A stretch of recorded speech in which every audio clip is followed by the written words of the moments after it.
Hello, this is a guy who likes fanfiction and is too lazy to read, so here is the Saga of Avatar Korra in audio form. Check the description for the links to the author. Book 2, Metal. Prologue, Katara's story. There was nothing she could do. Nothing she had not already tried 10 times, 100 times. She would try 1,000 more if it could make the slightest difference. Aang was dying. She knew it. He knew it. And that had led to this, his last words. The last goodbyes. Did he know how much time he had left, or was he taking this chance now, while he could still cling on to life? She had bitten back so many words as the healing failed to appreciably slow his slow slip away from her. It would feel so good to say, "You'll be alright," or insist he would get through it, but it would not mean anything. Better to be honest. Better to face the pain head on. Katara winced. It did not feel better. It hurt. But it would be worse, so much worse, to deny him this opportunity. To leave everything unsaid. And at least he would pass beyond here while surrounded by his family. Bumi was the first to speak to Aang, his father smiling at his son as Aang told him how proud he was of his chosen path, even one so different to his own. His words did not change much when he spoke to Kia a moment later, but the note of pride in his voice did not lessen for a moment. Aang had more words for Tenzin, a more serious look on his face as he spoke. The next Avatar was not going to have an easy time, it was all but certain harmonic convergence would occur within their lifetime. Aang laid a trembling hand on Tenzin's shoulder and told him the burden would fall to him, that he would rather share the issue, but Aang cut the sentence off, wheezing from exertion. Kia and Bumi were quick to speak up and offer support for their brother and the next Avatar. "I promise I will do my very best as leader of the Air Nation," Tenzin said, meeting his father's gaze without blinking. Aang smiled, his gaze drifting past his son. "Be good to Lin too," he said. He did not seem to notice the stiffening in Tenzin's back. Now was not the time to mention the breakup, even one as amicable as theirs. Aang spoke to each of the others in turn and then lapsed into an exhausted silence. The others exchanged quick glances and one by one left the room. Now Katara was alone. Alone with him. He blinked at her and smiled before his eyes slid closed. Katara's heart lurched, her fingers scrambling to check his pulse. Sleeping. He was just sleeping. Katara let out a shaky breath, wondering if he would wake again. She took his hand, the movement prompting him to open his eyes for a second and smile up at her. He did so periodically through the long night, and each time Katara would kiss him one last time. Every single one of them the last kiss. His breathing grew shallower, his pulse harder and harder to find each time. The room grew darker as the candles burned out one by one around her. Time slid by into a confused blur. She could not longer see Aang. He might be there, smiling at her, but she could not see. Her fingers trembled against his hand, wanting to check for his pulse, wanting to believe there was still time. "Katara." A soft voice floated out of the darkness. "Toph." Katara blinked her eyes shut as she felt the tears welling up. Her throat constricted with a sob too huge to let out. She hunched over, clenching Aang's hand tighter, horribly aware that it was growing colder, that he did not react to her. That the pulse, the beat of life was gone. A hand on her back, a presence beside her. Arms encircling her. Comfort. But not from the one she wanted. Never again from him. Katara sobbed as Toph held her in the darkness. The hawks were sent out. They had to be. The world turned, the cycle continued. The loss of one avatar merely indicated the coming of the next. As per airbender customs, there was no wake or funeral for Aang from his family.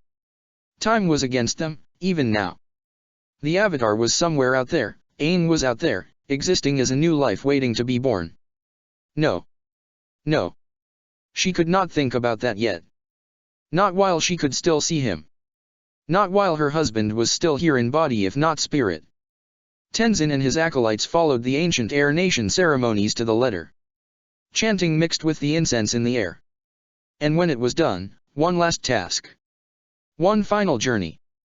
First to the southern Air Temple and then, as was Air Tribe custom, a final resting place for Aang on a mountain peak. They were nomads to the last. This last trip was singly personal as they rode atop Oji. Katara, Kia, Bumi, Tenzin, and Aang. The final duties fell to Tenzin, as so many things had and would still. He alone carried his father's body to the summit of the highest mountain in the area. So many people were waiting for them when they returned to Air Temple Island. Tai Li and the Kyoshi warriors. Suyin Bafang, her husband, and their son. And Sokka. He looked tried, worn, but somehow still smiling when they arrived. The expression did not reach his eyes and Katara read everything she needed to there. Despite the winter months, Sokka claimed the sun had been brighter than normal when they received Katara's hawk. The need for remembrance had led to 3 full days of mourning. Aang had been so deeply ingrained into every aspect of Republic City. Silence had fallen across the city as the announcements were made. The air was still except for the tolling of the temple bells. The city shut down, work ceased as people stayed at home to mourn. No automobiles rumbled down the streets and the harbor stood vacant. The silence had almost been eerie.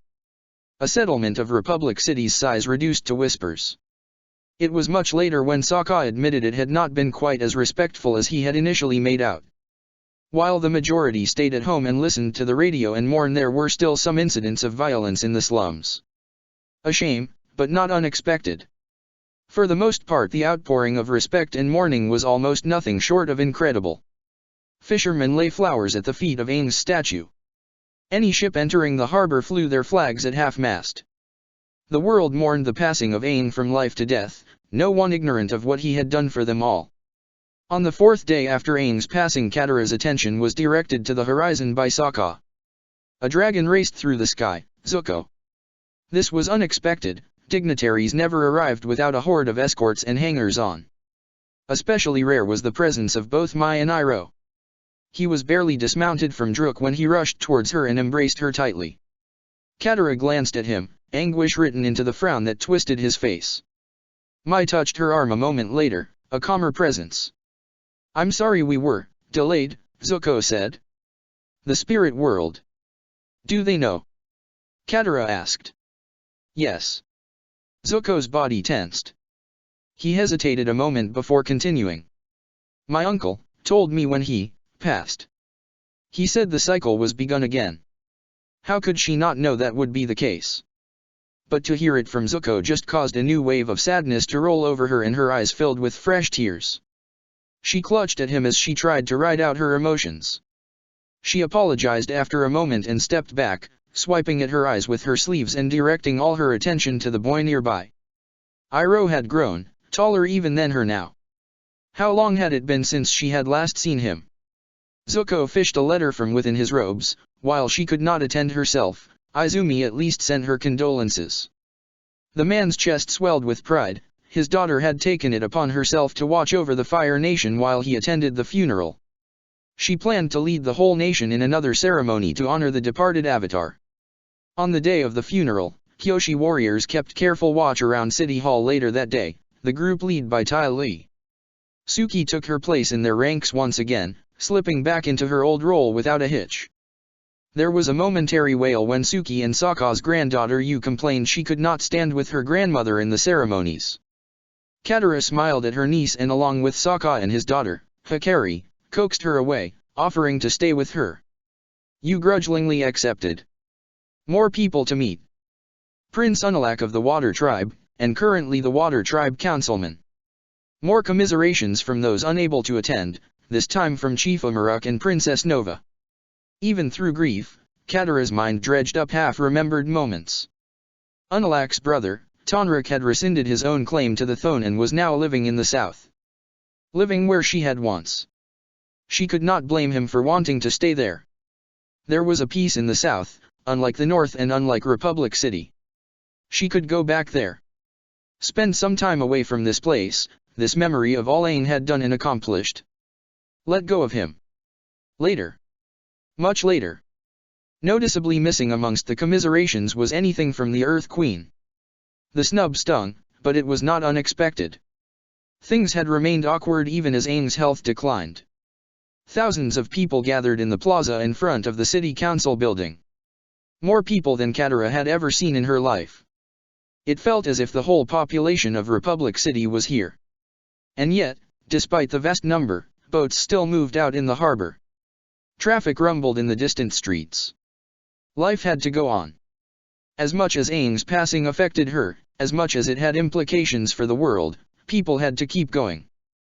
Keep moving. So many cared, and really did the precise number mean so much? She loved Aang, it did not matter how others felt. All eyes were on her and the crowd silenced as she approached the podium. Katara's shaking hands held the short scroll Sokka slipped her moments before. He insisted she take it with the same intensity she insisted she needed no prompts to talk of Aang.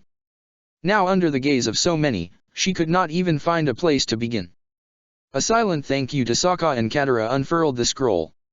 Avatar Aang has passed on. A murmur ran through the crowd. No one could have escaped the mourning, the news spreading, but it seemed the impact was greater now the words had passed from her lips. My. Her throat tightened and tears threatened to flood her eyes. No. She could do this. Do this for him. It was not the end for him, rather a new beginning, he could not truly die.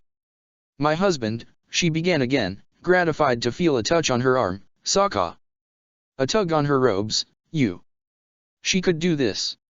Aang's health had been failing for over a year. But even then, I never thought I would outlive him. She blinked down at the scroll. Stick to the speech. I met Aang so many years ago. It was a familiar story. There was unlikely to be anyone who did not know it in some variant. Whether the disastrously inaccurate Ember Island version, somehow still in production, or a news summary, radio play, book, scroll or bedtime story. Everyone knew how she found Aang. How their journey through life together began. Sokka's overly neat handwriting told one of the more popular variants. Not the most accurate, there remained moments in time she wished to avoid thinking about and those she kept for herself. This version was more of a charming romance, working off the moments that built up to them coming together with a heavy implication of fate. It was always a pleasing daydream. She smiled and so many of the crowd did so in turn and suppressed a chuckle as she spoke of Aang calling her, forever girl. It had been true, but fit better here in this poetic version of those days. Katara ended in the same way as she had in one of the memoirs she had been pressed into writing. I believed Aang could save the world. He did just that. Not an ending was scribbled in a messy hand beneath the clear text. Sokka was right. 45 years together. Aang a dedicated father despite all the pulls on his attention and time. Aang who had been loving, gentle, optimistic. Who managed to keep the Air Nation alive. No tears anymore. Her throat relaxed. It had not always been easy, but ultimately their time together had been joyful. Katara looked up from the scroll and spoke the last of her words straight to the crowd. Thank you Aang. For marrying me. For our 3 wonderful children. For every moment since the first time we met. For believing in me. I look forward to seeing you again. I hope I can see you soon. She smiled at the end, feeling oddly light. A ripple of applause swept through the crowd, growing in volume as she took Yu's hand and stepped back away from the podium, leaving it free for Tenzin, Kia, and Bumi. Thank you mother. Tenzin said. His back was stiff as he spoke, the tension running through him. He looked as nervous as she had been. As the heir to the Air Nation, I pledge to continue Aang's ambition to see the tribe grow and prosper once more. I will ensure airbending does not die out. Bumi followed Tenzin's formal speech in the same informal way he talked to everyone. You might think with Dad's beliefs that he wouldn't have wanted me to go into the military. Maybe he didn't. But he supported me all the way. And there's something you hear a lot about in the services. Being the non-bender child of a family of benders and how tough it can be. As I heard it, I had it the easiest. Dad never looked disappointed I couldn't bend more than a bit of parchment. I can't bend water and I can't bend air. But I'm part of both thanks to my parents. Guess Dad knew secretly, I'm named after his earthbender friend. An insane genius he used to tell us. Kia spoke next in a quick, quiet voice. Like Bumi said, being a child of a bender is tough. It's harder when you're the daughter of the Avatar too. But I can bend water, and like Bumi I can't be certain if Dad completely approve of my decision to enter the military as well. But he was never anything but proud. I'm going to keep on making him proud, and continue his legacy. Thank you, Dad. Zuko was next. He spoke of when he first met Aang. How his desire to hunt down the Avatar was purely for his own gain. How things had changed because of that, how he became friends with Aang. His redemption, the betrayal of his family, founding Republic City. Zuko was blunter with his story, more than ready to punish his younger self for all his mistakes. It remained an enthralling story, to hear once again the moments Zuko had been and faced events alone. How Aang inspired it all. Even to the point of facing his father on the day of Black Sun. Katara gasped with everyone else when Zuko ended on one last surprise. The Avatar brought a time of peace and love. Now that he is no longer the Avatar, I feel this also marks the end of my time as Fire Lord. The role shall now pass to my daughter, Izumi. He left the podium with the crowd in shock. No one could envy Sokka when he followed Zuko. But this was Sokka's area of expertise. He spoke the longest, eliciting smiles and laughs from the audience. Katara could not help but chuckle at some of the memories he related. Sokka insisted on calling Aang his brother-in-law, the one member of his family who both had difficulty with water tribe customs and never got sick of Sokka's jokes. Even Suki, he said with a significant gesture to his wife, told him to shut up. Aang always laughed. I will always remember the time he ate a sea anemone. My brother-in-law spent the whole day being grumpy and went on an immediate fast. He thought he'd eaten some meat by mistake. I kept trying to tell him it wasn't meat, it's a sea plant. But he was like, no Sokka, it was moving. Sokka grinned and glanced around. He leaned forward on the podium. As if he could remotely give the impression of intimacy in this setting. But Sokka somehow did just that. Whenever he gets upset, his eyes go really big. Sokka pulled his eyes open wider with his fingers. Really, really big. He was so upset about eating it. Sokka leaned back. We argued about this for years. Years and years. Every chance we got we'd bring up this argument. Sokka shuffled some papers on the podium. I don't know how many of you read the scientific papers, or even try to keep up with the latest research. I don't blame you if you don't have the time, there's so much of it. But I always kept an eye on one or two important studies. He paused to peer at a sheet of paper. Last year, the University of Ba Sing Se declared sea anemones to be animals. A ripple of laughter spread through the crowd as Sokka looked at them, his face a mask of shock. It lasted a full second before he grinned again. I was shocked, I can tell you. I kept it away from him. See, my brother-in-law liked to argue his point but he didn't read stuff like I did. He had too much else to do. So I figured I would win. Sokka's face became somber. 2 months ago, I visited him when his health really began failing. It was hard seeing him like that. But my brother-in-law just smiled when he saw me. And I figured I had to tell him. In case I never got another chance, I couldn't keep that from him. So, I got myself ready to tell him everything. Then he beckons me real close, saying he had something he had to tell me. So I figure, let him get this off his chest then I'll tell him. Sokka grinned at the audience. In the quietest whisper you can imagine, he said Sokka dropped his voice and whispered into his microphone. Told you they were animals.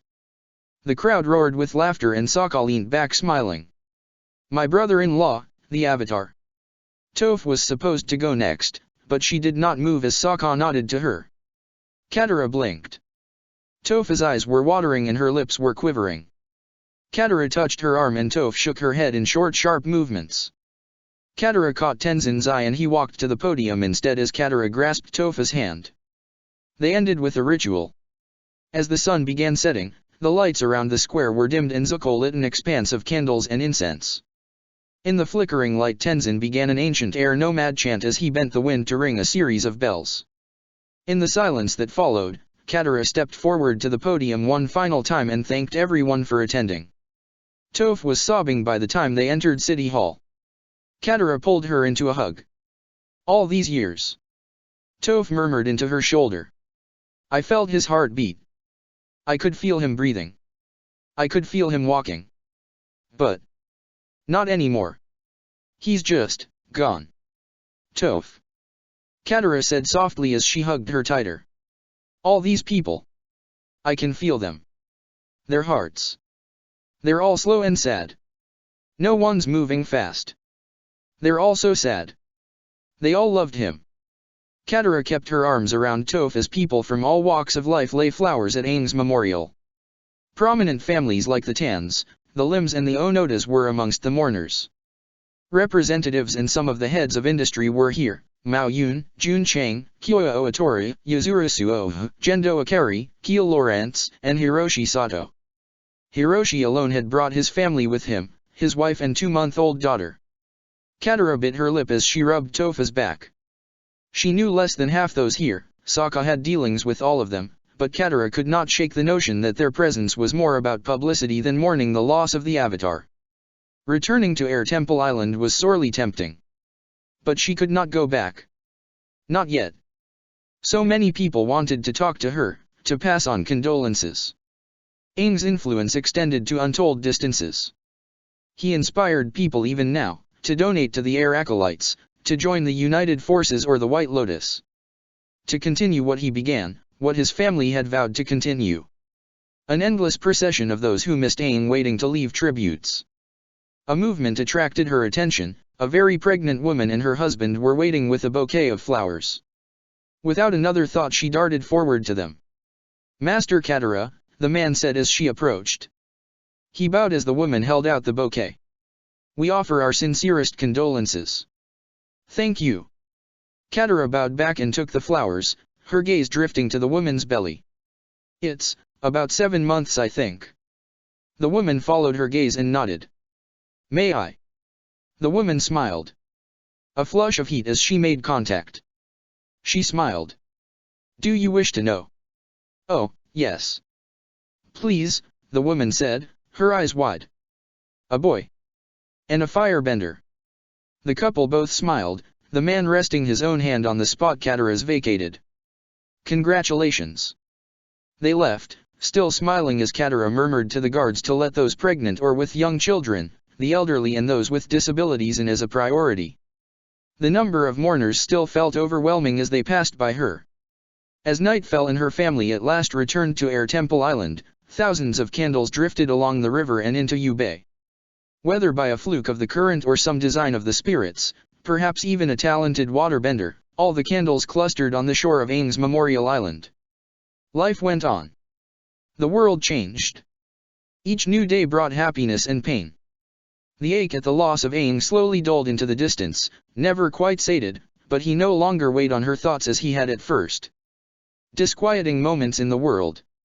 Missing children in both the northern and southern water tribes. The significance of that was hard to ignore. Someone was looking for the Avatar. 2 years after Aang's death, his surviving friends made the decision to look for his reincarnation. It was almost like old times. She was with Zuko, Sokka, Suki, Toph once more. If only Aang could have only been there, then it would be perfect. But, no matter how hard they searched, despite all their efforts, they were unable to locate the new Avatar. Perhaps they were too early. Perhaps they were looking in the wrong tribe. Perhaps. The White Lotus carried on the search as their lives continued. Tenzin married an Air Acolyte, a woman named Pema. Katara smiled when she heard, remembering the Air Acolyte with the barely disguised crush on her son. Even so, it was hard to believe they were now married. It seemed no time at all until Pema gave birth to the first of Katara's grandchildren. A new airbender. Her parents named Jinora and Katara cradled the child in her arms in delight. The feeling was tempered slightly with dismay. If only Aang could have seen his grandchild too. Sokka at least got to see Jinora before he too passed away. Another time of mourning. It seemed impossible for Sokka to be gone. He had always been there. If not with her, then at the end of a hawk. Always ready to talk. Always ready to joke and laugh. Now he too was gone. Republic City mourned his loss as Zuko raised a statue in salute. Suki did not linger long after the funeral and soon departed for Kyoshi Island. The group was splintering. Zuko had always lived apart, but with both Aang and Sokka gone, with Suki also living away, it seemed as if there would be none of her friends left in the city. Toph's decision to leave for the newly founded settlement of Zaofu only compounded the feeling of loss. Katara did not want any of them to leave, but it was not her place to stop them or even ask them to stay. She was able to stay in touch at first, until Toph set out on a spiritual pilgrimage a few years later. Katara never heard from her again. Ikki's birth was a good distraction, but periodically she wondered what had happened to her friend. Haru and Teo passed away after a few more years. Word came that Smellerbee and Longshot were now gone too. It was unfair. How could she outlive all of them?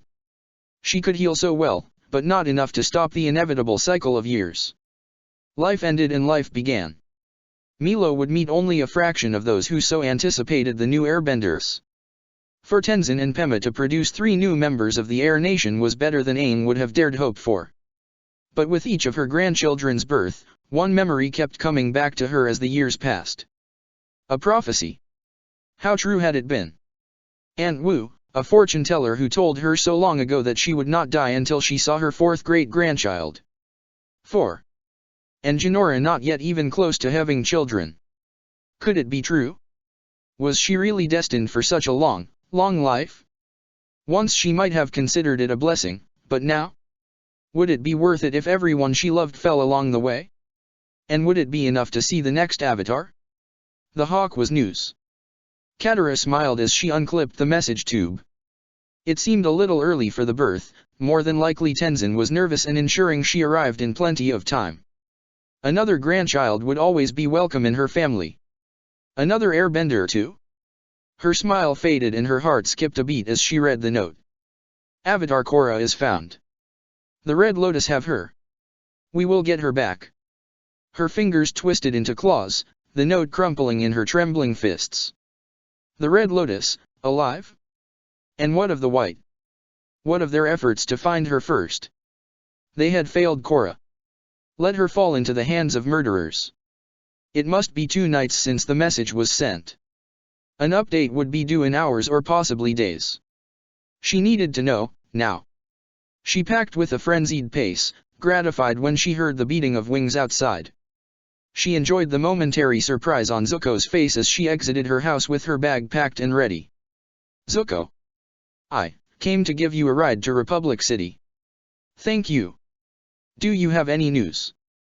Katara asked, hands clenched tight. Korra is safe. Katara heaved a sigh of relief as Zuko continued. She defeated the Red Lotus near single-handedly. Katara sagged, the tension and need to move fast draining from her body. She's reunited with her family, they're on Air Temple Island at the moment. Zuko glanced away. What is it? It's not all good, Zuko said gravely. Tenzin's handling the situation as best he can, but it's hard shielding Korra from the public. Why is he? What happened? Katara asked with a sinking feeling. Chief Unalaq and his family were attacked. Cho and Kim are dead. Katara gasped. This is terrible. Zuko nodded. Combine that with the anti-bender movements, reports of chi blockers attacking benders in the Earth Kingdom, things aren't the best in Republic City right now. Katara fixed him with a glare. You should have gone straight there. I could have gone with Kia, her ship is near Whaletail Island. I would have been there within a day or 2. Zuko patted his dragon. Druk is the most convenient way of getting you there. And they need you. He held out his hand for her bag. And weren't you the one insisting we had to meet the new avatar together? He smiled. Katara sighed. Defeated by my own idea. Keep moving, Katara said as Air Temple Island came into view. What? Zuko called over his shoulder. Don't you want to see her? Of course I do. But we have to help Tenzin too. We'll give Korra some space for now. Zuko looked on the verge of arguing, but after a pause he nodded and directed Druk further into the city. City Hall seemed to be jammed with reporters, hangers-on, a few injured people and the tiny fraction of people who seemed to actually work in the building. Questions tumbled through the air. The dragon drew an odd crowd, one that grew noisier when they noticed the passengers.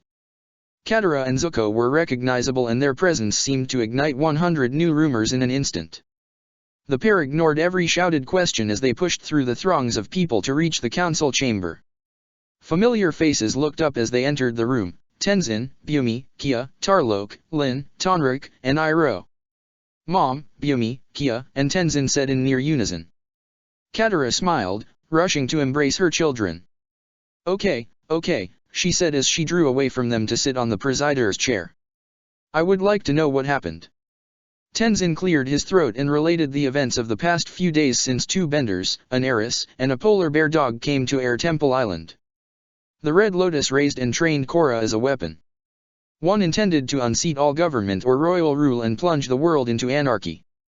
They taught Korra a perverted worldview where any contribution you, Dad or any of your friends made was omitted. Tenzin looked worried. Lin swallowed before she began her own report. She kept her words simple, downplaying the unpleasantness as much as possible. But she was unable to avoid mentioning that Korra had tried to assassinate Unalaq and very nearly succeeded. The only good part had been her refusal to comply with her orders. And how that had put her at odds with the Red Lotus. Tarlok was far less tactful when he spoke, stating bluntly that he would be unable to trust the Avatar, especially one that could be coerced or tricked as Korra had. That is not to say she might not have her uses, he continued. But I do fear that the presence of the Avatar in this city will only encourage more migrants and refugees to swamp our borders. Katara fidgeted. And why is this a problem? This land is Earth Kingdom territory. Tarlok did not have a good reply to that, his nerve breaking under her gaze. Tonrik insisted that Korra was not dangerous. She needed a way to reconnect with people. Katara agreed. What about this dart? Katara asked. It's cropped up in several stories. Is it anything we need to worry about? Iroh sighed, all eyes on him. I hurried analysis through since the dart seems to be all that some people care about. She did not follow his glance, not sure who in the room had bothered him over it. Shuffling some papers, Iroh announced the dart was nothing more than a potent tranquilizer. Stronger than normal, but nothing at all to be concerned about. Katara made the announcement to the public.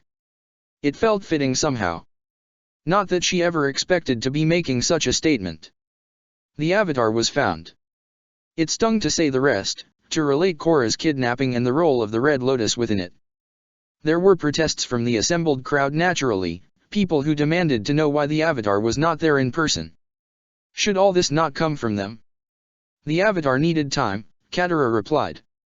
She had to complete her training, there had been no one to teach her air bending before now. Now she could truly be the Avatar. There were more troubling questions from the crowd. Could the Avatar let go of their speculated anti-government bent? Could she be trusted? What had her role been in that night's events? Katara ignored the shouts to continue with her prepared statement. The next Avatar will be able to draw on her predecessors for guidance. If you can believe in older Avatars, if you can believe in Aang, you can believe in the new Avatar. Katara paused and added her own contribution. And I will remain here to guide the new Avatar. Please, all of you, if nothing else, believe in me. Rampant speculation soon followed in the press.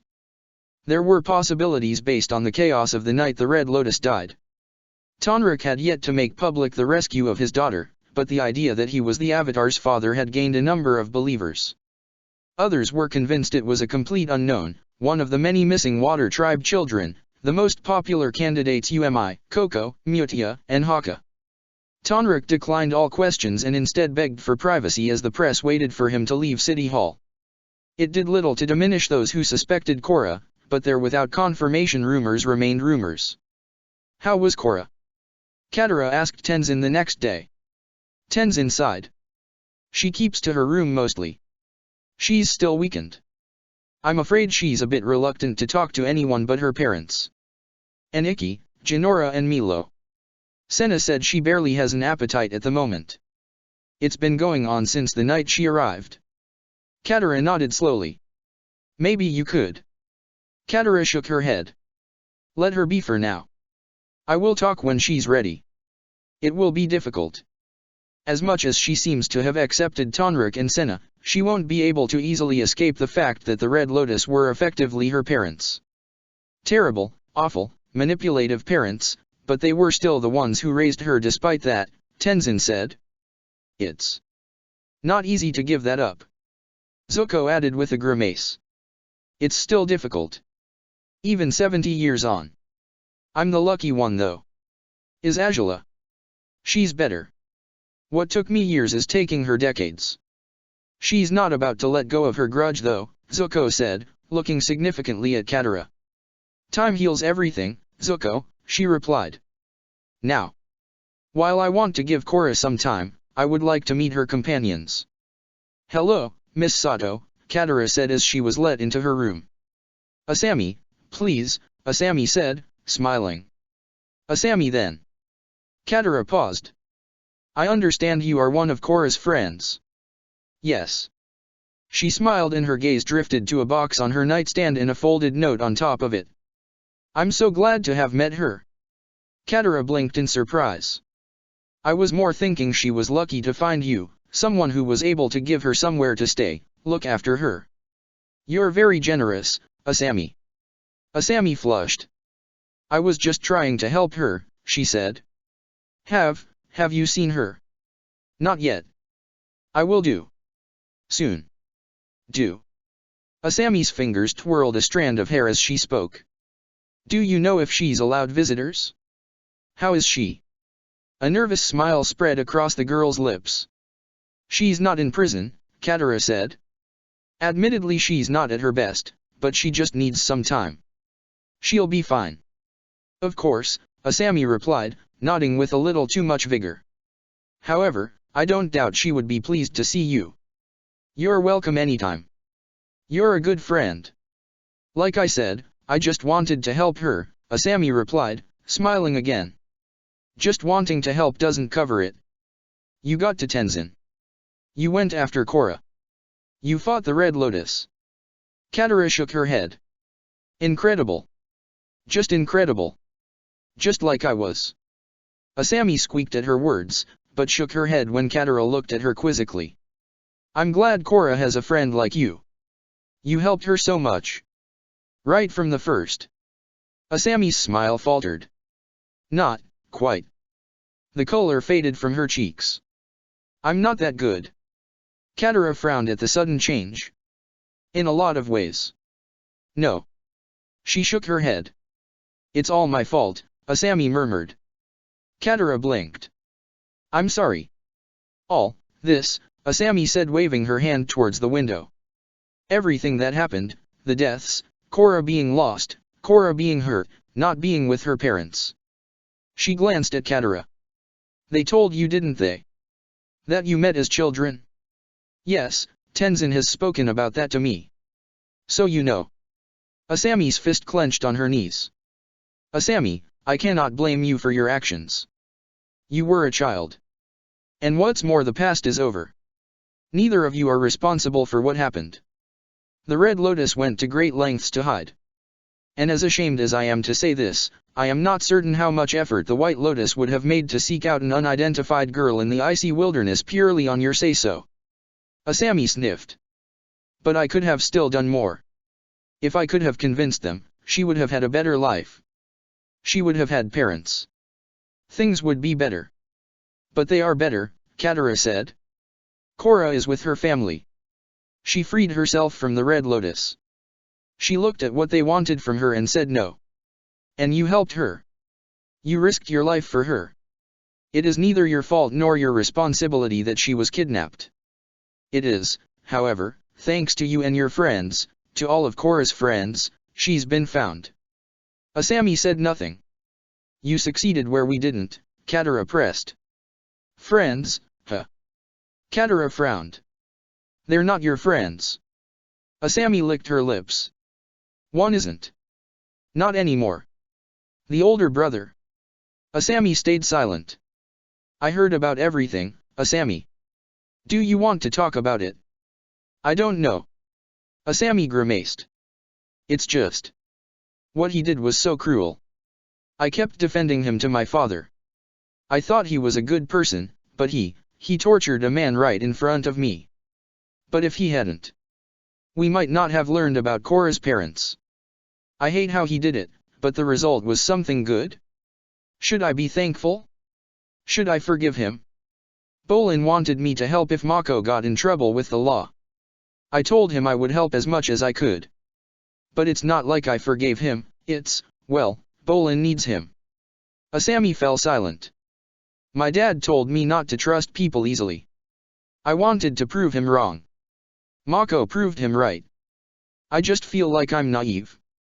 Then I worry about what other people are hiding from me and it just doesn't stop. She glanced up, her eyes wide. Katara smiled. I know how you feel, believe me. If it helps. My first crush was a boy who was prepared to flood an entire village of firebenders. And I almost helped him do it. Asami blinked at her. Could you forgive him? I did. I did, but it wasn't because he wanted forgiveness. He really thought he was doing the right thing. When we later met, I couldn't believe he'd changed. But he had. He was trying to be a better person. Then, he died. Asami frowned at her. I'm not saying you should just forgive him. I can't condone his actions as they have been presented to me. No matter how effective they might be. Your feelings about this are not wrong. But you do need time to deal with what happened. You need to take things one step at a time. Katara leaned forward. Thank you for sharing your thoughts. It is one of the best ways to deal with what has happened. Asami shook her head. I don't think I could ever forgive him. It's just. Korra thinks of him as a friend. She trusts him. I don't want to wreck things for her. Not now. Not when we're the only friends she has. A noble desire, Asami. I think no matter what happens, you need to be there for Korra. She needs selfless people like you, especially after so many years alone. Would I be right in thinking she never blamed you for what happened? She didn't, Asami said. But is it really selfless? I mean Asami clamped her mouth shut and swallowed, and a possibility occurred to Katara. Ah. If I beat myself up too badly, she'll think she's causing it. I can't make her think like that. Asami's shoulders slumped and the tension ran out of her.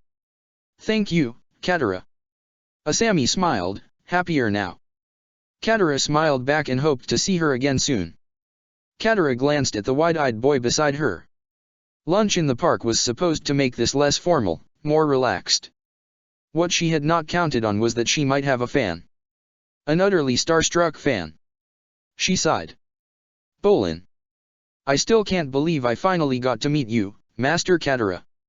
You're my hero and you're so awesome and I'm sorry, but I'm so happy to meet you. And wow. You are beautiful. Katara could not repress the grin at his words. Is that so? Please, just call me Katara. And please call me Bolin, he replied. You've done a lot for Korra. Is she okay? Bolin asked. She's with her mom and dad, right?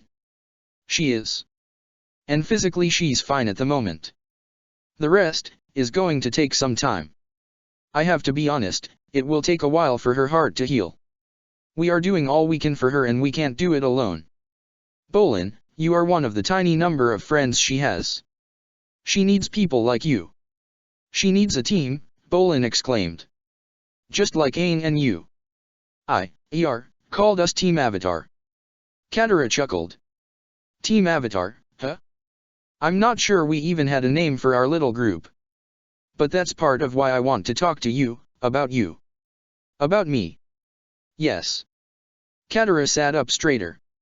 Tenzin told me how your Team Avatar saved Korra. I was amazed to hear about it. You, Mako and Asami, you were also brave. Bolin scratched at his head. Yeah. Well, that's one way to put it. It was pretty scary too. Never been that scared before. I've read the reports, but I know full well they don't capture what it was like. Not really. Bolin, do you want to talk about it? Bolin shrugged. I don't mind too much. I do think back to some of those moments. Like when we heard Yujin had been murdered, and Korra had just gone our side. And. He gulped and looked at Katara. I think of all the times we nearly died and what would have happened if one of us missed or someone didn't catch the other. And the bits I'm still not sure on. Like Asami and Mako fighting. Bolin hesitated for a moment and a torrent of words and sound effects came from him. He recounted every moment of that frantic night. Katara had read all of these events on paper. But Bolin made it interesting. Bolin told them as a story. He smiled embarrassed at the end. I talk too much. Sorry. Thank you for listening though. Katara shook her head, smiling. It's fine. Talking about these things to someone else is helpful. I hope you feel better for talking to me. Bolin paused, cocked his head to one side and smiled. Yeah. Yeah, I do. Good. So, feel free to talk to me as long as you need to. And anytime you want to talk and I'm around. You can even come visit me on Air Temple Island. Oh, that would be great, Bolin exclaimed. But I think that's enough. For now. I'm feeling peckish now. His gaze was drawn to a distant cart selling meat buns. Hey, Katara? Would it be okay if I visit Korra? Of course. Katara smiled. You're welcome anytime. Bolin's face brightened. I'm sure she'd love to see you. Bolin fiddled with his fingers. Something else? She asked. Will Lord Zuko be there? Katara roared with laughter. You want to meet him too? Zuko will be there. He's busy at the moment but I will make sure he's there when you visit. Bolin flushed slightly. It's okay. I already asked General Iroh for his autograph. Do you think Lord Zuko would mind? If Iroh says it's okay, Katara said. I'm sure Zuko would be delighted he has such a dedicated fan. Thank you for talking to me, Bolin. Just one more thing. He asked. Can I have a hug? Katara chuckled. All the hugs you want. She pulled Bolin close and hugged him. You know, when I used to play Team Avatar as a kid, I was always you. I'm just so glad I got to meet you. Mako watched her carefully across the table. Thank you for helping Korra. There are no words to express as how thankful I am, Katara said. I just did the right thing, Master Katara. Just Katara, please. Mako looked pained, but nodded after a pause. There are a large number of reports on what happened during the incident, and your role in what happened. The Red Lotus were amongst the world's most dangerous assassins and benders. I cannot imagine what that was like for you. Mako finished chewing his food thoroughly before answering. They were terrifying, he acknowledged. But you were so brave. You wanted to save her. You made some difficult decisions. Nothing more than what was in the reports. I've told them everything I can remember. Mako looked wary. Katara resisted the urge to sigh. Mako, this isn't just about facts. Official or otherwise. I have already talked to Asami Sato and your brother. The experience affected them both in different ways. I am concerned what effect it has had on you. So unlike his brother. Guarded, inexpressive and candid about nothing. His answers were as minimal as he could manage. He seemed to be treating the conversation like an interrogation. I know I am a total stranger, but please believe me, being close to the Avatar has both joys and difficulties associated. She smiled. I am in a position to offer you some grandmotherly-like wisdom. Thank you, Katara. But I'm not sure it would do any good. Korra and I aren't really close. Katara frowned. Now I find that hard to believe. You risked your life for her on more than one occasion. If you weren't close, why would you do that? Because it's the right thing to do. But you do care for her? Katara asked. Of course, she needed help. That, at least, is good to hear, Katara said. And an opening at last? Korra and I have more in common than I thought. Oh. Katara asked. We both had a hard life. He glanced toward the distant clock. Please excuse me, my shift is beginning. Katara watched him leave, frustrated. He did not want her help. His past was a matter of record. But there must be more to him. Something that drove him to the extremes he took that night. A man full of secrets. Was his brother the only one allowed to see the real him? Or did Mako hide things from even Bolin? It was a few more days before Tenzin ferried Katara to Air Temple Island on Oji.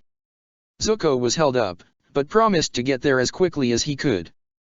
3 figures were zipping around the air temple grounds on air scooters. So much like he used to.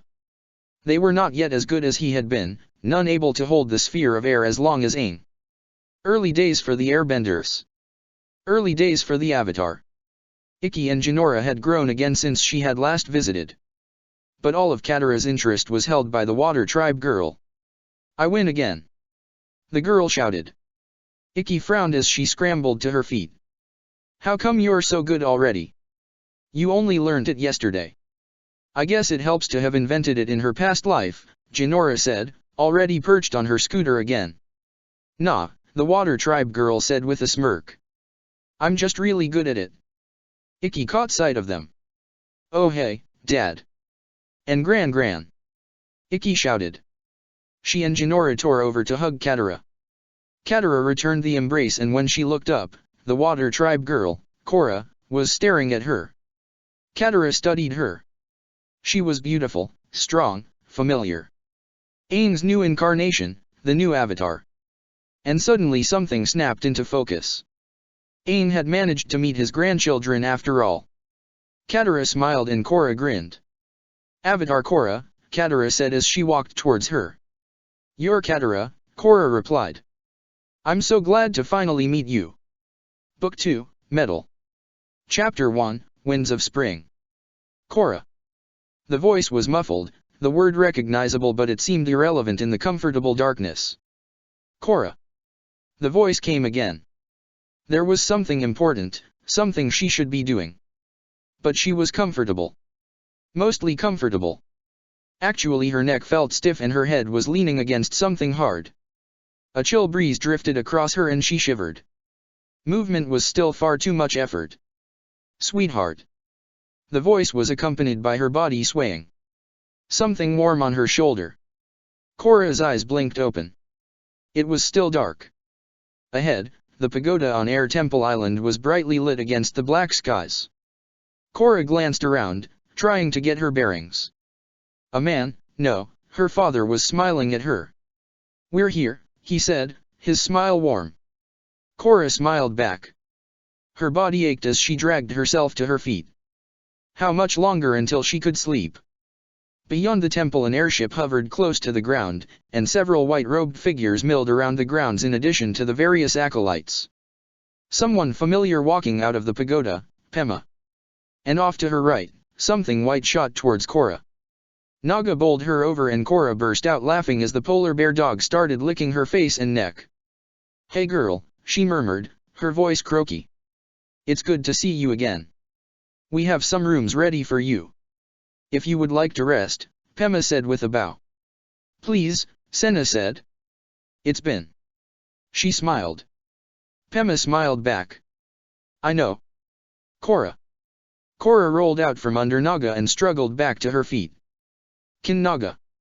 In deference to the Avatar, Naga will be allowed inside, Pema replied. Korra scratched her head.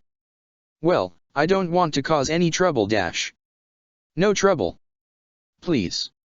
Pema gestured towards the pagoda and Korra followed. Her father bade her good night on the second floor and left her with Senna. Her mother followed Korra into another room and wrapped her in one more embrace. That last hug was swiftly followed by 3 others until her Korra gently pulled away from her. A new wave of exhaustion seemed to sweep over the Avatar once she saw the bed. She flopped down onto it and winced, rolling over to try and find some way to lie. Ow, she said as she tried lying on her side. No good. Other side? Korra clenched her teeth. Are you okay? Senna asked. Yeah. I'll be okay. When I figure out how not to lie on anything that hurts. She rolled onto her back and stared at her mother. Maybe I can ask if Tenzin knows how to airbend so I can sleep in the air. Senna blinked at her. No. I'm not sure even he could do that. Korra winced as she wriggled on the sheets. Here, let me, her mother said. Huh. Korra blinked as her mother knelt beside her and drew a stream of water from the flask on her hip. It flowed off her fingers and spread across Korra's skin, running up under her clothes. The momentary chill of contact faded to a relaxing coolness in a moment. It felt so good. The scrapes, Inflamed cuts and bruises seemed to fade away as the water ran across her skin. "How's that?" Senna asked. Korra fidgeted, her movements provoking nothing more than a dull ache from her limbs. "Much better. Thanks. Mom," she said. Senna smiled. "Glad it helped. I can try and teach you how, if you like." "I'd like." Korra tried to suppress the yawn that interrupted her. "That," she finished. "Later," Senna said. "I'll let you get some sleep." She hesitated for a moment and then leaned down to kiss Korra's temple. "Sleep tight, Korra." "I will," she mumbled as her eyes shut. But sleep now evaded Korra. The dark behind her eyes was a backdrop for unwanted vivid memories. The last glimpses of the Red Lotus as they died. Asami in agony on the ground and the desperate search for some way to heal her. Those whispered, almost final words that had escaped her as the light nearly went out of her eyes. Mako and Bolin struggling for breath, trapped with her mother below the water in a sunken ship.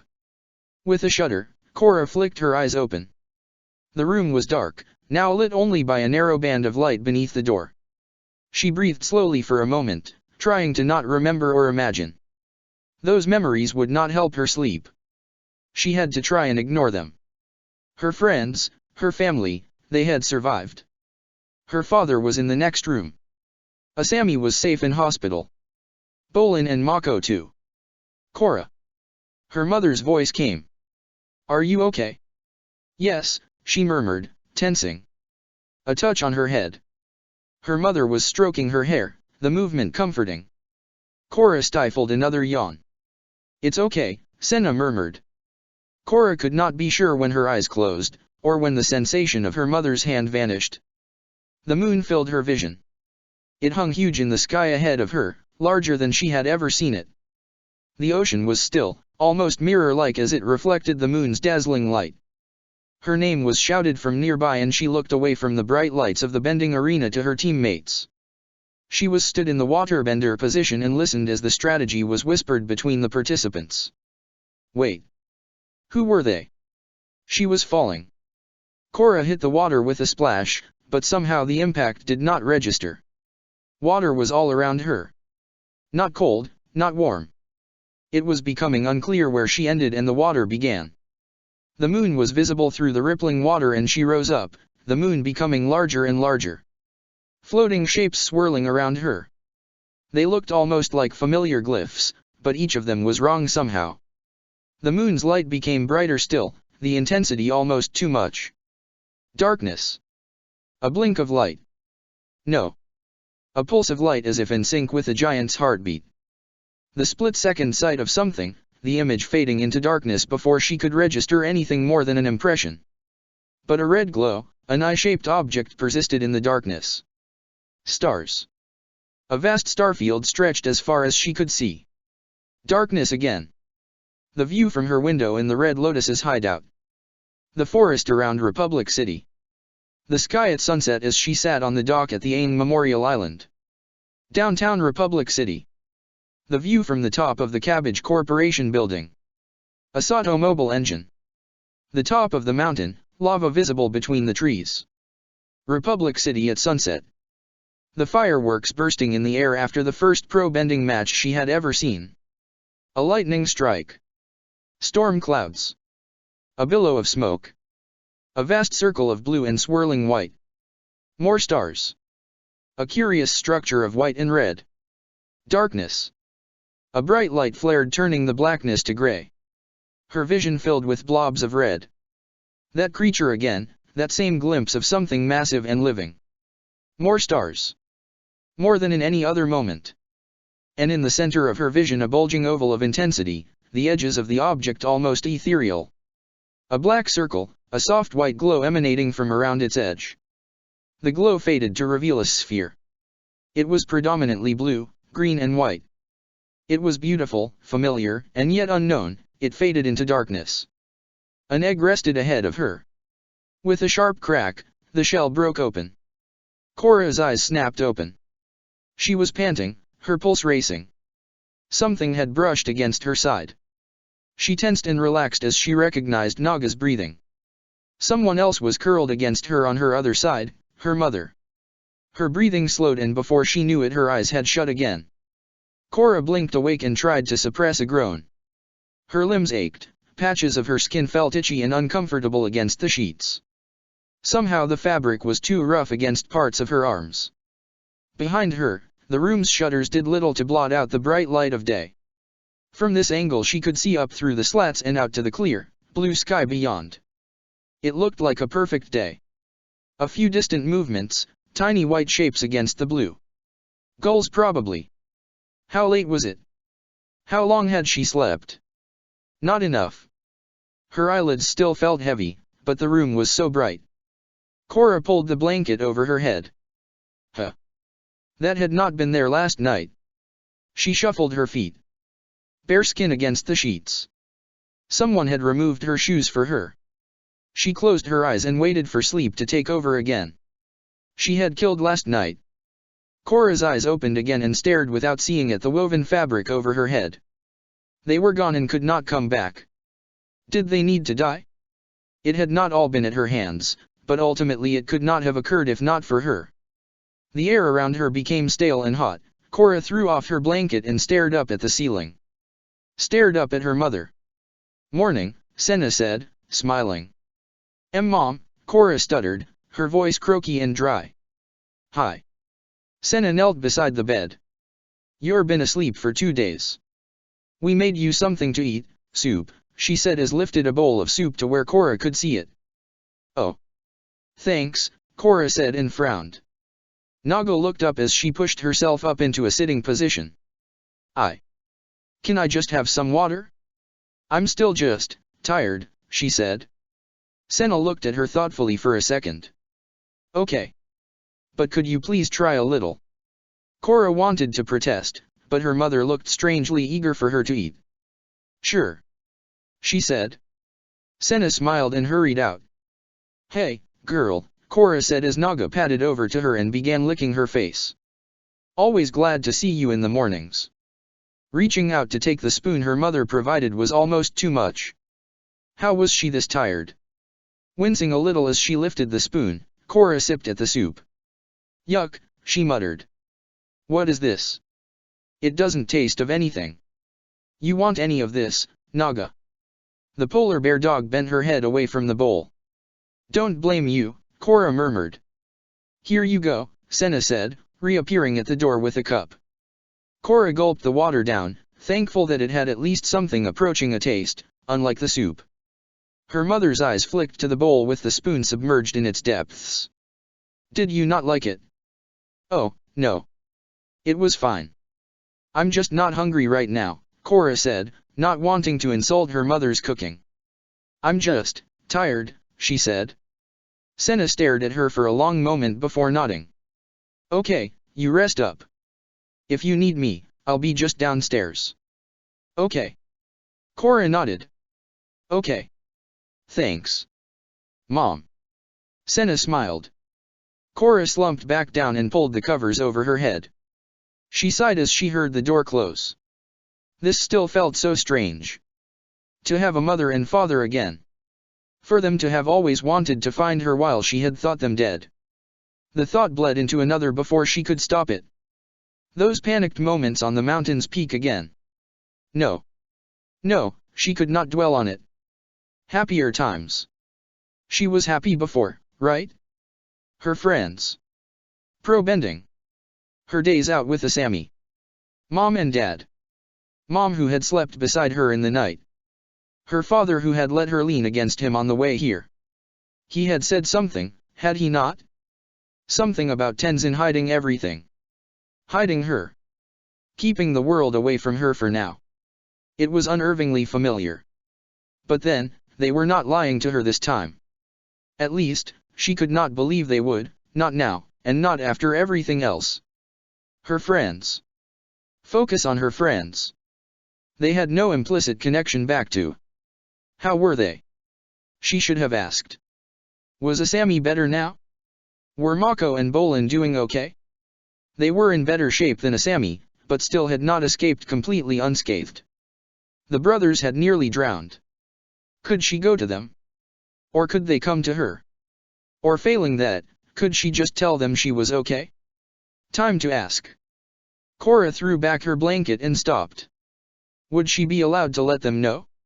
She was being hidden. Was someone checking to see what news got off the island? What could happen if she was uncovered? Korra bit her lip. She wanted to do it herself. So much of her life had been dictated to her or been for the good of someone else. Her friends were different to the others.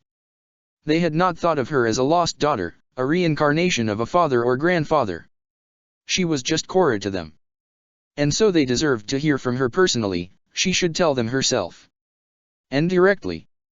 With a thundering heart, Korra poked through the nearby desk and came away with a few sheets of paper and envelopes. A nerve-wracking moment. She pushed off from the top of the pagoda, heart racing as she strained for any sound of discovery. And then she was clear and sailing through the air. She would need to make it to and from the city as quickly as possible. Even so, the longer she left it, the greater the chance her absence would be noticed.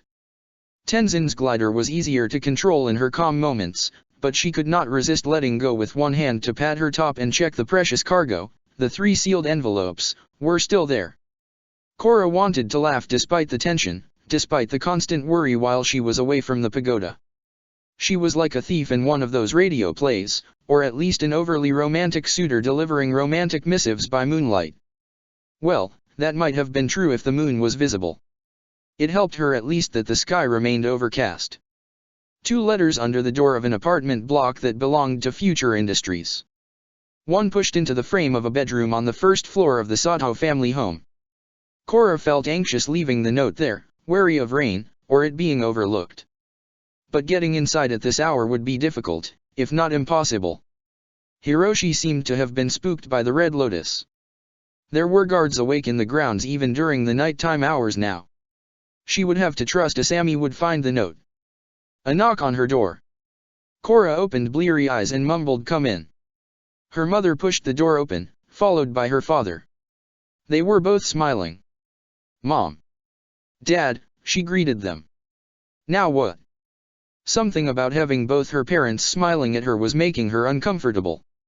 Were they waiting for her to say something else? How was this supposed to work? Wait. Asami. She had a father who often did not come home until the early hours and was off before they woke up. Not a good example. "Morning, Korra. We cooked breakfast for you downstairs. You haven't had anything since yesterday, so." "Thanks," Korra said. She needed to enthuse. Well, not by much. She felt something close to hollow, and wanted so badly to please her mother. "How about you guys? Have you eaten?" Her father smiled. "Yes, but I guess another portion this morning couldn't help." "So do you want to eat with me?" she asked. Her father nodded and gestured towards the door. Korra trailed after her parents, her mother hugging her arm after a moment. Strange. Just like Asami did. Surely it was normal, it was just she had never really questioned it when Asami did it. So why should she be concerned when her mother did too? But Bolin never did that, not even with Mako. Was it just a girl thing? Her mouth was watering by the time they got downstairs. Something unfamiliar but tasty was filling the air with a delicious scent. Senna guided her to the stove where she filled 2 bowls with a mixture of noodles, seaweed and a murky soup. 1 bowl for Korra, 1 for Tonrik. "Are you not having any, Mom?" Korra asked. Senna shook her head. "I'm full. But don't let it stop you, I made it especially for you." She grinned. Southern Water Tribe seaweed noodles. "You?" She grimaced, but smiled after a moment. "You loved it when you were younger." Her words startled Korra for a moment, but she pushed past the overwhelming feeling, the notion of a before she could not remember. Tonrik offered a pair of chopsticks, and bowl in one hand. Korra started slurping. "This is really good." She had not realized quite how hungry she had become, and then it almost did not feel like she could eat fast enough. Can I have another bowl?" she asked after no time at all. "Of course." Senna filled the bowl almost to the top and handed it back. Korra ate slower this time, now aware that both her father and mother were watching her. She tried to ignore them and focused on not just staring back at them. "Korra, are you feeling okay?" her mother asked. Korra asked. Yeah, I feel fine. I mean her hand drifted to one of the multitude of bandages across her body. They hurt a little, but it's a lot better now. They both looked concerned still, even after her assurance. This was nothing to worry about though. It's nothing like as bad as when I broke my ribs. Korra glanced up between mouthfuls, her parents were staring at her with wide-eyed horror. Tonrik clutched Senna's hand and squeezed it tight. OOP. Might not do to be completely honest in future, especially about that. She swallowed awkwardly. I'm fine, really. Totally fine. She gestured at her bowl. And this is really delicious. Tonrik still looked a little dubious but now began eating as well. He glanced at Senna. We were worried you might not recognize us. When we saw you. Korra smiled. I wondered if I'd recognize you too. When Bolin told me you were here, it made me nervous. But somehow, when I saw you, I knew you were my mom and dad. I knew too, Senna said. As soon as we saw you, even though it's been so long. Senna blinked rapidly, brushing at her eyes with her fingers. Korra stepped forward but her mother shook her head. It's fine. I'm fine. She breathed and broke into a grin. You were just this high when we last saw you. She held her hand out in the air just below her waist. So small. Korra stared at the distance trying to remember what it had been like to be that young and that small. To learn her parents were gone, or whatever lie she had been fed at the time. The silence stretched out until Tonrik coughed. Korra. You. 14 years is a long time. If we ever come over too strong or too distant, we're sorry. We're just getting used to this. Me too, Korra added. Me too. Tonrik nodded. If there's anything you want to know about or talk to us about, we'll listen or tell you what you want to know. But if you don't want to bring up the past, just let us know. Okay. Korra smiled faintly. Thank you. There's not much I want to talk about back there. But. She grinned. Do you want to know how I got here? She spoke quickly as she saw Senna tense up. It's not a bad story. No one attacked me or anything. Though, I did have to jump out of a window. Korra spoke hurriedly to head off a protest from her mother. The tale became increasingly verbose. Almost every moment from her vision of Aang to the moment she saw them get off the airship. Little moments she held back, little moments with Asami felt oddly personal to relate so easily, some of the things she was curious about but no one seemed to discuss. Both of them looked dubious when the smuggling and gang parts of the story came up and she downplayed them as best she could. In turn they told her of Mako and Bolin's rescue, the frantic escape from the sunken vessel. They were probably also leaving detail out. But no matter, it remained incredible. How much effort and risk her friends had put themselves through, just for her. It turned out the new avatar could not walk past an acolyte without them bowing low and smiling. Most seemed on the verge of saying something, but with a hasty glance behind them to the pagoda, they remained silent. Maybe a stroll in the temple grounds had not been the best idea, Senna mused to herself. The family had also fallen silent again, the thread of conversation somehow hard to maintain. Were they really that awkward, or was this still so new it was difficult to know how to act? Were each of the family now troubled with their own personal worry? They turned a corner and found Pema filling a basket with flowers. She smiled at the trio. Korra. It's so good to see you up and about, she said. How are you feeling today? I'm fine, Korra replied. Just getting used to things. We all are, Senna added, trying to remain positive. Do you need some help?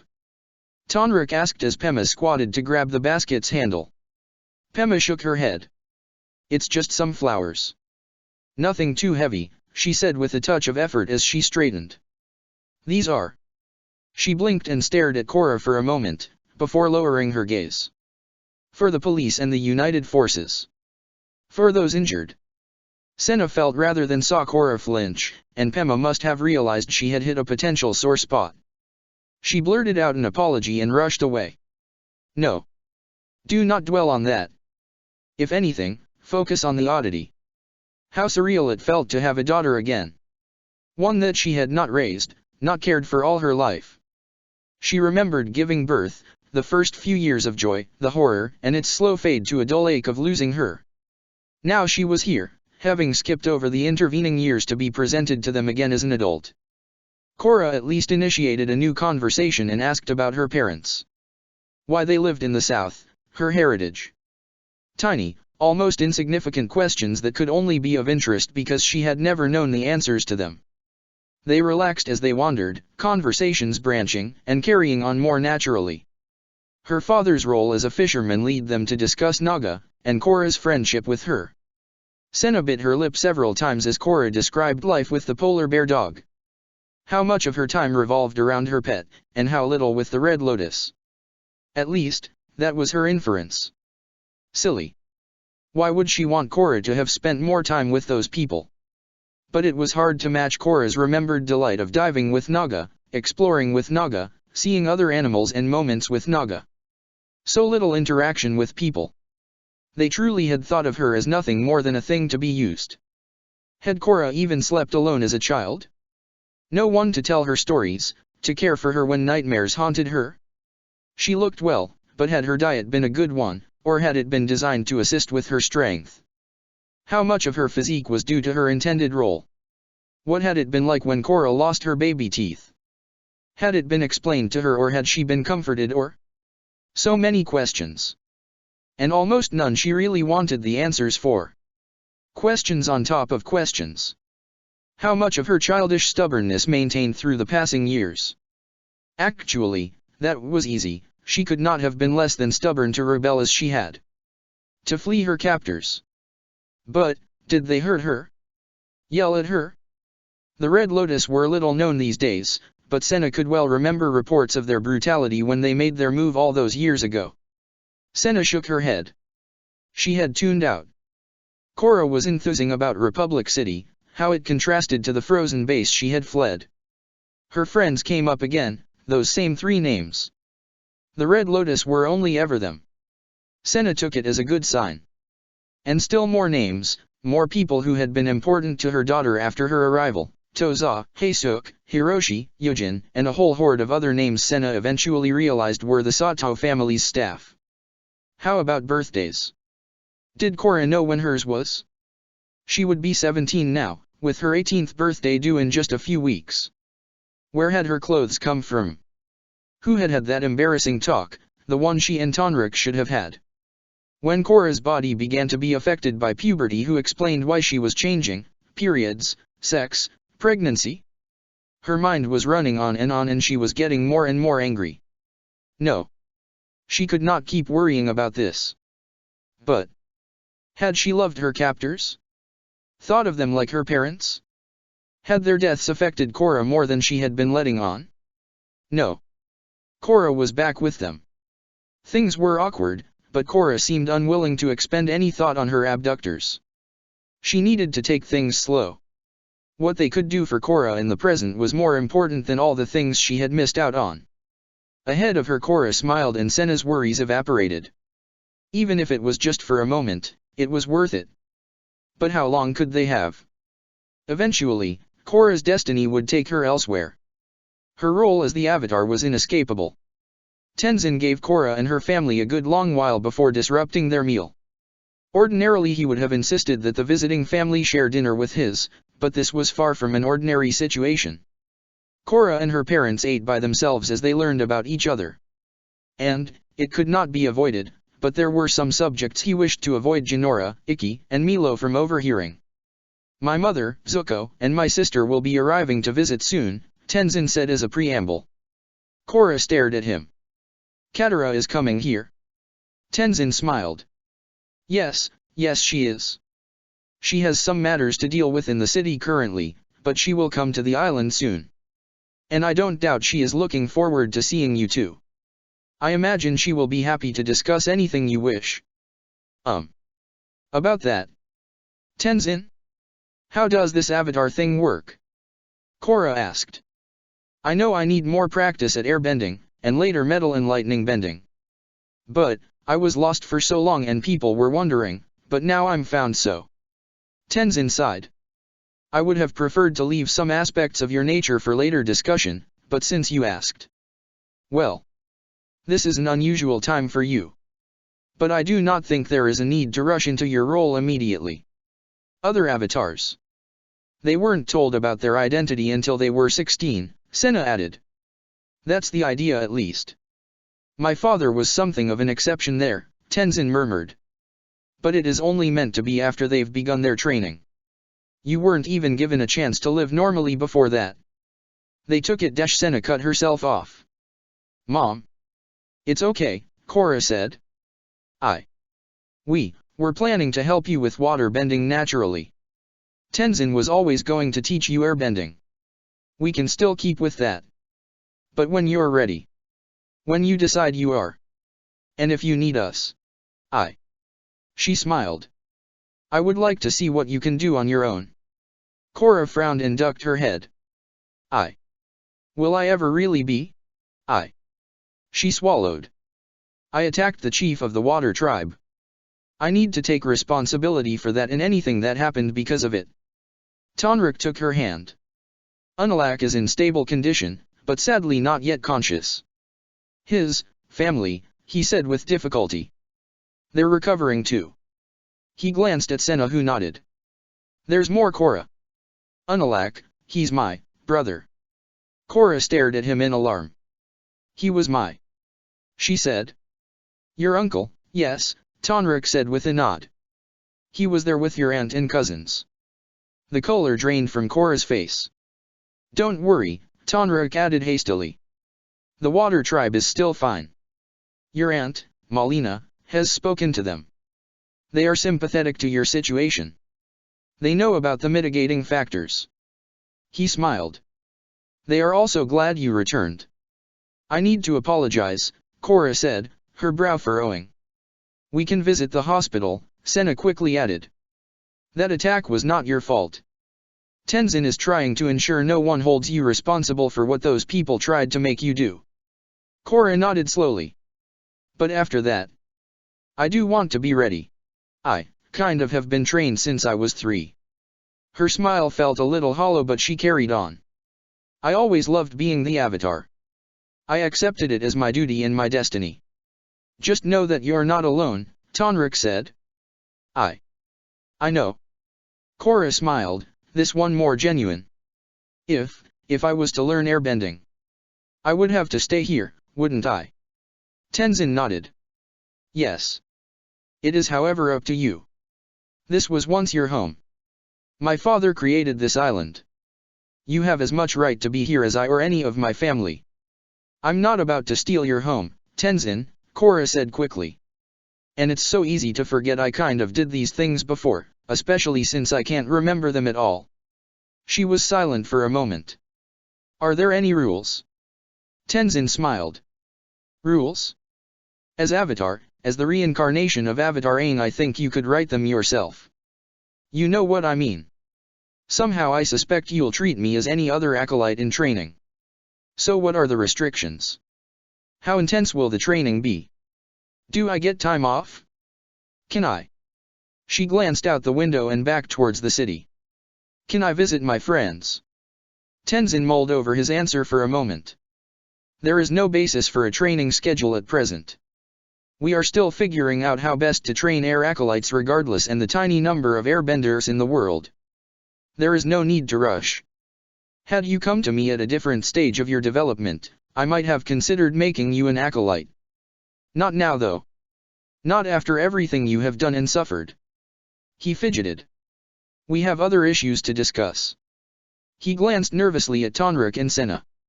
Korra, we feel that you are the only one who can decide what happens now. Do you want the world to know about you? The public knows the Avatar is found and the Red Lotus has been defeated. But your identity remains a mystery, outside of a few individuals who figured it out themselves. Korra grinned. Asami, she murmured. Are the Red Lotus really gone? She asked in a louder voice and Senna twitched at the name. The majority are dead. Most died in the fighting. The ringleaders, those most responsible, are all now deceased. Zahir. Korra scowled at his name. Left his body, Tenzin finished. The organization is near powerless now. There is no reason to fear them any longer. I'm not afraid, Korra said, her teeth clenched. I just don't want them to bother me again. She breathed. I want to start airbending as soon as possible. Of course, Tenzin said, cheered by her enthusiasm. And when I have, I could fight the Earth Queen and make her stop oppressing people. And share her wealth. And then somehow stop the wars in the Earth Kingdom. It'll be a lot to do. She trailed off and looked warily at the adults staring at her. Korra. Senna said and shook her head. It is, not quite so easy, Tenzin said. I am loath to ask, but how much of that notion is from the Red Lotus? Korra frowned. Too much, she said with a sigh after a long pause. Tenzin nodded. The Avatar is not expected to solve all the problems in the world. Your intentions are commendable, but the situation will not be easily resolved. There is more to your role than simply bending. You must undertake a large amount of spiritual training. I've had enough meditation thanks to Zahir, Korra said a little too sharply. Not again. Her eyes flashed with frustration. Tenzin held his hands up placatingly. Korra blinked. I'm sorry, she said. She glanced around. I think I need some air. Please, excuse me. Korra darted from the room, Senna and Tonrik following after a moment. Korra perched on a cliff a short distance from the pagoda. Even here the statue of Aang was impressive. Beyond it the pro-bending arena was brightly lit in the evening sky. The memories of the mountain found her again. Why did it matter so much? They were gone. Even Tenzin confirmed that Zahir was now gone. They deserved their fates. But why did she feel so sad? Naga flopped behind her, her body curling around Korra. There were 2 sets of footsteps approaching too. Mom and Dad more than likely. Would it be better to talk? Before she would always seek solitude, before she never had a choice. Now, things were different. What did she want? Korra, Senna called. Korra turned. Korra, we're sorry. Korra shook her head. Not your fault, she said. Do you want to be alone? Tonrik asked as they stopped nearby. Tonrik, Senna said. Korra shook her head. It's okay. Please. Don't leave me alone. Her parents gingerly shuffled to the edge of the cliff and sat either side of her. Something broke inside her. Every day I was told I was going to set people free and make the world just. And the best way to do that was to get rid of the leaders in the world. Anyone who oppressed anyone else had to be removed. But it went further than that. I was told I needed to wipe out the families to stop new heirs. To not leave anyone related to the Earth Queen, the Fire Lord, the Water Tribe Chief. She bit her lip. Or Tenzin's family probably, not that they ever mentioned them. She laughed without mirth. I hated them all for years. Hated people I never knew. Just because they said they were bad, and that it was their fault the world wasn't right. So I always thought, if I could just get rid of them, then everything would be okay. Senna took her hand and laced their fingers together as Korra continued. I'm still trying to make sense of why they needed to do this to me. Why did they lie so much? I wanted to ask them. At the end. On the mountain. I tried to. But nothing he said made sense. I wanted them to be honest for a change, but they refused to even talk. She took a deep, shuddering breath. I thought they loved me. Senna's hand tensed against her own. I thought they cared and were helping me. But they didn't, and they weren't. It was all a lie. Korra, Senna spoke up. You are far more than the Avatar to us. You are our daughter. And we love you.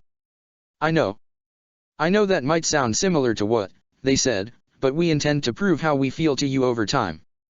We can't ask you to just blindly trust us, and your life is yours to do with what you want. But you are no weapon or tool. We're proud of you, Tonrik added. So many others in history were afraid of the responsibility of being the Avatar. But you're not. You are nothing short of amazing. Korra smiled. So many questions still, but their words made her feel so much better. She glanced at the pro bending arena. So. No complaints if I want to play pro bending again, right? Tonrik chuckled. Of course not. I haven't seen or heard a match before, but I hear they're pretty exciting, Senna said. It's great fun. Korra glanced between them. Can you come? To watch me play? Tonrik fidgeted. We'll try. We need to avoid being identified as your parents. I might have been quite public about claims that my daughter was the Avatar in the past. If all else fails, we will listen to you on the radio. Thank you, Korra said. But what then? Bolin had mentioned something about Aang traveling the world to find bending teachers. In doing so he found his friends, his own team Avatar, and together they defeated the Fire Lord. Would Asami, Mako and Bolin come with her? They had lives and roots here. She would love them to come along, but could she really ask or expect that of them? On the other hand, she was not meant to stay here. Everyone said they would be there for her, but could she really escape being left alone in the future? Was that her fate? The next morning brought familiar faces to the island, the gray-haired metal bender cop leader and Kuvira. This time they were formally introduced. Avatar Korra, this is Lin Bafong. I believe you met, briefly the other night, Tenzin said. Lin, this is Avatar Korra. Hi, Korra said, feeling nervous. Avatar Korra. Lin glanced at Tenzin. I'm not sure if he told you, but I am the daughter of Toph Bafong, one of Avatar Aang's companions. Lin smiled. They were good friends. It is an honor to meet you, Avatar Korra. The police will offer you as much assistance as they are able. She winked. Just stay on the right side of the law, okay? Korra blinked. Thank you. I'm sorry I attacked you. Lin shook her head. The situation was unstable. We could have handled it better ourselves. Please believe me, I am not holding it against you. She bowed. Tenzin? A word. Of course. Excuse please. The pair walked towards the pagoda, leaving Korra with Kuvira. This felt a little awkward. So. Hi. Korra tried. Hello again, Avatar Korra, Kuvira replied. Just Korra please. Kuvira nodded. I have something for you. Your friend Bolin asked me to pass it along. Kuvira held up a metal box. With a flick of her wrist the lid opened, revealing a single yellow flower and a letter. Thank you. It's beautiful. Korra remarked as she took the two items. No one had given her a gift like this before. I'm not all that familiar with flora, but I believe that one is called a daffodil. Korra smiled and opened the note. And blinked. Squinting, the letters just about made sense. They looked painstakingly formed and very deliberate. Dearest Korra. Thank you for your letter. Mako and me are fine. I'm glad you are with your family. Hope we can see each other soon. Just want to say I was happy. If you want I will be there for you in Team Avatar. Your friends. Bolin and. There was a smudged paw print beside Bolin's name, Pabu. Are they really both okay? Korra asked. The brothers. Kuvira asked. There was nothing seriously wrong with them when they came in. Might have started a few rumors thanks to the chief appearing in their apartment block with a bunch of cops, but otherwise they'll live.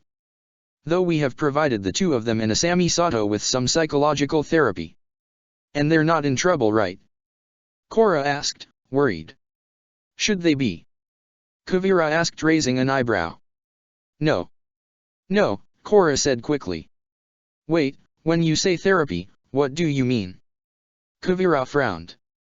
Like, mind healing I guess. It's a newer idea admittedly. It's supposed to help people put into bad situations and lived through them but saw or did things they would rather not have.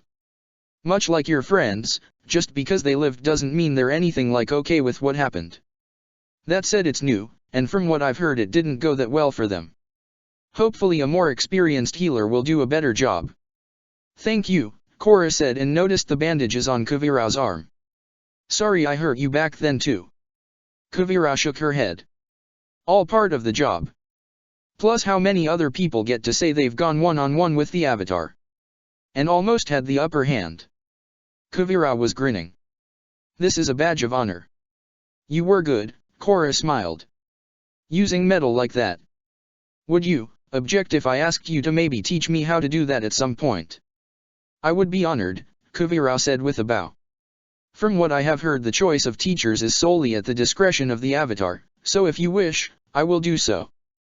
Though, if you come to Zaofu you may also be able to learn from my mentor. Kuvira smiled. Lin's sister. Sorry, I thought you lived here. This is my first visit. I'm heading home in a few days.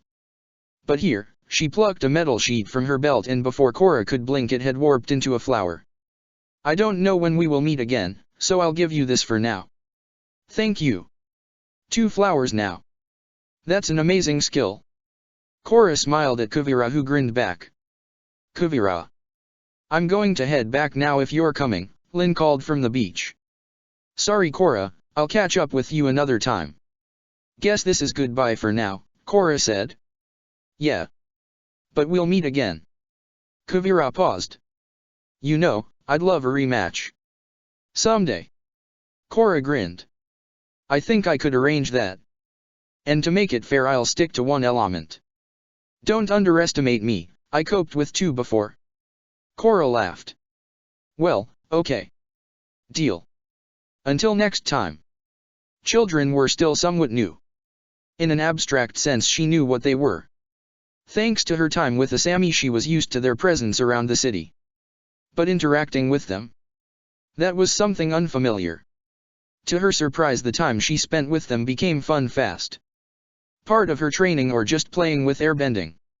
Either way she was grateful. At their request, she blasted Jinora, Ikki, and Milo up into the air, leaving them responsible for breaking their falls to land safely. Now she could control wind. There was a sense of completeness. How had she coped without it for so long before? Ikki was insistent on demonstrating a strange skill to her, something she called the air scooter. The concept was easy to grasp and soon they were racing around the pagoda grounds.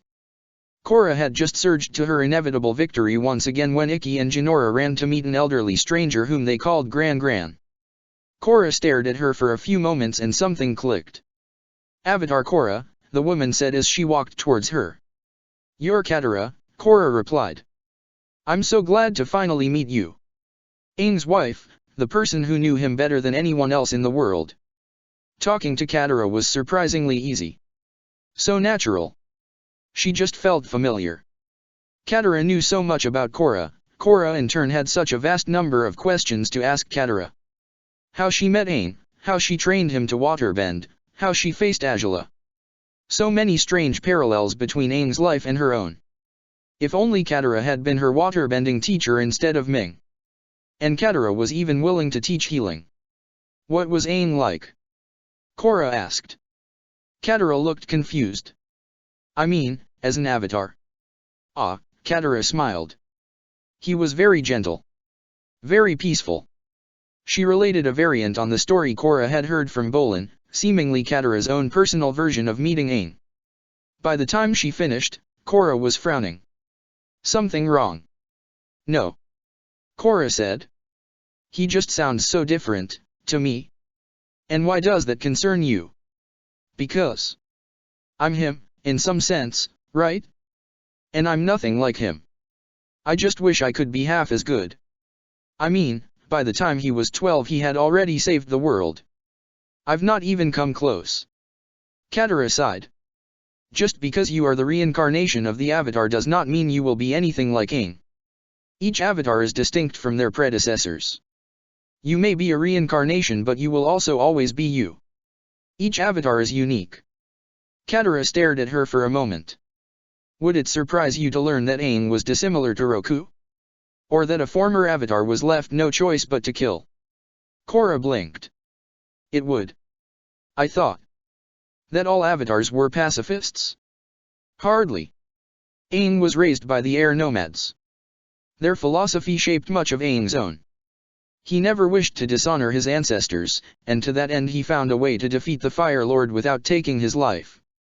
Not all Avatars are as high-minded. Stories are everywhere, Korra. The Red Lotus fed you one. Bolin, as well-meaning as he was, gave you a very different interpretation of the avatars. The world is in flux, the situations that Aang dealt with will be so very different to yours. You have already done a great thing, however. Korra felt confused. I did. You refused to kill when ordered. You resisted and decided instead to do what was right. Be proud of that achievement. But I almost did. Katara shook her head. That doesn't matter. When the moment came you could not, could you? Korra shook her head. This is what makes you different to them. Despite every influence they had on you, they could not change who you are. You made the right choices. When they attacked, up there on the mountain, did you wish to hurt them or to protect your loved ones? Korra smiled. Protection. As far as Aang would be concerned, that was the correct decision.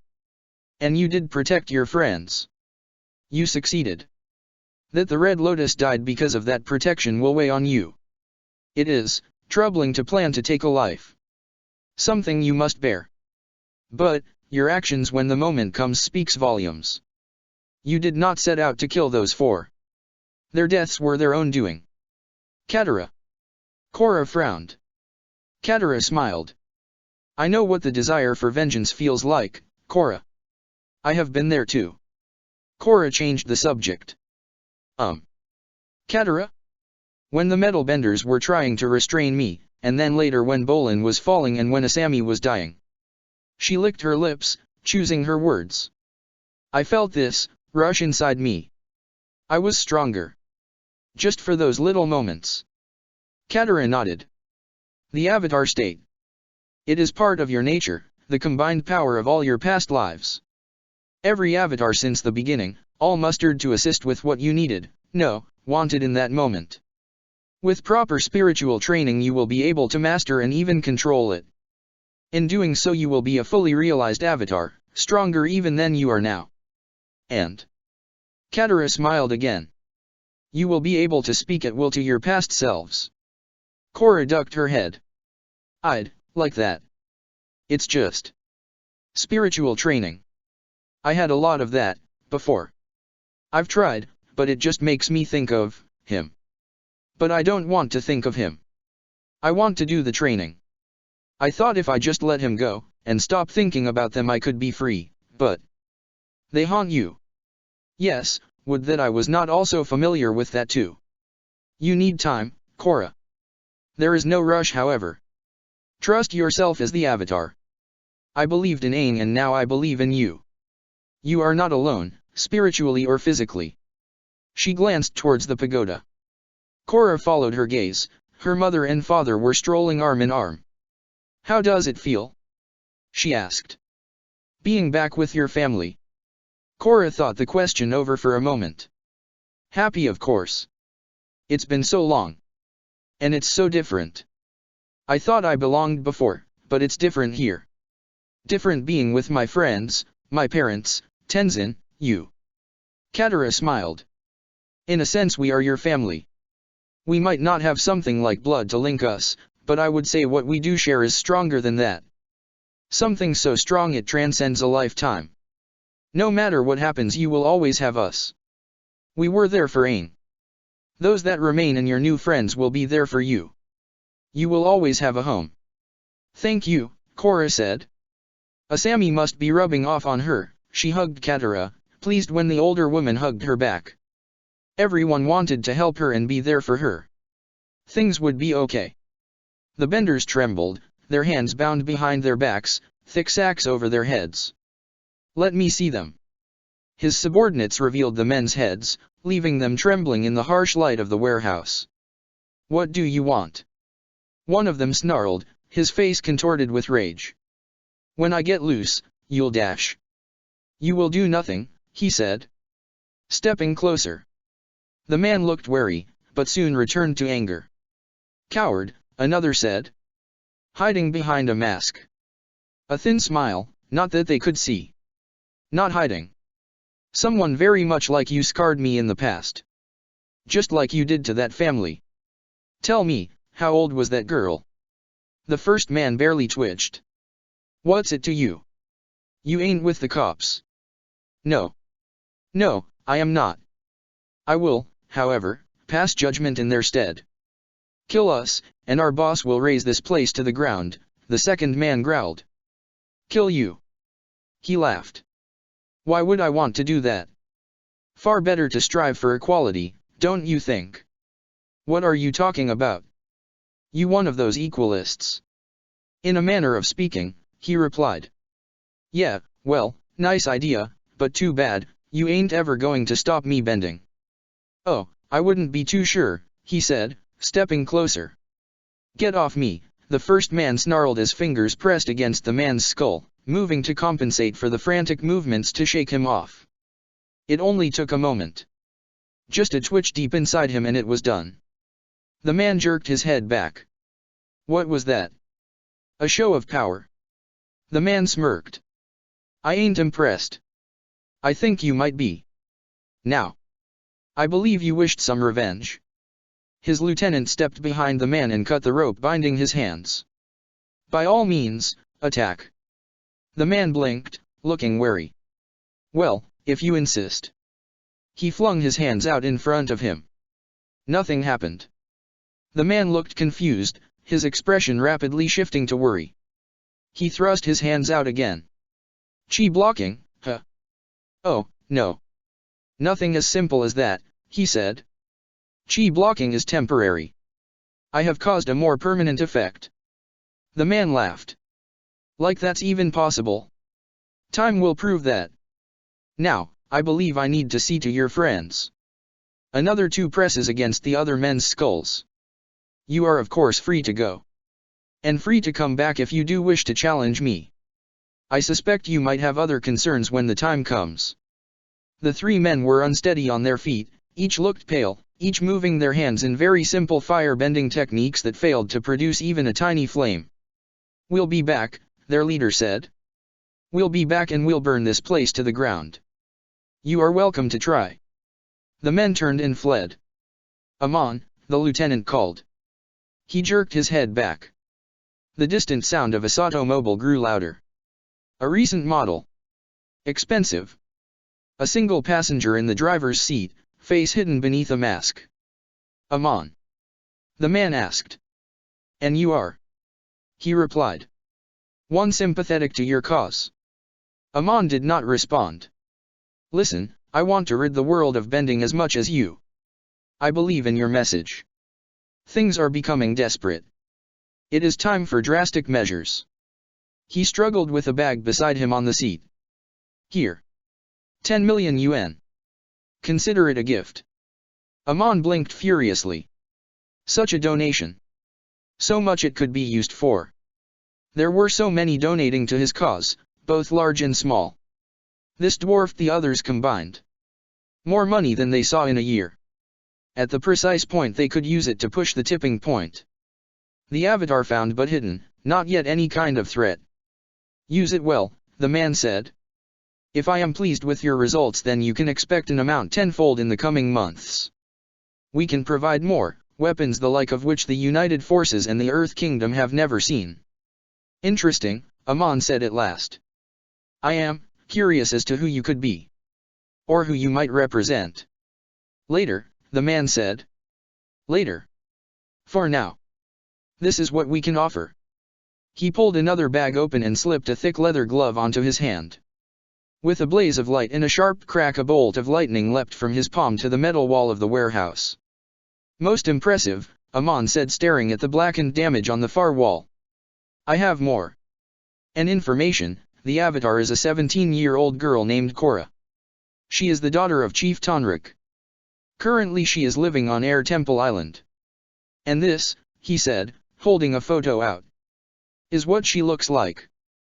The photograph showed 4 people. 2 men and 2 women. The women were seated on chairs, the men behind. The face of the woman on the left had been obliterated by thick, black ink, but it was the other woman who held Amon's attention. Looking faintly startled, a Water Tribe girl stared out of the image. Avatar Korra, Amon said. Book 2, Metal. Chapter 2, Behind the Mask. Korra fidgeted. She was never going to be used to airbender robes, too breezy, too light. They had one advantage though, air was able to flow close to her skin, a constant reminder of the element. The rotating fans on the other hand were frustrating. A basic airbender drill, one Jinora could do without problem. But whenever Korra tried she was slammed into a succession of wood until she was flung head over heels out the other side. Given a completely fair situation the fans would not stand a chance. Fire and earth bending would make short work of them, but the knowledge they were a vintage mechanism from years ago stayed her hand. Korra grumbled as she got to her feet and stomped around to the other side of device once again.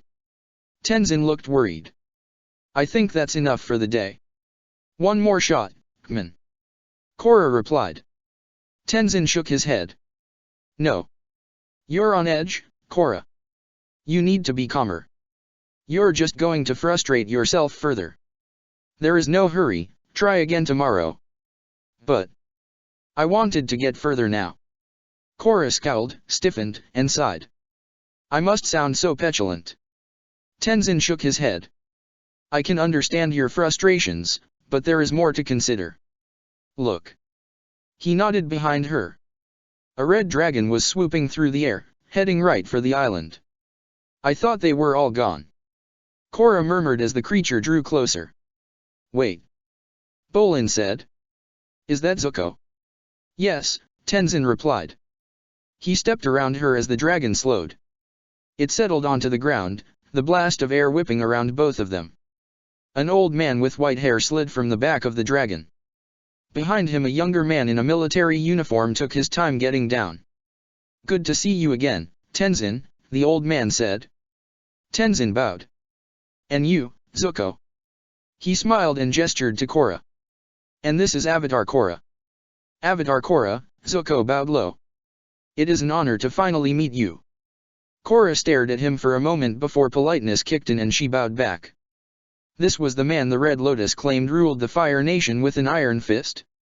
He was so calm, so sedate, unhurried. He seemed even kind somehow. You're Fire Lord Oze's son. Her eyes widened as she realized what she said. She shook her head hurriedly as Zuko glanced up and frowned. Sorry. I mean, you're Aang's friend. Zuko smiled. Yes. He straightened. Though both are true. I am the son of former Fire Lord Oze. He paused, regarding her for a moment. But I come to you more as a good friend of Avatar Aang than as my father's son. He smiled, the expression warm and open. I've heard so many stories about you. I mean, I have this friend. She trailed off as Zuko's smile grew wider. I think I have heard of this friend of yours. Iroh? Is she talking about my fan? I would be surprised if she meant anyone else. The other man said and bowed to her. Korra, this is my grandson, Iroh. It is an honor to meet you, Iroh added. Korra bowed and in a moment of nervousness added hi, as she straightened up. He fit with worrying precision to how she imagined the romantic lead in one of Assamese radio plays would look like. Just like in Rose of Ba Sing Se, or something. That the leading lady of that particular drama would fall instantly in love with someone like Iroh was not a stretch. Wait. Korra frowned. Have we met before? Briefly. Though I would not be surprised if you overlooked me. I arrived on the mountain at the same time as your parents. I do apologize for our delay in reaching you. No, Korra said, raising her hands. It's fine. You guys were right on time to take care of Asami. Thank you for everything you did. Iroh nodded. We are at your service, Avatar Korra. Zuko, a voice called from behind them. And Iroh. Katara was smiling at the newcomers who greeted her in turn. Good to see you are both getting acquainted with the new Avatar. She glanced at Korra. They're not giving you a hard time, are they? Korra shook her head. I'm just pleased to meet Aang's firebending teacher. She leaned to one side and looked past Zuko. Also, never thought I'd ever see a dragon. He's called Druk, Zuko said, turning to regard the creature. He has been a good friend for a long time now. Naga padded up to the dragon and sniffed at his flanks. Druk regarded Naga for a long moment before ignoring her. He was with me. Zuko frowned. Sorry, memories. He was with me the last time I had an adventure with Aang. We managed to find an island with enough active volcanoes to begin a new dragon colony. He smiled. If you would like to see how it has developed, I would be happy to show you if you ever visit the Fire Nation. You would be an honored guest. Korra grinned. I think I will have to take you up on that offer at some point. Bolin's stories were one thing, but hearing Zuko speak was something else. Here was someone who had, like Katara, seen what Aang did firsthand. And visiting the Fire Nation was something she had talked to Asami about a number of times. Asami was very keen on visiting some specific island too. Ember Island maybe? It had black sand and was strikingly beautiful from what she had said. It's life-changing, believe me, Katara said, provoking a chuckle from Zuko. Korra blinked. It is. Old in-joke, Katara said with a smile. Did you ever arrange a better one with Toph? Zuko grinned. Eventually. After years and years and years of complaints. Uncle Zuko. Ikki raced over and hugged Zuko, soon followed by Jinora and Milo. While he looked frail, he was still strong. The children did not even faze him. Hello you three. You've all grown. Again. They always do, Katara commented. Ah, now I believe I had something for the three of you. Iroh. Iroh assumed a shocked expression. He slapped at his uniform with comic exaggeration. I think we forgot to pack them. Zuko frowned. In which case you must now swim back to the city and buy some new treats. Wait. Iroh exclaimed, and he delved into a bag on Drook's side.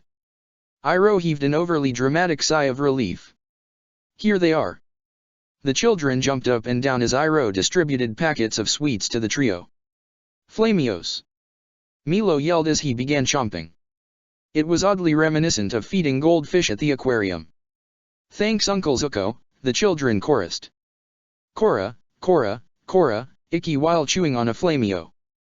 Did you know that Avatar Roku was Zuko's great-grandfather? Korra blinked. Ah, no, I didn't. Wait. Does this mean you're related to me too? Sort of. Zuko nodded. So, Ikki said. If me, Jinora and Milo are your grandkids. She pointed at Korra. Then Uncle Zuko is like your great-grandkid in your past life. She grinned. That's both weird and amazing. Korra smiled. I wonder how many grandkids I technically have. Kyoshi, Yangchen, and Kuruk didn't have any descendants as far as we know, Jinora said solemnly as she passed Korra one of her candies. After that records are less clear and the family trees are spread too wide. Huh. Well, I guess that narrows it down a little, Korra replied as she popped the candy in her mouth. She winced slightly at the taste. That was unexpected, sweet and spicy. Well, it's nearly lunchtime, Katara said. Would the two of you care to join us? Korra had never been at a meal with so many people before.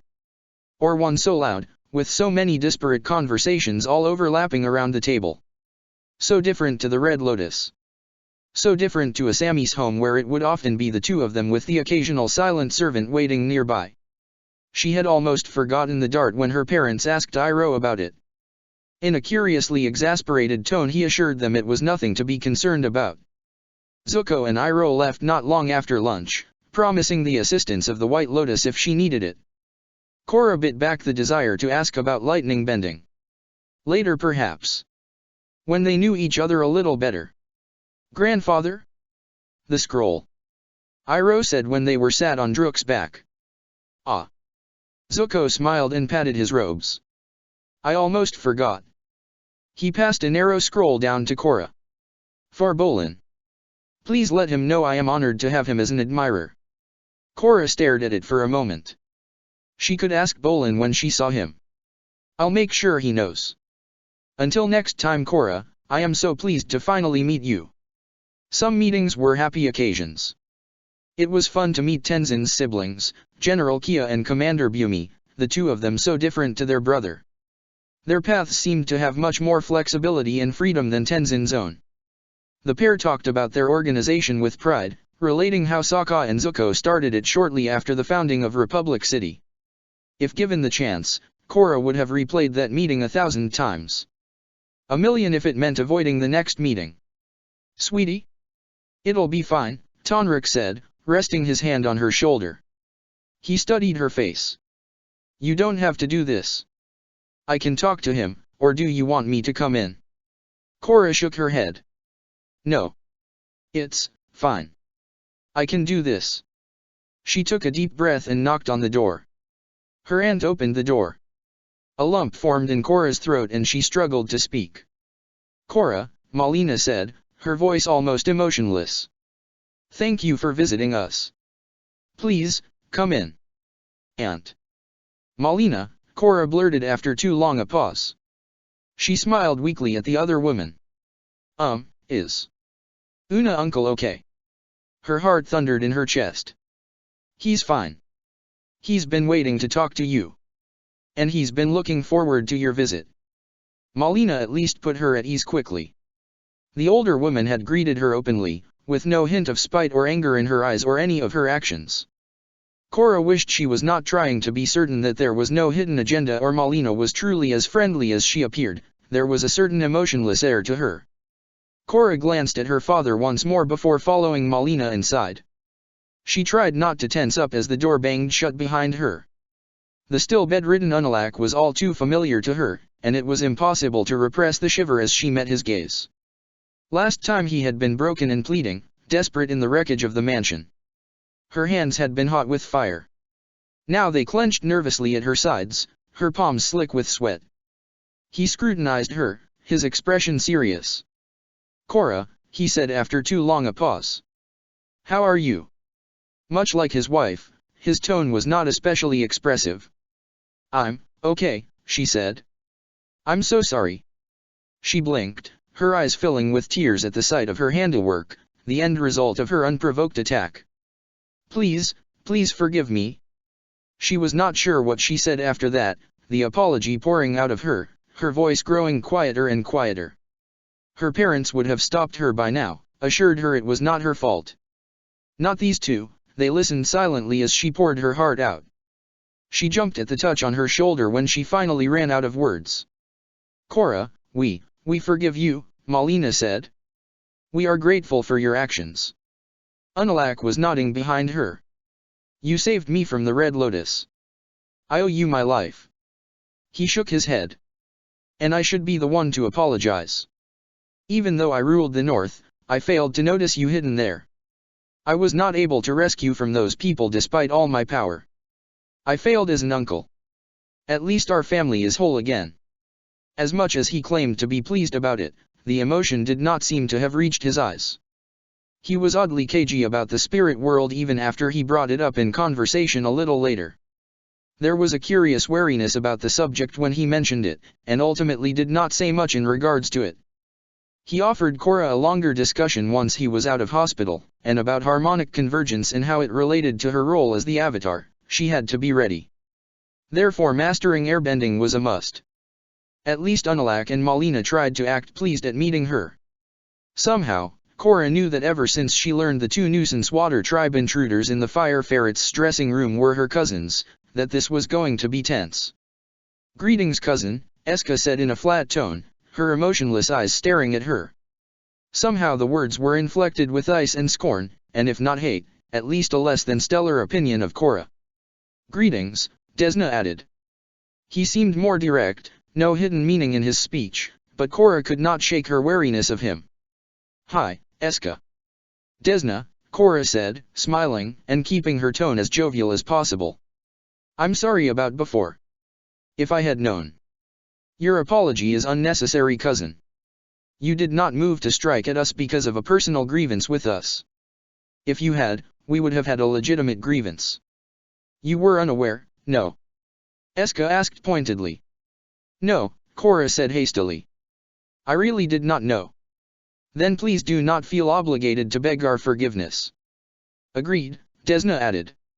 As much as it sucks, he said savoring the word. To have a burn scar, at least it was not on my face.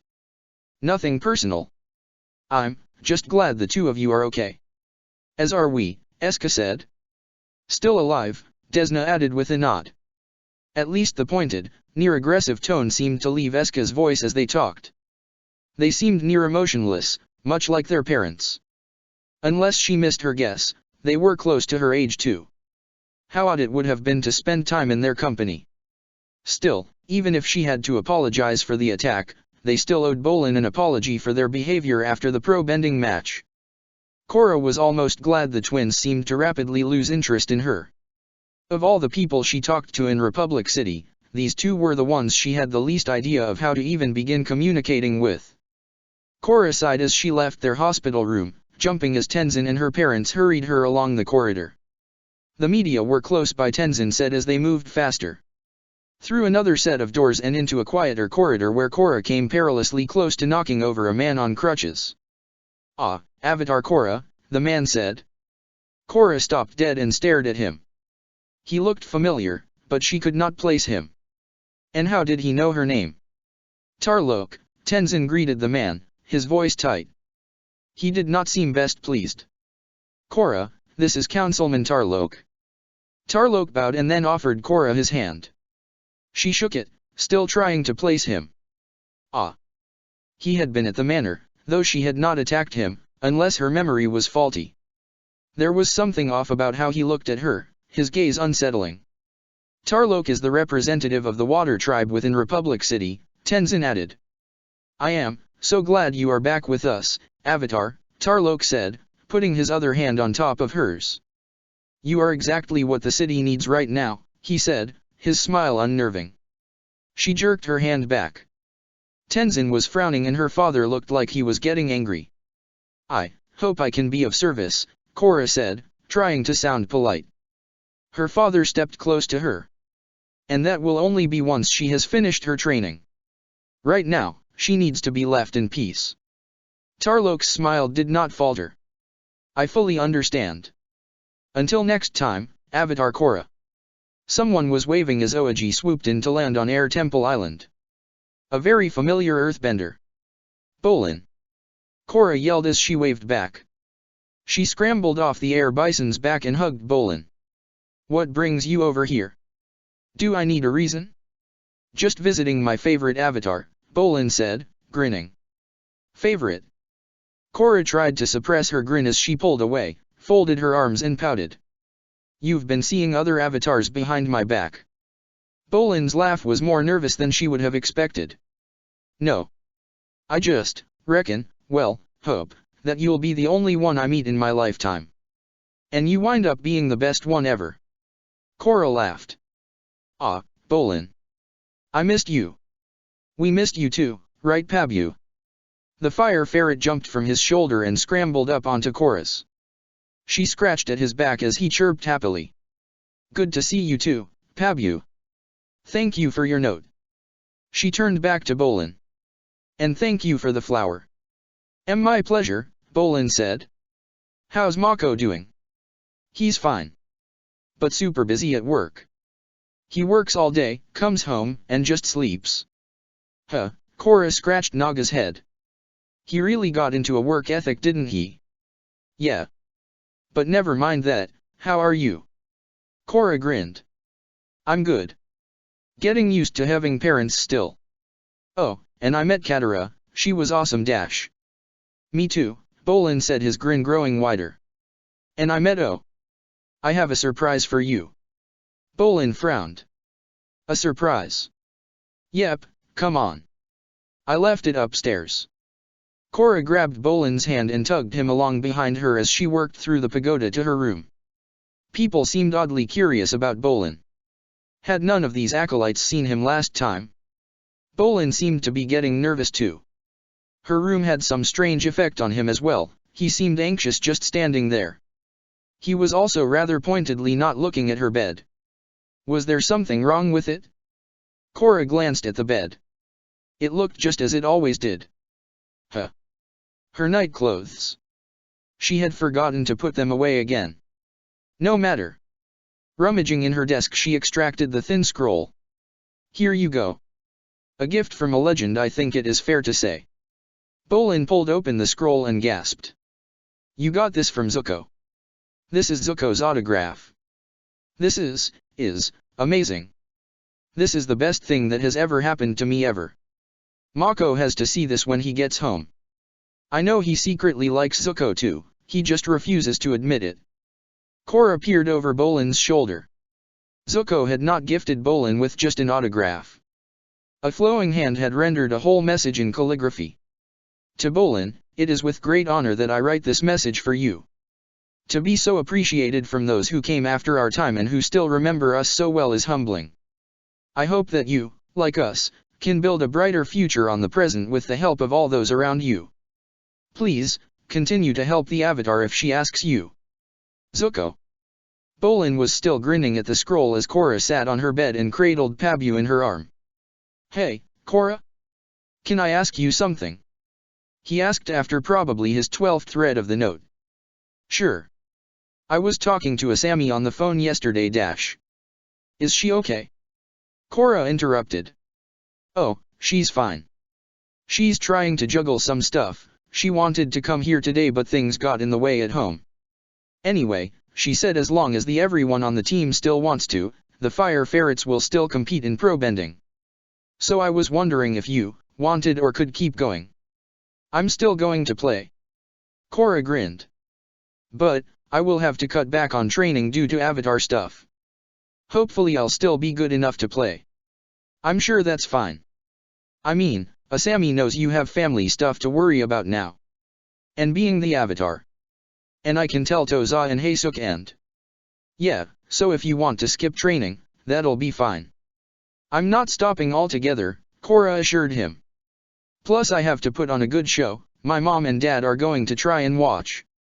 Or failing that, they're going to listen in. Then we'll have to make sure we all try our best. Bolin sighed. To tell the truth, I've missed the training. Me too. Oh, it might be a bit late today, but want to go see Asami tomorrow maybe? Korra asked. Just worried about her, she added. Oh sure. I think it'll be okay, for you anyway. Mr. Sato's gotten very strict with visitors to the house recently. Ever since. Yeah, Korra said with a wince. It's fine. I'll tell her you were worried too. Thanks. The sunflower had wilted. In a few more days there would be nothing option, but to throw the flower away. At least it had persisted longer than most of the others. All aside from Iroha's peonies, they remained unchanged day after day and would continue to, at least until winter came. Asami sighed. At least Korra had visited. Twice if you counted the nocturnal occasion she delivered her note. The one Asami actually saw was not quite what she had hoped for. Korra flanked by parents, Tenzin and assorted air acolytes.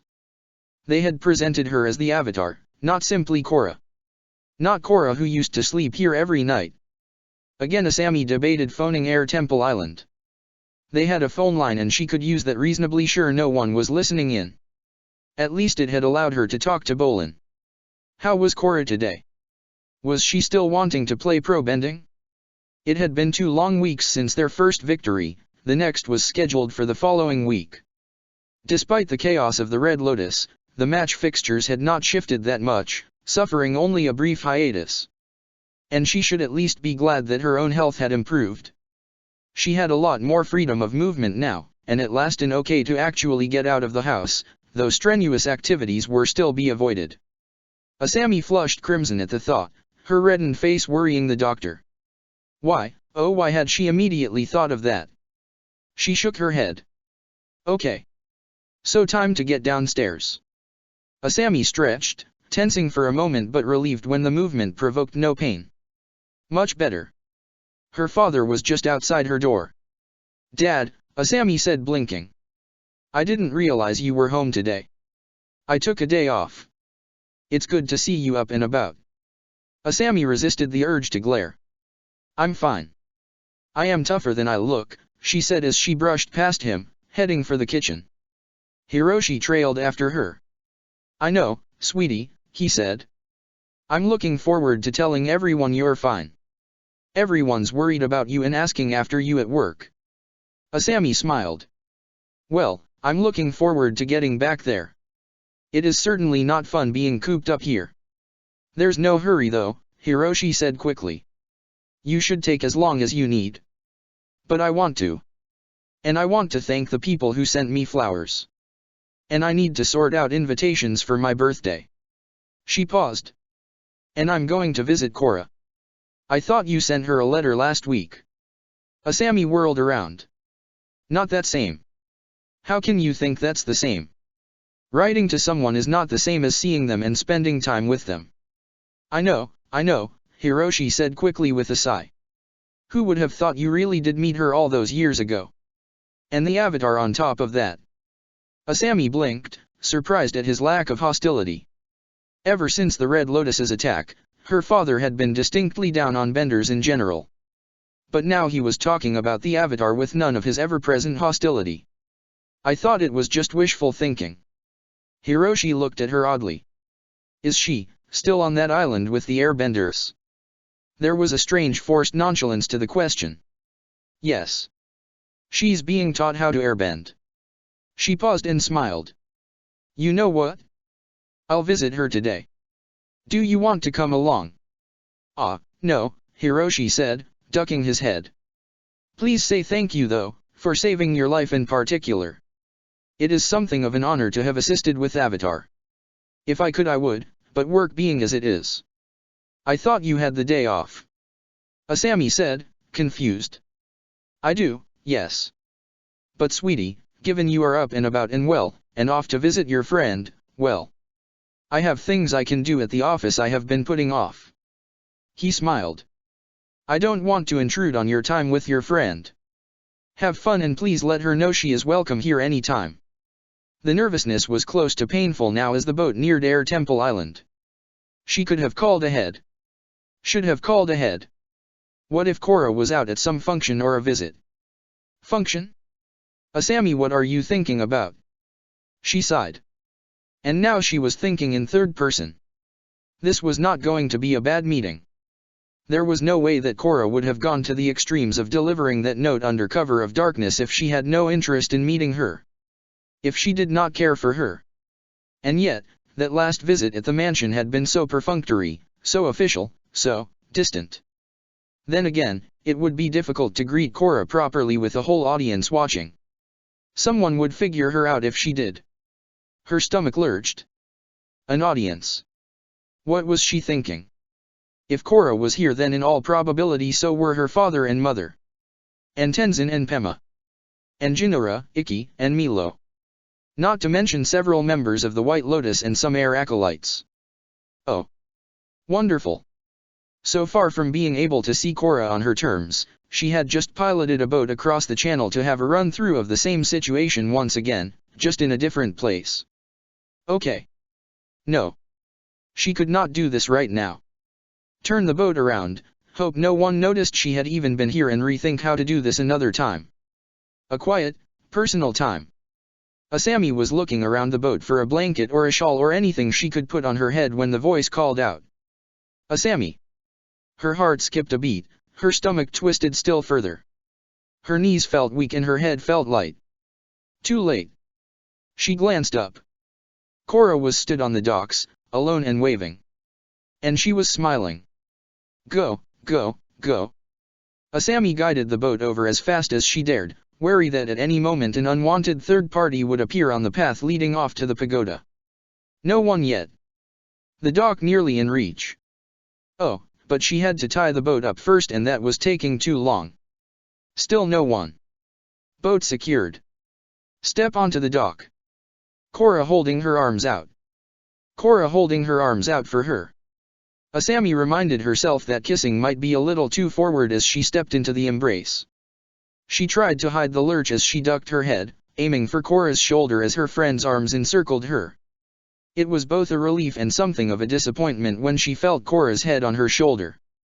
No firm touch steering their faces together, no touch of lips. Asami wanted to sigh. She could not keep thinking like this. But this little moment, this was bliss. The hug did not help as Korra squeezed her tighter and Asami squeezed back as hard as she could. It felt too good. After an eternity that was still too short, Korra let go and stepped back. She was grinning. I didn't expect to see you today. Spur of the moment. Just got a clear bill of health from the doctor. No strenuous activities though, Asami said as she grinned. Korra nodded. I'll bear that in mind if I hug you. Asami shook her head. Don't worry about that. I can take it. Just no running today, please. Still no one else. So. How are you today? Me? I'm pretty good, Korra replied. She glanced back towards the pagoda. Actually, annoyed. Airbending is hard. Asami laughed. You were doing pretty good with that glider, though. Yeah. Korra said, scratching her cheek. I wasn't thinking too hard when I did that though. Fine detail is so much fiddlier. Korra blinked. Look at me, I'm a terrible host. Are you thirsty?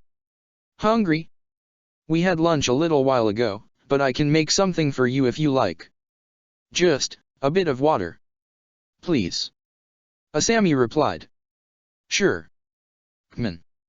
They strolled back towards the house, the tension slowly leaving Asami. This had been better. But she needed more excuses to visit. And just more time.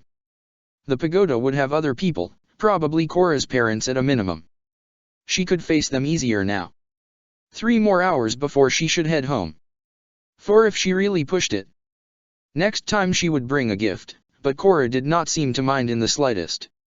She seemed happy just for Asami to be there. Asami's spirits soared and she tried to stop smiling quite so much. Asami. Bolin waved as he ran up to the Sato mobile, still wearing his pro-bending uniform. Sorry I took so long, she replied. The traffic was terrible today. Were you waiting long? Bolin shook his head as he clambered into the front seat. Only a few minutes. He had procured a bouquet of flowers from somewhere. Let's go see Pema's new baby. Asami laughed. Another descendant of Aang. She glanced at Bolin. You know Korra will say she has another grandkid now, right? Bolin laughed. The traffic really began building up. It had been bad enough getting here, but this was even worse, the packed streets were packed. She sighed. Just what is going on today? Asami clicked on the radio. An estimated 3,000 people have gathered protesting against the presence of benders within Republic City. Tensions are running high and the mood of the crowd has been exacerbated by the still recent actions of the Red Lotus, not to mention ongoing gang violence and reports of non-bender suppression. Most visible in the protests are the group calling themselves the Equalists. In addition, we have received word that this protest is occurring simultaneously with protests in several Earth Kingdom cities. Further dash. Asami clicked the radio off. The sounds of Sato mobile engines all around them almost blotted it out, but Asami caught chanting somewhere in the distance. It was getting louder. Bolin sank lower into his seat as the protesters began marching between the cars. Some held signs depicting elemental symbols slashed through with black paint. Others contained a curiously familiar image, a masked man. It was naggingly familiar and Asami could not drag her eyes away as she tried to place it. The avatar is obsolete, a man yelled nearby, followed by other calls. Down with bender supremacy. End segregation. Asami trembled with anger as she ducked her head. Bolin looked petrified beside her. The march of people and the shouts went on and on, almost a never-ending stream of hatred. And when the chanters had gone, it still took ages for the traffic to actually start moving. She wanted to say something. Shout back at the accusations and hate. Comfort Bolin somehow. Bending was not the problem, those who directed it against others and used it maliciously were. Would this still be happening if Korra was not hidden? Did she know about this kind of thing, and if then, what would she do about it?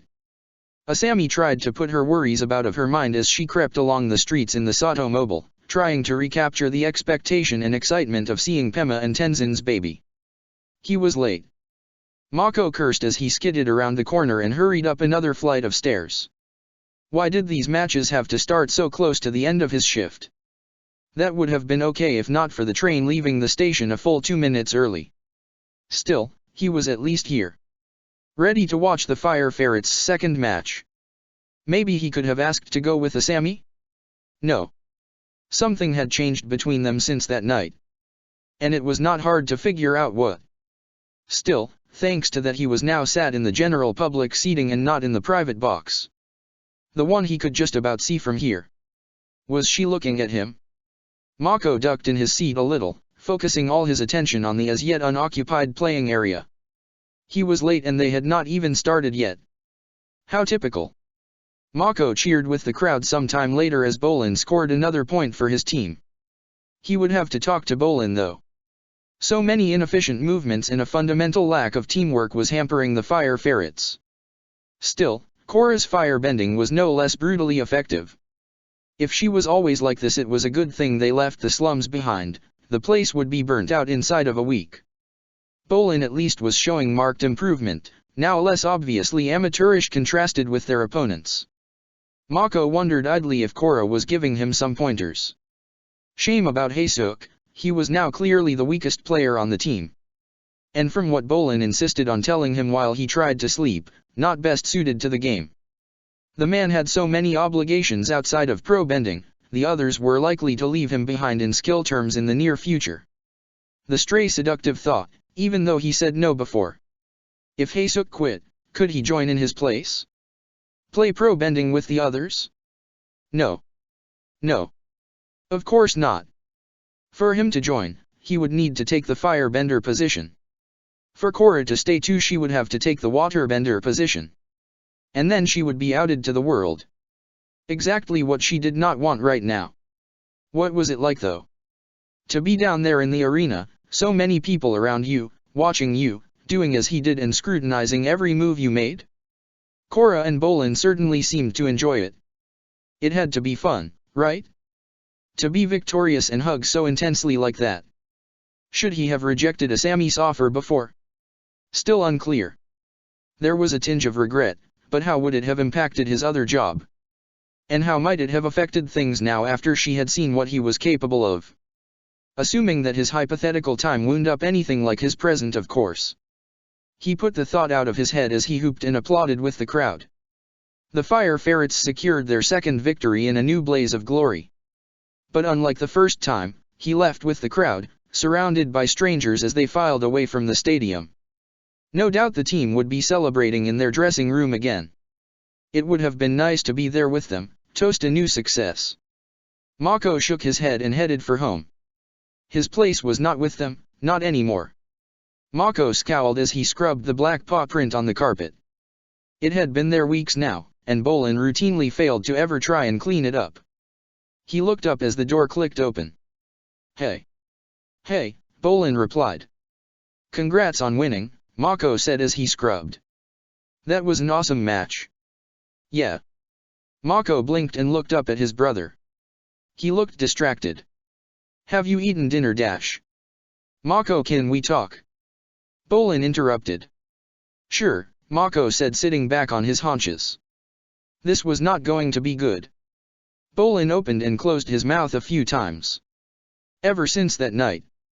You and Asami haven't been talking. I know you had a fight, but I didn't think it was too serious. And I thought, hey, Mako's just busy, and that's why he never sent a get well note to Asami or Korra. Or visited either of them. Bolin looked down at him. Mako, what happened? Mako sighed and squirted some bleach onto the stain. No avoiding this. She got freaked out when I got that Red Lotus goon to confess. That I figured out, Bolin said. There's gotta be something else. You remember what it was like, right?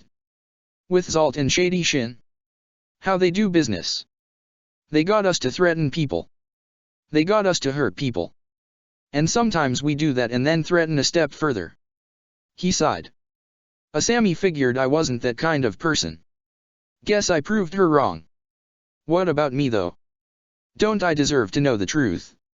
Mako frowned at him, and as bluntly as possible, described his actions on the beach. With each word, Bolin's face fell further and Mako felt a little worse. You were desperate, Bolin protested when Go fell silent. You wanted to save Senna and Tonrik, he said. Mako shook his head. Doesn't make up for it. I'm a very bad man who apparently has kept in Asami's good graces just barely enough to not have me tossed out of here. Maybe it's more for your benefit than mine. And don't think this was the only time. I had to know it worked and how, and for how long. I've heard, it hurts like nothing else, Bolin. People offer you anything to stop. I never did. I scarred people too, burned them, just like what happened to Mom and Dad. And I never told you any of it. Well, he said, throwing the scrubbing brush down. One paw print gone. No more lies. Bolin was staring at the ground in silence. You want to ask if I ever killed anyone, right? Mako plucked up the brush and started on the next paw print. I haven't. I came close once. I couldn't though. Mako sighed. So I made a deal. I win at the bending arenas and give up my winnings so I don't have to do enforcer work. Mako smiled as he scrubbed. And that was all good until she wiped the floor with me. He scrubbed harder as he muttered. Bet it was just fun and games to her. Someone with that much privilege and that much talent. Bolin was still silent. Mako did not want to look up as he moved to another paw print. He raised his voice. If Asami hadn't been there. Well. If you and Korra weren't there and you hadn't helped me. Well, I doubt we could even have this conversation. Bolin's voice started quiet but increased in volume. Mako winced at the sound. Any more secrets you've kept? Mako kept scrubbing the carpet. Not anymore, that's all of them. He paused. I'm sorry, Bolin. His brother was silent for a long moment before he exhaled. We can fix this. Together. I can help. Let me help. Mako shook his head. Not that simple. It's all part of why Chief Bafong wanted a chat. She doesn't trust me. Thinks I'm bad for Korra. So I stayed away. Bolin dithered, his boots just about visible out of the corner of Mako's eye. He took one step forward and then span on his heel and stormed out of the apartment, the door slamming behind him. At least he still knew Bolin, his brother had not gone far. He stared out at the vista of Republic City, and did not react as Mako walked closer. He was ignoring him. Bolin. Silence. Hey, talk to me. Bolin let out an angry breath. It's because I can't take care of myself, isn't it? You did all this because I'd get myself in trouble. Right? Right. Bolin turned slightly, his eyes glistening with tears. You did all that to risk your life because I was too busy listening to the radio. Mako gingerly reached out to rub Bolin's back. He did not react. Mako kept rubbing. It's not like that. Not at all. You have nothing to apologize for. What I did, it was my choice. It's not your fault. I could have helped. I would have fought to rescue you. But. He slumped on the railing. I'd probably get myself killed though. He paused. But you should have still told me the truth.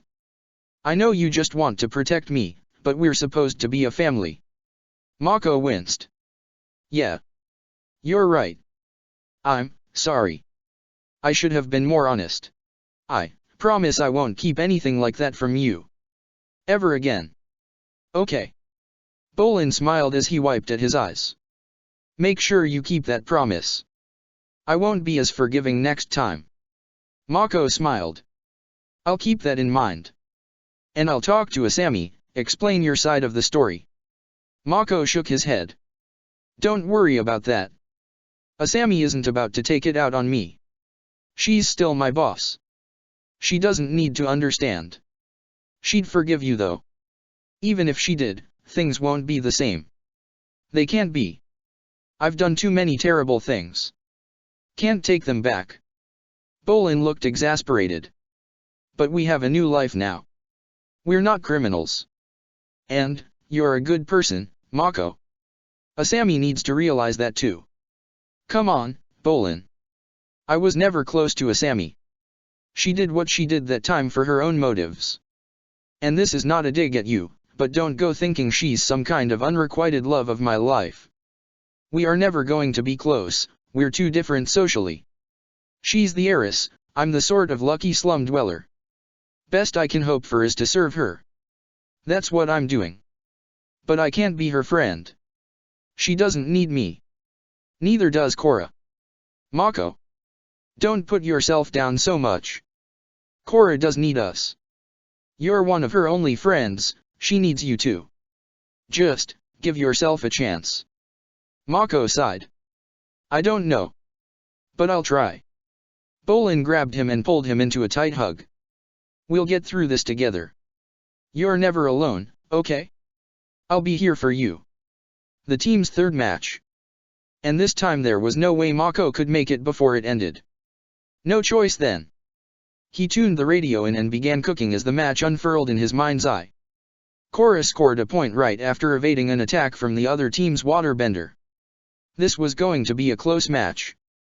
And then right in the middle of Shiro Shinobi's mounting excitement the radio fell silent with a burst of static. Scowling, Mako stalked towards the radio. Maybe it was not quite tuned correctly? He froze as a cold voice emanated from the radio.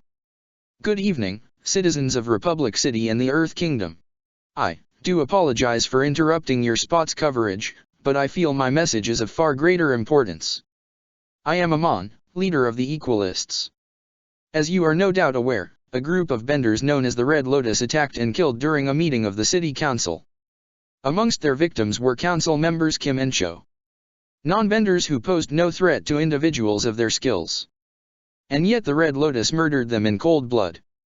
How long must the people of the world endure such atrocities from benders in society? How can you feel safe in your homes when there are those all around you who can marshal fire, water, or earth in the blink of an eye? Do you even know which of your friends and neighbors are benders? These privileged members of our society have repeatedly proven themselves unfit to coexist with those who share no such gifts.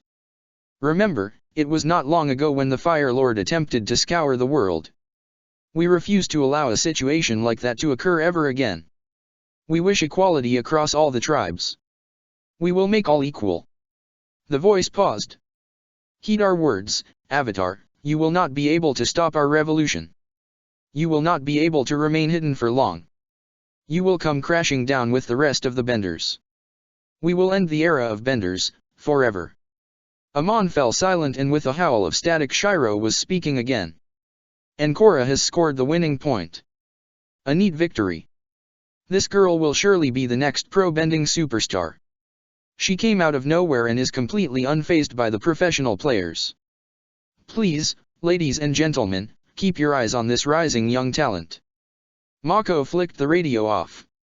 Not again. Not now. The Equalists. He had never really thought much about them before. He snorted. And why should we worry?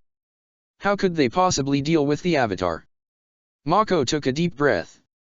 Leave it to the police. After that stunt they were going to get a lot more scrutiny than they had been. There was no way the Equalists could know who Korra was, right? The secret was known to a pretty select group. Were they all trustworthy? Tenzin and his family, Korra's parents, Asami and Bolin, naturally. Who else? Maybe 50 people total. But even if the Equalists knew who she was, what could they do to her? This was not like the Red Lotus. The memory made him shiver. Conflict and fighting were not new, but that had been something else. The trio of benders almost beyond anything he had seen before. And he had willingly walked into that and involved himself. No greater honor than helping the Avatar, huh? He said to himself. His gaze drifted to Bolin's scroll, the one carefully pinned above his bed. Why had he not asked for the autograph too? Zuko had been one of his idols growing up. He had been offered the chance from Iroh but had passed it up. Mako shook his head. What was he hoping for? To join Korra and Bolin on some fool Team Avatar crusade around the world. That was not how it worked. Aang was Bolin's model for everything, the previous avatars had been so very different. And if Korra needed one, there would be a better firebender than him to take his place. But if she asked? What then? No. No use dwelling on fantasies. He clicked the radio back on, wanting noise.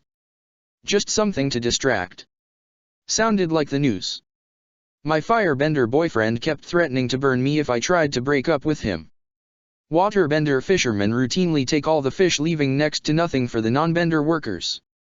I worked years to pay off my housing loans. Then some punk earthbender teens destroyed it in minutes. Mako felt a chill sweep through him. The radio announcer rallied as well, mentioning a pro-Avatar rally. Triple the attendance of the Equalists. Without the Avatar, Oze would have destroyed the world. Would have been trapped if not for the Earthbenders. Is our tradition, part of our culture and heritage for thousands of years. To dismiss or try to prevent that is to suppress our own identity. Rhetoric, not dissimilar to the historic arguments put forward by Fire Lord Sozin to justify his annihilation of the air nomads. Bending is instrumental in the empowerment of Water Tribe women within Republic City. The skills allow them to escape arranged marriages and make use of opportunities. Absolutely absurd, no one asked to be born a Bender. Exploited for as long as historical records exist. Mako smiled. So many people rallying behind an avatar they had not yet seen. And such a rejection of the Equalists' credo. He reached to shut the radio off, halted by a new burst of static. My fellow Equalists. That same voice. As you have no doubt heard, Benders still hold a high regard in society. However, I urge you to cheer that we have taken our first steps towards equality. The Agni Kai triads have had their bending taken from them this very night. They are now equal. All those who have oppressed will have justice meted out against them. Consider this our declaration of war against the Earth Kingdom families and their private Bender armies, the Foz, the Mattis, Cheens. Heed us every bending gang within Republic City, Lightning Bolt Zalt, Shady Shin, Viper. All will have their bending taken from them. Await us. Avatar. Bolin should be home by now. But then again, with that rally traffic might be slow. Mako fidgeted. He wanted to stay up and make sure Bolin got home okay, but he needed sleep for work. Mako checked the door was locked, pulling the mechanism back to let it relock to assure himself. A quick note to Bolin about food and then bed. Better check the door one last time. Mako blinked as his alarm went off. Bolin was awake, dressed and just finishing up breakfast. Morning, Mako mumbled. Ah, morning, Bolin smiled. Where are you off to? Training. Bolin shook his head. Sorry, I forgot to tell you. I have a date. Mako blinked and grinned. Good for you. Took you long enough. I'm sure you and Korra'll have a great time. It's not with Korra. Wait. What? It's not. Mako stared at his brother. Then who? Secret, Bolin smirked. But I thought you liked Korra. I do, he sighed. But it's never going to happen. Dating teammates is forbidden. Remember? Yeah, but I thought. Your radio shows always go in for love against the odds. I just thought. Never mind. That sucks though.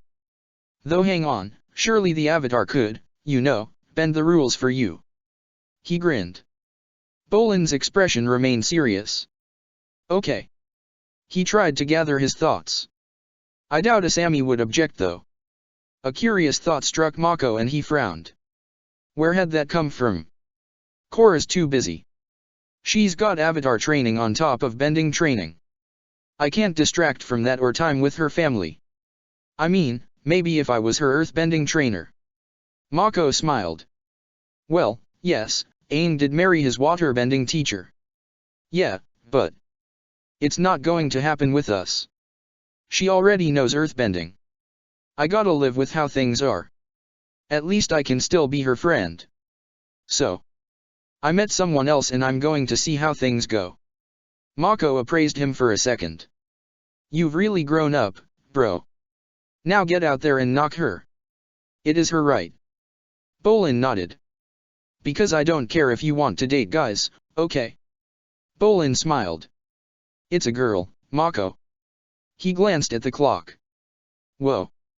I better get going. See ya. Mako dragged himself out of bed and was almost at the bathroom when someone pounded on the door. What did you dash? Korra was stood in the doorway holding a glider. Mako, we need to talk. Mako stumbled back and Korra slammed the door behind her. And good morning to you Korra, Mako said stifling a yawn. He tried to not think about how he was currently half naked in his apartment with a Water Tribe princess. No, the Avatar. No, his friend. He had not yet got as far as shaving. To what do I owe you this visit? My parents told me what Chief Bafong told them about what you told her about what happened on that night. Korra trailed off frowning. So dash. Korra interrupted. So, I'm going to talk to Chief Bafong. She has no right to keep my friends away. Mako blinked. Hey, no, what? It's not like we've been forbidden to talk or anything. He cast around. See? No police. I know what you did, Korra said in a quiet voice. Mako froze. I can't say I wouldn't have done the same. I'd have helped if I'd been there. And knew how. Her expression was blank. I can't feel sorry for them. Not after what they did. So the Avatar was on his side apparently. Great. And when they come to write the great tale of Avatar Korra, would his contributions be an ends justify the means mindset? Chief Bafong had been right. What could he say to this? Nothing.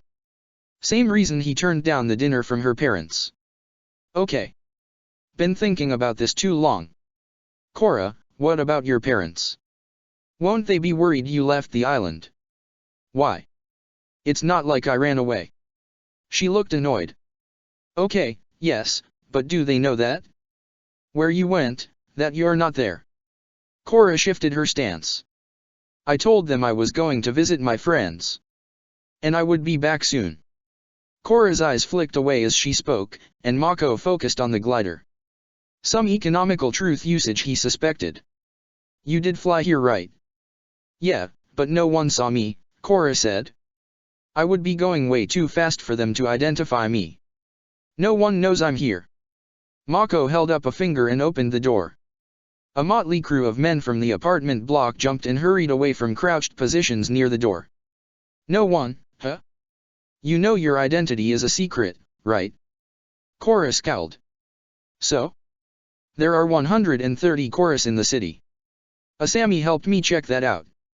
She smiled. You should see all those names. Hundreds of Balins and Makos and Asamis.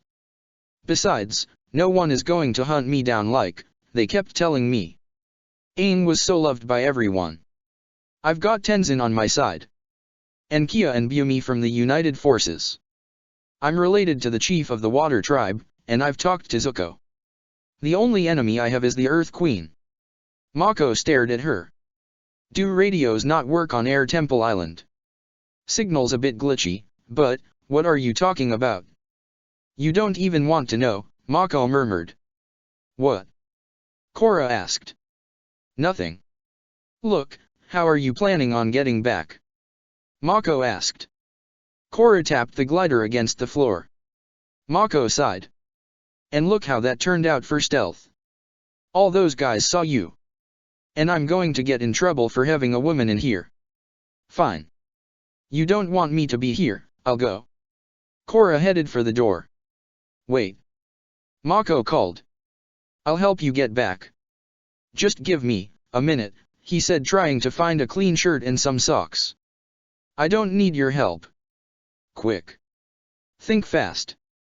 The train, he blurted. Korra stopped and turned to look back at him. Mako smiled. You never got to try the train, did you? I didn't, she admitted. So? If you give me 5 minutes, better make it 30 seconds. 5 seconds, I will come with you. Fair deal, Korra said, sniffing. Mako threw himself into the bathroom and changed at a rate of knots. Here, put this on, he said, passing her a scarf and hat. Do I need to? Korra asked. Mako nodded. As she pulled the scarf over her face, he opened the door. What do you lot want? He asked. Well, What do you want? Korra boomed. Haru blinked and stuttered, Are you the Avatar? No more questions, Mako said as he led the way through the crowd. The train in Mako's memory was clean. The windows were like crystal sheets, the scenery whizzing by perfectly visible. He used to know exactly when the announcer would speak and tell them they were approaching the next station. He could still read the map at a glance at least. 13 years had taken its toll on the interior, however. The train was crowded, the windows murkier and the announcer barely audible. Still, this was fun. And Korra was just like he used to be. "Are we there yet?" she asked again as the train began slowing. "No. 4 more stops." "How long is that?" she asked. 5 minutes I think dash. "I'm going to see the end of the train then," Korra said. She set off down the train, swaying along with it as it moved along the tracks. It took her almost no time at all to reach the end and begin heading back. "Found it," she said, pleased with herself. From the last stop, it was only a few minutes' walk down to the dock. Mako rummaged in his pockets. "Here," he said, holding out a few yuan. "This ought to be enough to get you back across." "Mako, I can't take this," she said. "I'll just swim or waterbend." Mako sighed as he took the coins back. "Suit yourself. I did offer though." He spotted an ice cream vendor. "How about an ice cream then?" "My treat." Korra selected papaya from the choices on offer, not one of Mako's favorites. She stared at the orange ice cream for a long moment before cautiously licking it. And in a rush she began devouring it. She glanced up at him after a moment, ice cream smeared around her lips. "Oh. Sorry. Did you want some, Mako? There's still some left." She held out what was left of the cone. "Korra, people don't usually share ice cream. You enjoy that. But thanks for the offer." She looked at him. "You know, we should got out sometime. Just the two of us." Her gaze drifted to the ocean and the statue of Aang. Was she asking him out? "What do you mean, go out?" he asked cautiously. "You know, spend time together. I went to see that mountain with Bolin the first day we were together. That was such an amazing sight. And we see each other during training all the time. And I was always going out with Asami. We went everywhere, the zoo, the aquarium, up one of the tall buildings." Korra flushed a little. "Once we went to this club I think, where there were all these super pretty boys and they just talked to us and had cake and drank tea for hours." Korra blinked. "Anyway, you and I never did anything like that. So, what do you say?" "Not sure I'd have gone to the host club," Mako muttered and fidgeted. "Maybe," he said in a louder voice. "I mean, sure, but you know, the more the merrier, right?" he said in a louder voice. Korra frowned. Wrong answer it seemed.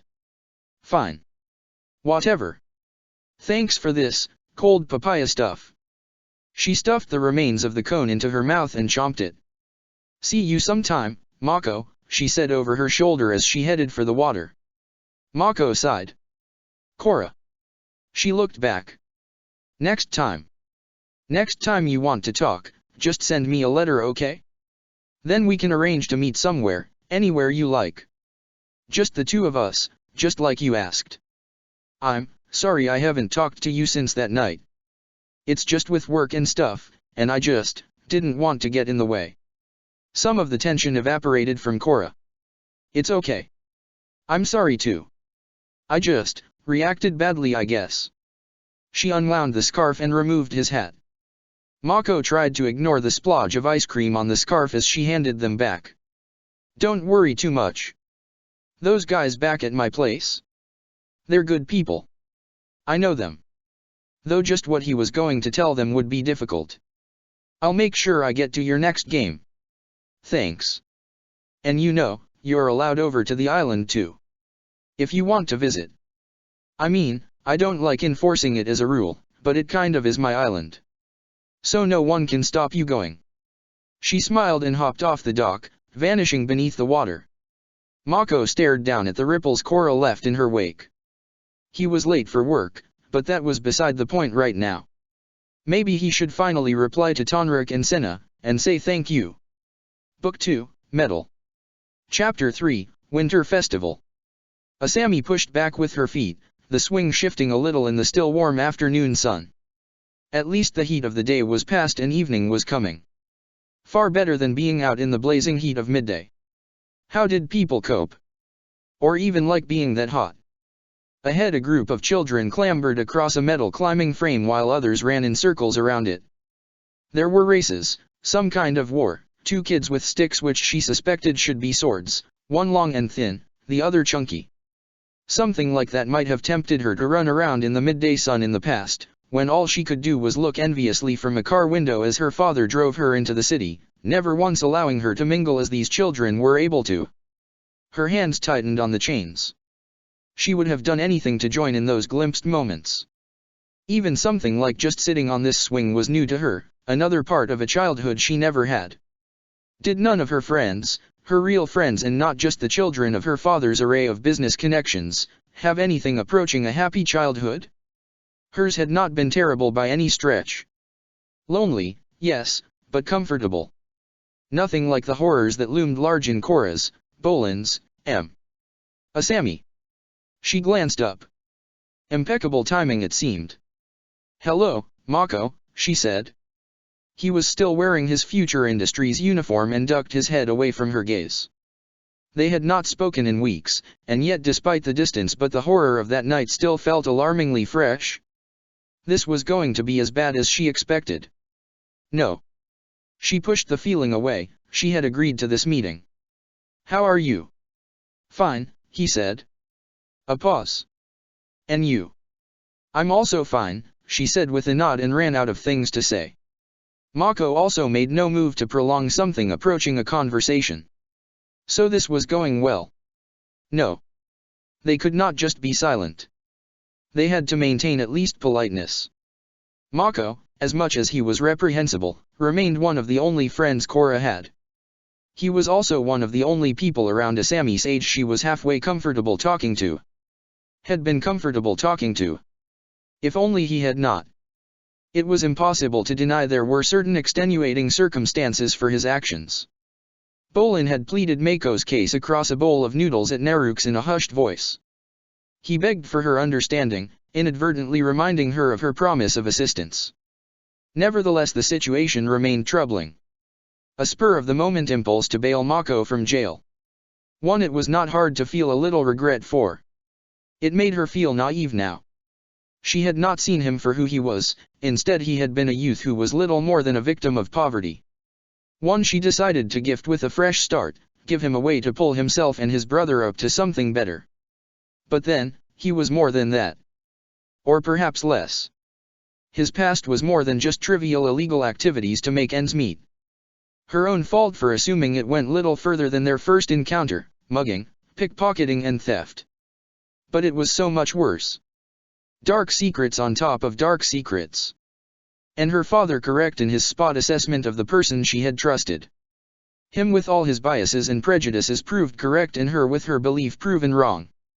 But Bolin only served to confuse matters. He had no inhibitions about painting a particularly vivid depiction of life in the slums and what they had to do to survive. She felt torn, still unwilling to forgive Mako, but unable to hurt Bolin. But could things ever get back to how they were? Asami talked to Korra about the situation a few weeks ago. It had come about via an unexpected route. Chief Bafong's treatment of Mako was not to her liking, and to Korra's mind, unfair. A few stray words caught Asami's attention. Korra had asked Mako out, it sounded like. At least she did not seem to understand any of the implications her request contained. At least Mako seemed disinterested in the offer. He did not seem to be a rival for Korra's slightly infuriatingly hard to pin down affections. Korra soon settled on a new plan, get things back to how they were, just like Bolin wanted to. Sweep the problems under the carpet or thrash them out right away, she did not seem to mind, as long as they got back to being a quartet. A happy quartet. Team Avatar. Asami. Mako. A cheery voice called. Asami tried not to heave a sigh of relief as Bolin strode towards them, a duffel bag slung over his shoulder. He looked red, sweat coating his forehead. "You're late," Mako said in a stern tone.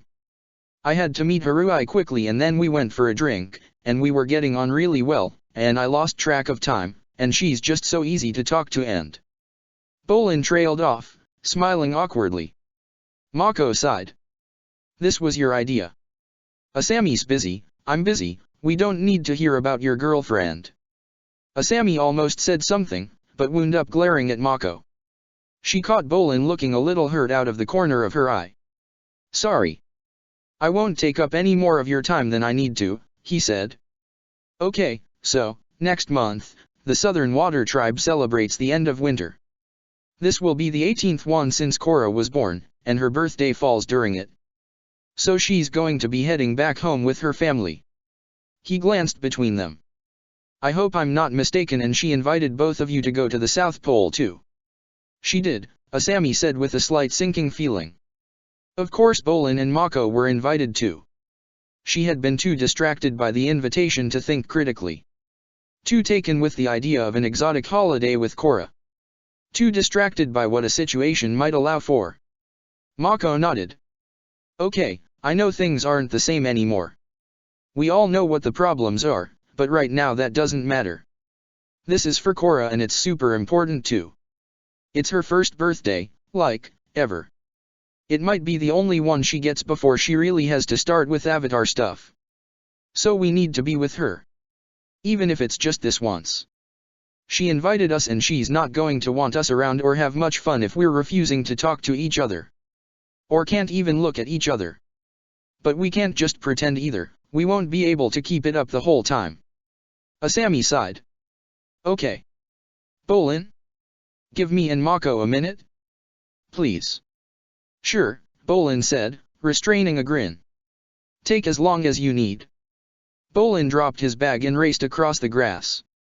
From the distant shouts and exclamations, it sounded like some of the kids recognized him from pro bending and swarmed him. I'll tell Korra I can't come, Mako said abruptly. I can make up some excuse, even better if you can help with it dash. No, Mako, Asami said calmly. Korra invited you, it's her birthday and you are important to her. You can't turn her down. And if you tried for that kind of excuse, don't think for a second that I won't then be persuaded to do something from my position. I would be expected to pull strings to get you that time off. Mako shuffled his feet. If you want me to come along, I'll come, but dash. So this is about what I want. Mako glanced up and ducked his head again when he met her gaze. This is about what Korra wants. No matter what you decide, I'll go regardless, for her. She stressed the last word. Mako sighed, his voice annoyed. I didn't mean it like that. She's my friend too, despite me trying to stay away, she wants me around for some reason. But I can't ruin this for her. Or you.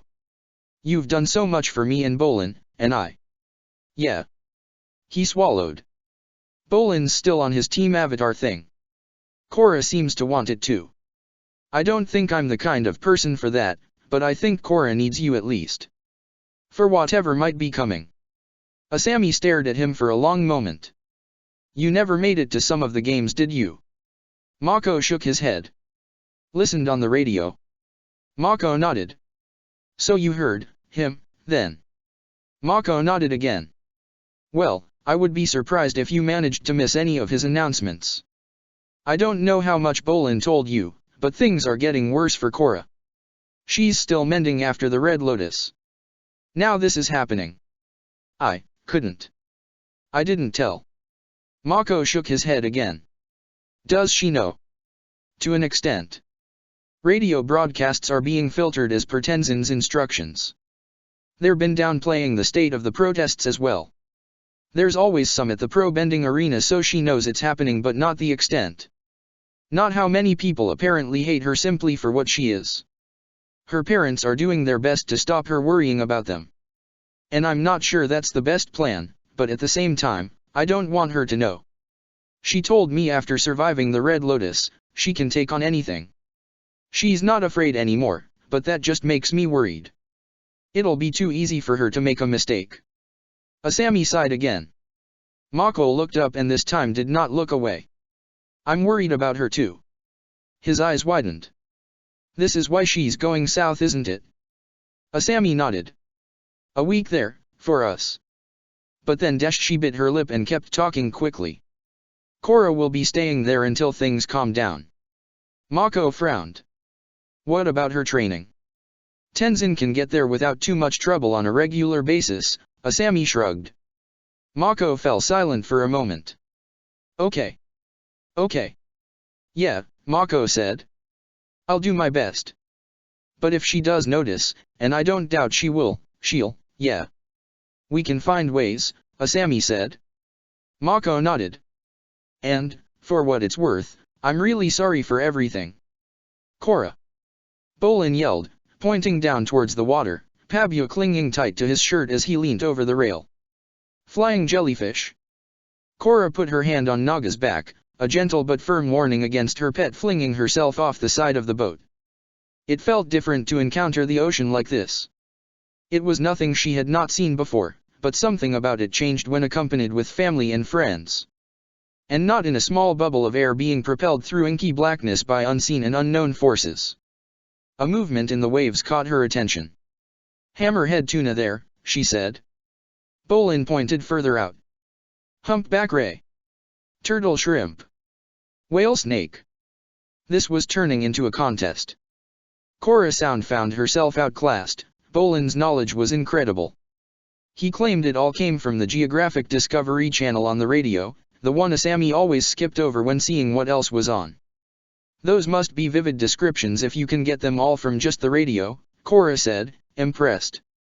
She tried to remember all the creatures Bolin had pointed out, but it seemed impossible. How did he remember all that? The temperature dropped rapidly as they moved south, from the overbearing heat of Republic City to a pleasant coolness, to biting, freezing winds. It was not long until they were all dressed in thick parkas, hugging themselves to keep warm while they stomped their feet. Asami was the first to catch sight of the southern water tribe and pointed to the sliver of white on the horizon. Scale was hard to work out at this distance, but Korra was unprepared for the vastness as it just kept getting bigger and bigger. The city was huge, it stretched for miles to the left and right. While seemingly smaller than the sprawling metropolis of Republic City, it still remained an arresting spectacle, helped in no small part by how much was carved from ice. Korra stared. All of these are my tribesmen? She asked. Her father nodded. I was. Well. I thought it would be tents and kayaks. Senna smiled. It was. Before Saga and before Katara. And until Oze was defeated. Now we're so much bigger. We don't actually live here, our home is in a fishing village a bit further along the coast. You'll see it, soon. She coughed and turned back. And we at least still live in tents. Here we go, Tonrik said. 3 tents, one for Mom and Dad, one for Mako and Bolin, and one for her, Naga and Asami. Her father had explained how there was no concept of private land in the south, nor a truly permanent settlement. Because of the festival they were camped in the outskirts of the capital and amongst so many other tents, other visitors from the south, visitors from the north and further afield. The chill air was nothing to her, but the trio from Republic City were visibly struggling in the cold. There was a periodic flicker of light from Mako, a split-second glimpse of flame every now and again. Bolin's teeth chattered. How do you take a bath in this kind of place? He shivered as a gust of wind blew past them. Same way as in Republic City. Korra said. And the water doesn't just freeze? He asked. No. I'm sure we can get you a bath if you want. Can we? Korra asked Senna. She nodded. Bolin shook his head. No. Don't worry. I'm not taking anything off here. Dinner was brief as they huddled around a fire and ate lobster clam soup, Bolin often perilously close to igniting himself on the small cooking fire.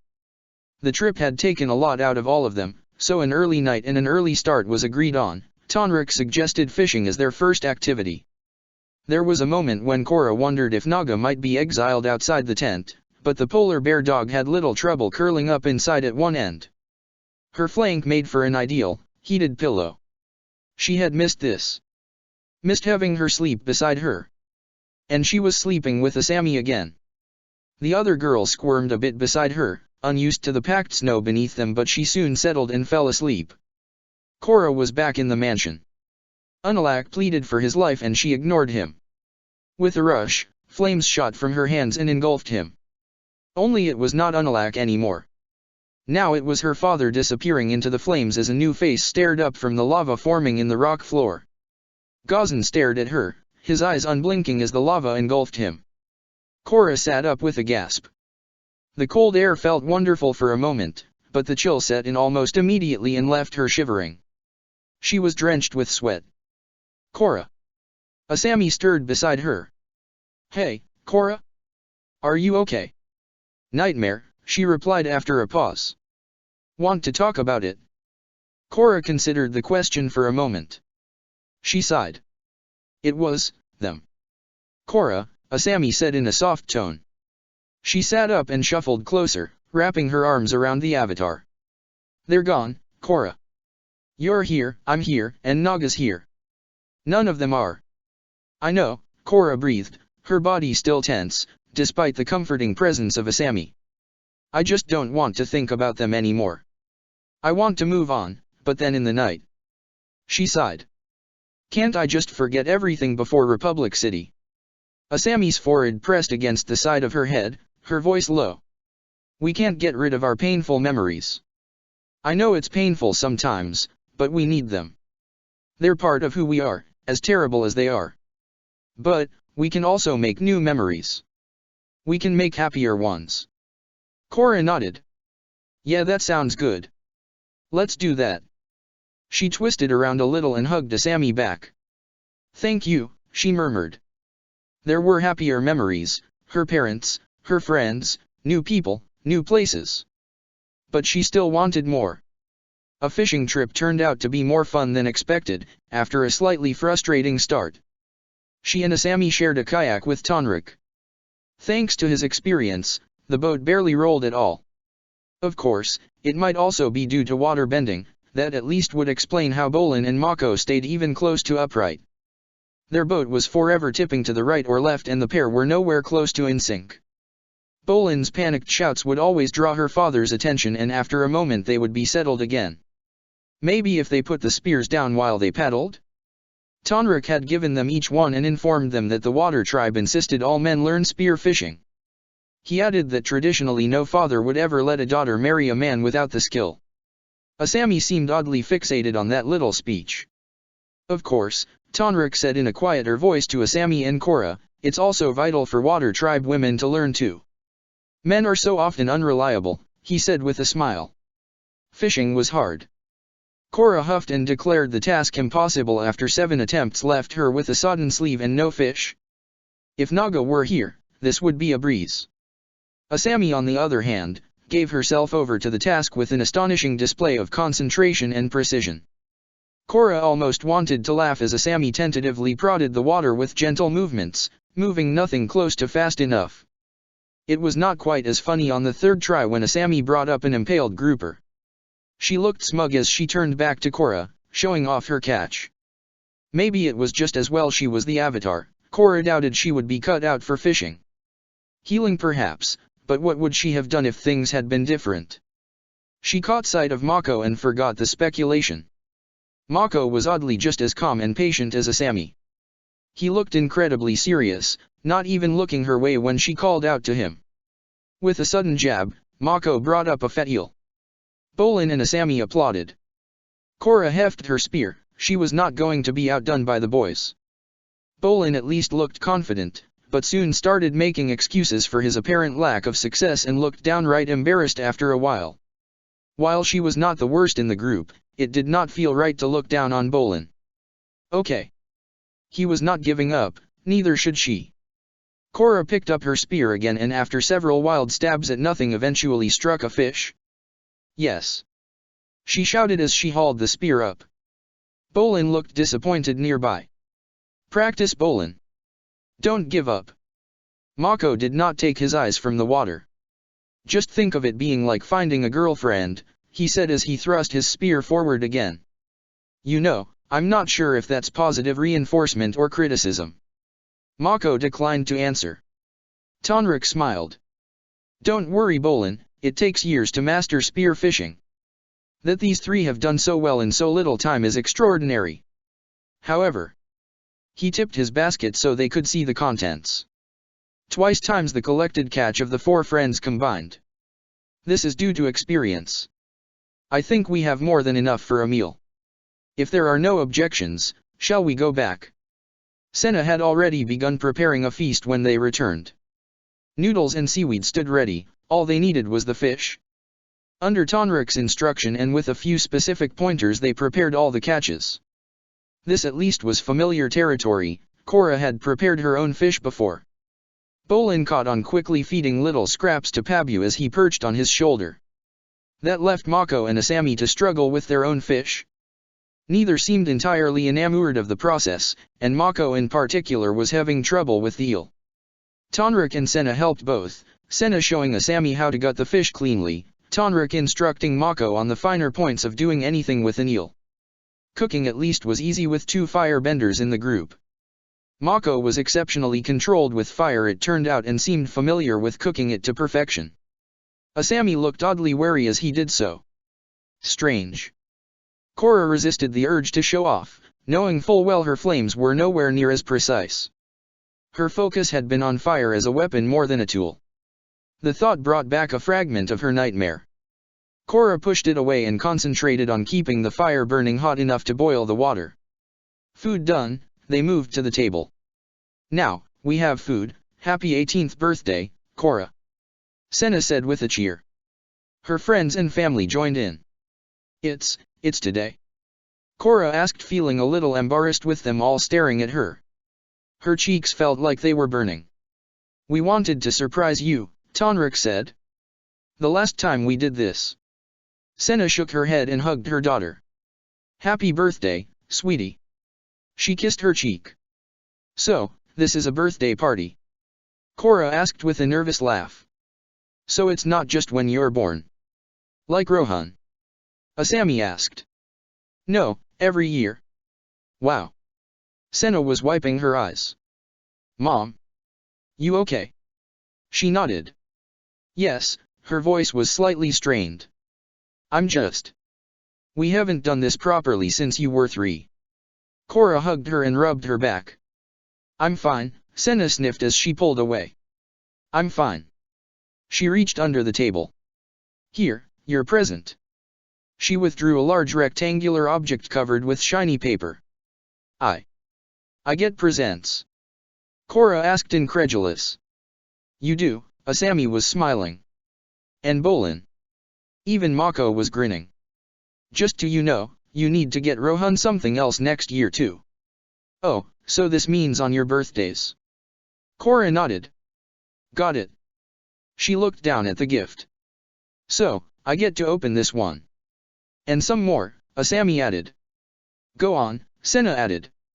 Okay. Korra tore the paper to reveal a plain cardboard box. So far, so unexciting. And inside? Something soft. Something blue. Korra pulled at it and it kept going. It took a moment to make sense of fabric she was holding. A dress, she said wonderingly.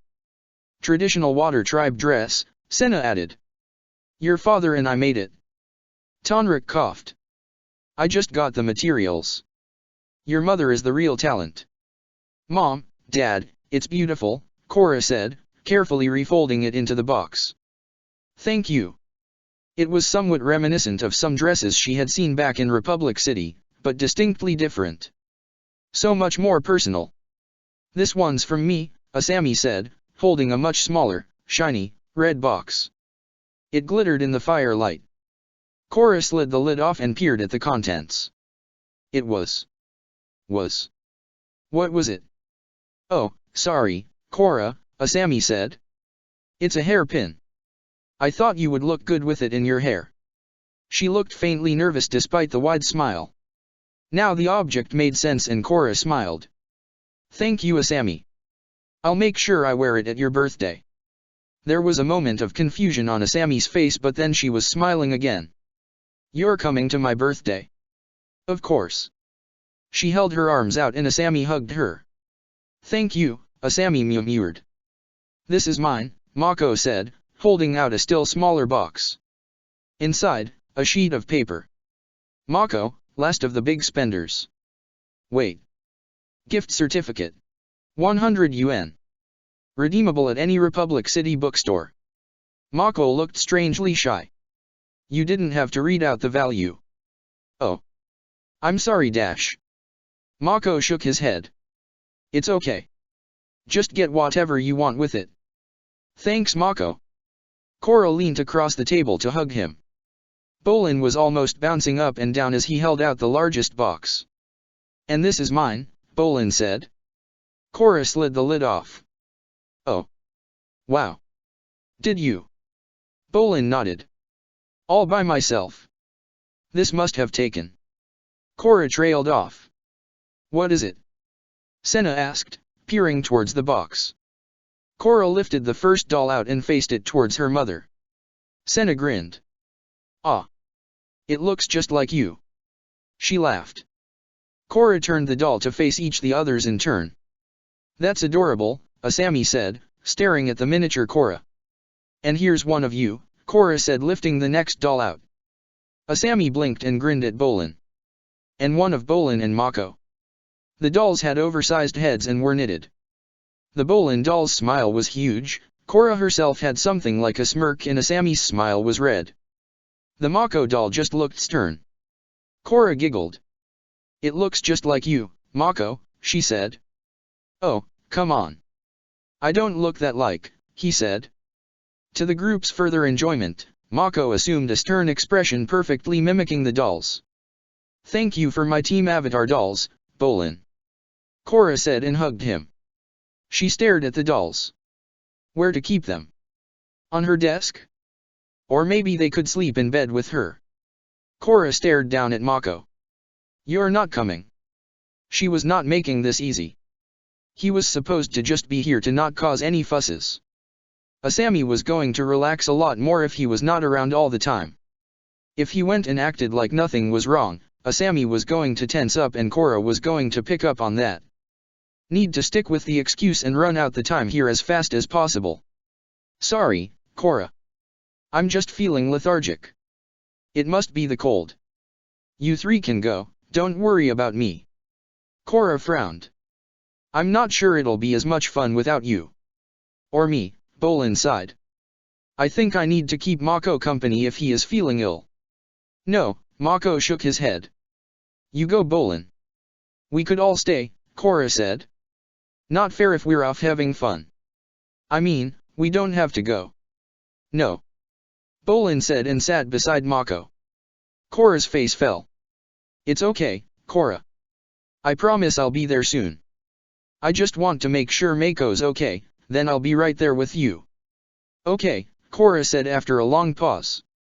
"In case you feel better," she said, passing 2 tickets for unlimited rides to the pair.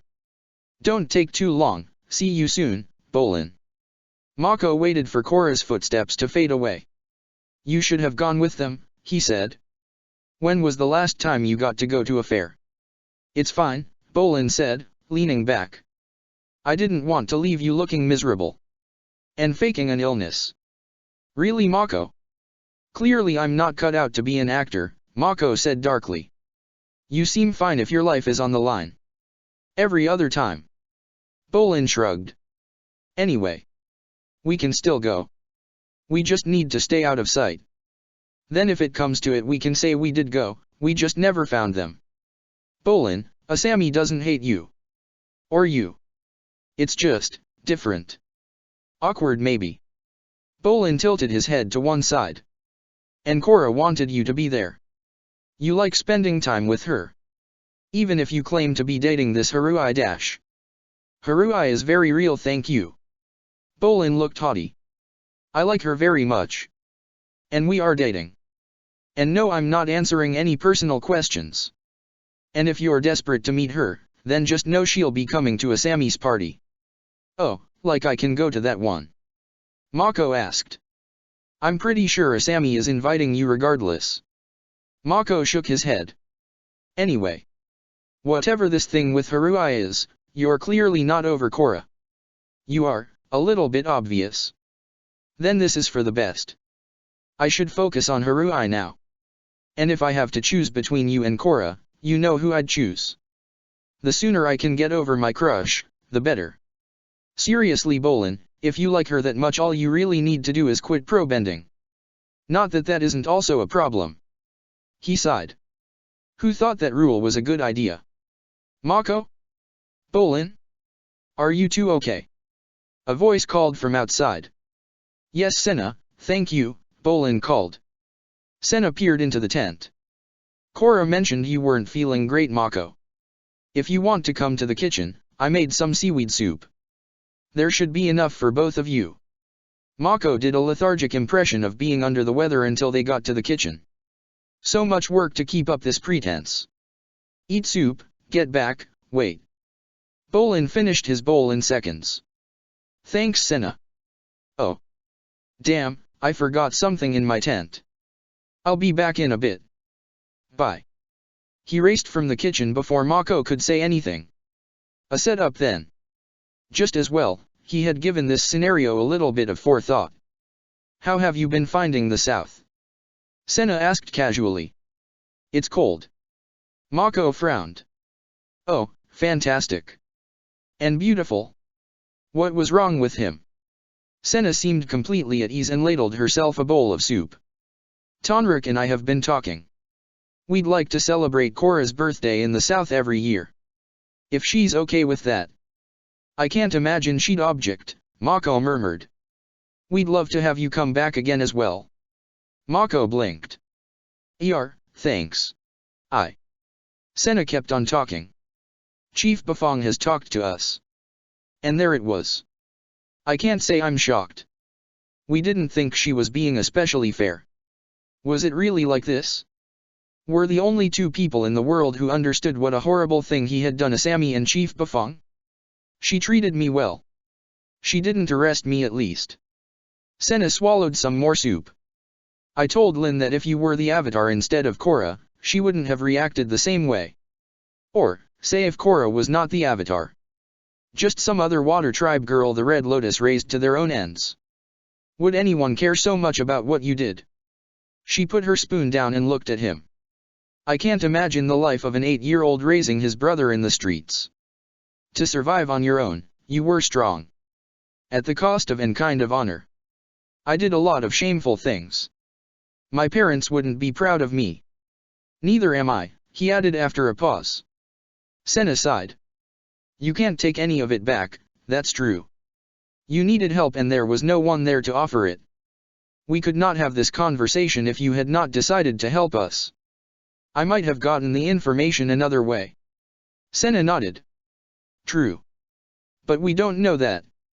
We just have to cope with how things are. And Bolin was always there for me. Senna smiled.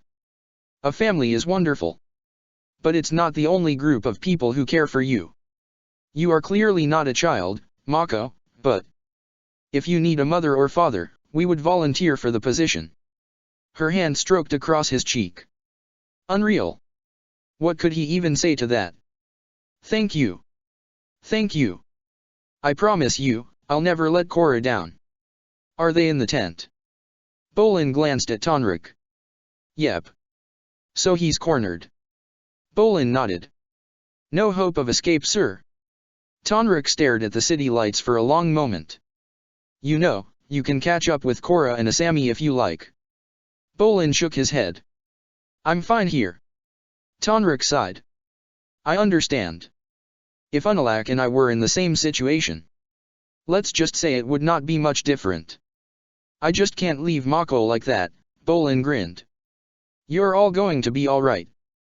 But you need time, no one came out of that mess without being affected. And at least you have kept the group together. Friendship is vital, though so few seem to believe in it as strongly as you do. Memories of Bolin's own father were blurred by distance and time. He was just as talkative as Bolin, that much he could remember. Also the fixation on both listening to and telling stories. When Tonrik glanced at him. When Korra was taken, we wanted more children. So that when she came back, she would have brothers and sisters. He winced. As you might suspect, nothing came of that. He rested his hand on Bolin's shoulder. Still, I think she would have done well to have a brother like you. Brother. Korra's brother. There was a rightness to it, but in the same moment a need to protest the sentiment. He could not simply be Korra's brother, she was nothing like he imagined a sister would be to him. Maybe. He ventured. Maybe if my parents were still around, we would have had a sister too. Tonrik chuckled. Possibly. He glanced ahead. Ah. Looks like Senna has finished with Mako. Then I should go fetch him. Thank you, Tonrik. Not at all, Bolin. Bolin wondered if he knew more about Korra's family than she did now. It seemed unlikely Tonrik would be quite so candid about his and Senna's hopes after Korra's kidnap and conversation with his daughter. Nor that there were strains between him and Unalak. So much like with Mako. Speaking of which, Mako was scribbling something in his journal when Bolin pushed his way into their tent. His brother's eyes were reddened and he jumped as Bolin greeted him. So, want to go to the fair now? Mako looked at him steadily and sighed. Yeah. Let's go. Bolin grinned. I knew she would get through to you. Mako rolled his eyes, but could not prevent a grin. Still got the tickets? Bolin asked. Yep. They set off across the ice. Bolin studied his brother for a moment and kissed his cheek. What was that for? Mako said, widening the gap between them. Do I need a reason to kiss my own brother? Mako snorted. Whatever. The carnival was huge and bright and loud. People and things were everywhere. Games and food and entertainments all jammed into the tiny area that nevertheless sprawled over a huge distance. Asami plucked sweets from stalls and gave them to Korra, ice cream scoops, cotton candy, balls of dough coated with sugar. Korra did not think she could ever get tired of sugar, the taste remained so intense and so new. The closest they had in the north had been dry fruits, and those were only ever on special occasions. Asami did not seem to stop smiling as they rushed between attractions. They dived into a photo booth. Unlike the portrait at Asami's house, neither of them were at their best, something exemplified when Asami urged her to pull a funny face before the flash of white light. That was going to take some time to get back, she was told. Off to one side of the carnival was an oval sheet of ice. People with blade boots skated across the frozen surface. It took Asami some time to explain that she needed to wear specific shoes, no matter how good a waterbender she was, to get the full enjoyment from this activity. Ice skating did not seem immediately practical. She was now less stable, her feet wobbling and straining her ankles. She trod awkwardly over the snowbank and stepped onto the ice. Okay, so now you're steady. Korra wobbled and Asami reached out to hold her shoulder. Mostly steady, you just need to push forward like this. Asami demonstrated and sent herself shooting off across the ice. As she neared the barrier she made a tight turn and now slid backwards to come to rest just beside it. You try. Korra gave one last helpless glance at Naga before trying to mimic Asami's movements. This part was easy. Use this blade at 90 degrees and push forward. She was moving. It felt so different moving like this. Faster than she could on her own feet when skating over ice. She slid across the surface seemingly without resistance. Okay. So now how did Asami do this next bit? Korra tried to turn herself in the same way but the blade jarred against something on the ice and with a jolt she fell sideways. Ow, she said, the chill of the ice below her surprisingly colder than the air around them. Are you okay? Asami asked, shuffling a little forward. Yeah. Guess I need more practice, huh? Asami reached down and pulled her up. I was just showing off. Let's stick to simpler things for now, okay? Asami was patient as Korra got to grips with turning, slowing herself down and just keeping up her momentum. Soon the pair were circling the rink, hand in hand, Naga trailing behind them on her claws. Korra glanced at the crowds as they skated across the ice. Some people were arranged around the edge of the ice rink just watching the skaters. It reminded her a little of pro bending. People watching, so many different mixtures of young and old from all the tribes. Skating proved tiring, and blisters were apparently a big risk with ice skating. Hobbling a little, Korra and Asami went on a curious ride called Uncle Iroha's Teacups, which involved spinning them in high-speed circles as they clung onto a rail. Korra felt a little out of place since everyone else on the ride seemed half her age or less, but she could not deny it was fun. Asami certainly seemed to be getting a kick out of it as well. The Carousel of Honor was a baffling rotating disc where they sat on wooden ostrich horses attached to poles. They dipped in a rhythm as the whole thing rotated. It felt a little like it should be competitive, but there was no way for Korra to urge her mount onwards. A ride boasting a mural of Aang promised airbender gliding. though ultimately it was less fun than her own experiences on Tenzin's glider. Asami seemed to enjoy it a little though as they whizzed along wires closer to the ground. A large portrait of Saga advertised an entire boat mounted on what looked like a pendulum. It swung back and forth, people shouting as it swung them high up into the air to come down again and upwards again in the other direction. The screaming made more sense when they were on board, a heavy bar across their laps as the boat picked up momentum. Korra found herself shouting along with everyone else, her stomach near heaving. Asami remained silent and kept a tight hold of her arm. And she was the one who wanted to try the ride. Finally, a ride with Katara's image on it. A younger Katara at least. It was called the Octo Squid. So, Korra said as they were strapped in. This thing we're in rotates. Asami nodded.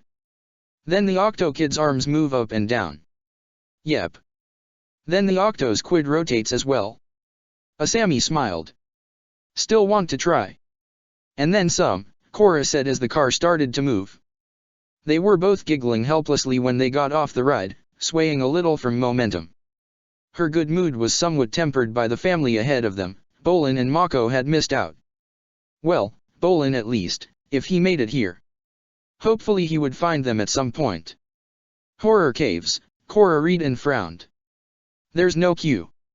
Well, it is a horror attraction, Asami said. Basically, you go in and the staff try and scare you. Kinda like a test of courage. Okay, now I'm interested. A couple exited the attraction just ahead, a sobbing girl and her boyfriend who was trying to comfort her. Wow, that must be effective, she said, eyeing up the two ice tunnels ahead of them. It'll be fun. Asami exclaimed, taking Korra's arm.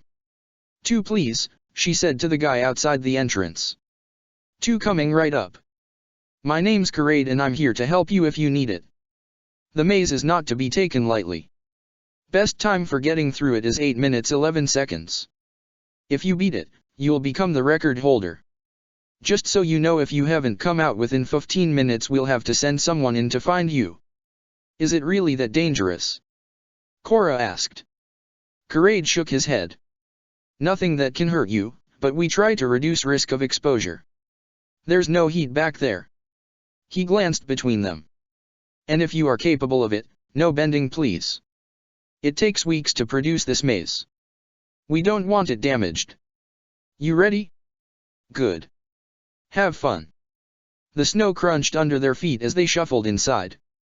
The glow and noise from the carnival faded away, leaving nothing but the howl of icy wind and moonlight. They turned a corner to encounter something huge and hulking in front of them. Asami screamed and clung to Korra's arm. Another movement above them, gone before Korra could focus. Asami, are you okay? Korra asked, looking down at her friend who had her arms wrapped tight around her arm. She blinked, looked up and smiled. Of course. I feel safe with you. Asami rested her head on Korra's shoulder and they set off again. Every noise, every movement, whether wind whistling through a crack in the ice wall or someone very obviously in a costume, just made Asami cling to her once again. It was not unpleasant, but it was slowing them down. Korra needed to beat the record. And it was a little awkward to walk like that. Another blast of icy wind and the ice shook around them. Korra looked around in a panic. There was a wrench on her arm and Asami was gone. Before she could take another step, the maze whirled around her. She was alone. Korra. Asami tried. Nothing. Korra. The chill of the night air was much stronger here. A wall of ice now stood where Korra had been only moments before. She sighed. Well. Standing here was not doing her any good. Neither was waiting for rescue. Still, missing opportunity to play up her fears as an excuse to hold Korra was disappointing. And she was so warm even in this temperature. Was that an Avatar thing or a Korra thing? Maybe something to ask Katara at some point. She flushed. Oh, it was because she knew her better than Zuko and she knew two avatars. That she might know for a much more intimate reason. Asami shook her head. She picked the nearest path and started walking. Sinister sculptures of ice leered at her from every surface. It unnerved her a little, even though she knew they were all artificial. The scarers were probably waterbenders too, and deliberately split them up. You are Perfect. I will take you home. Asami spun around at the voice. Nothing. Okay, that was creepy. The wind howled above her, the temperature seeming to drop further. Okay. Need to get out of here. She walked faster. The tunnel ahead seemed to plunge into darkness. Not good. But no choice. Still nothing visible behind her, but the last thing she wanted to do was find out where that voice had come from. Something bumped into her and let out a blood-curdling scream. A curiously familiar scream. Bolin? Asami asked. Wait. If he was here, then. Asami! Bolin exclaimed. He heaved a sigh of relief. I thought you were a spirit. If I was, I could get out of here much faster. Are you okay? I can't find Mako, Bolin blurted, glancing around nervously. He'll be fine, Asami said. Let's go find the exit. Hopefully Korra and Mako will be there. If not, we'll wait for them. And we could race for it if you like. Oh no, Bolin shook his head vigorously. Please. Don't leave me here. Bolin. Don't worry, I won't. Asami hugged him quickly. You will suffer. The voice from before spoke again. Bolin trembled in her arms. Bolin? Bolin? It's okay. It's not real. They're just actresses. They are really good ones, Bolin said, his eyes wide. It's like something on Dark Spirits, which I keep listening to even if it's hard to sleep after. But those are faking on the radio. This is really happening. They're not real spirits, Bolin, Asami said smiling. And no matter what they say about dark spirits, they always make it all up. They might be real here though. Have you ever seen a spirit? She asked. Yes. Asami blinked. You have? Yeah, remember that tree our shack was connected to? It was haunted. I kept telling Mako but he wouldn't believe me. Sometimes there were these things near the vines. And during the solstice they were really clear. Interesting, Asami said. I've always wanted to see a spirit. Though, you'd think I would have by now. The Sato estate used to be a cemetery. Really? Bolin whimpered. Urban legend at least. I never did ask my dad. And I never saw anything either. I doubt you did either when you were there. Death will come to you. Bolin glanced nervously in the direction of the voice. Did you hear the episode about Puff and Sankchu? They liked to drag children to the depths of the ice. And then make human sushi out of them. If you hear them chuckle to themselves, that's it. Asami frowned. I must have missed that episode. What did you think of the one with the secret library and the owl dash? I will bury you. This time the voice was screeching and a white figure raced towards them. Asami's scream started before she realized, her voice chorusing with Bolin's as they raced away from the figure as fast as they could. Mako. He jumped and looked around warily, his expression softening. Don't scare me like that, Korra. I didn't mean to. The tunnels keep changing and I've lost Asami somewhere. Hope she's okay, Korra replied. Mako nodded. I lost Bolin back there too. Phew phew phew phew phew. Something flashed by above them. What was that? Mako asked. Probably a spirit, Korra replied, glancing around the area. They're not real, Mako said with a touch of irritation. They're just people in costume. How can you be so sure? Korra asked, glancing into a darkened tunnel. I've never seen a spirit before and I refuse to believe I will do at a carnival of all places. I haven't seen any either, Korra said. Even though, you know. I figure I'll meet one at some point. Or would I just attract them or something? Especially, somewhere like this. Silence. The wind had stopped for a moment. As it gusted once more, Bolin's scream echoed through the corridor. I guess he's okay, for now. He's fine, Mako insisted. He's just spooked. You know, Jinora lent me this scroll about this spirit called Puff. Through her whole life she was peaceful and calm until she fell in love with a water tribe girl. She loved her so much she became the girl's guardian spirit and protected her from harm. Thing is, She could only do that when the girl was near the water. So, one day when she wasn't, some men attacked her. It was pretty horrible and she came out of the experience very different to how she went in. And it went on, even afterwards the men would try and make others hate her too. A movement above them. Mako glanced up. Nothing. When Puff learned what happened, she left the sea and started hunting. She went wherever there was water and vowed to never forgive those responsible, but she had no idea who to blame. So she attacks any unsuspecting man she finds and drags him under the ice.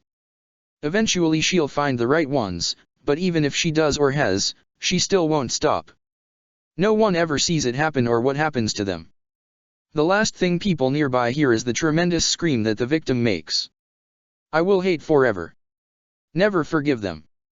Something cold touched his cheek.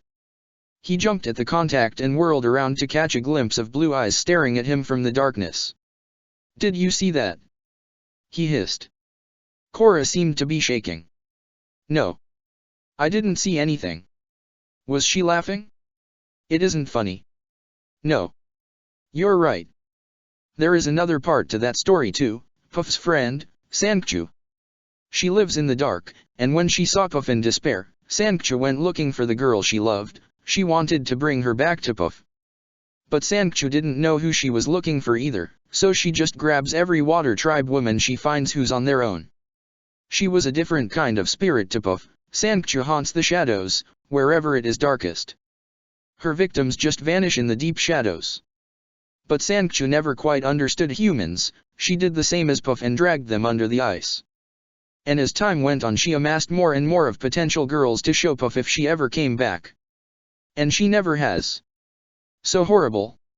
Some claim that the men and women the two capture never get reincarnated either and their screams of terror and pain can be heard on the ice at night, Korra said, seeming to relish the story. Two screams in unison somewhere in the distance, Bolin and Asami. Kill. Kill. That, Mako said, ignoring the other voice. Sounded like the other two. It's somewhere. He glanced around. Korra. Nothing. Korra. No sign of her. The ice groaned around him and then something else approached. The cold was becoming unbearable. He needed to see. Mako flicked a ball of flame into life on his hand. Heat. Light. A tunnel to the left. Simple. A shadowy figure loomed from the darkened edges of the chamber, accompanied by a splash of water. His fireball extinguished. The shadowy mass said only no cheating, before it vanished and Mako was wet, cold, and alone again. Ice tunnels were familiar. She had explored longer and more complex ones than these hundreds of times. The ones she explored of her and Naga's own volition were so much more complex than something obviously artificial like these. She sped through the tunnels, darting around statues and avoiding the people in costume. Soon the lights and sounds of the carnival were visible once more. She was out. And the first it seemed. Congrats, Miss, Karade said. 9 minutes exactly.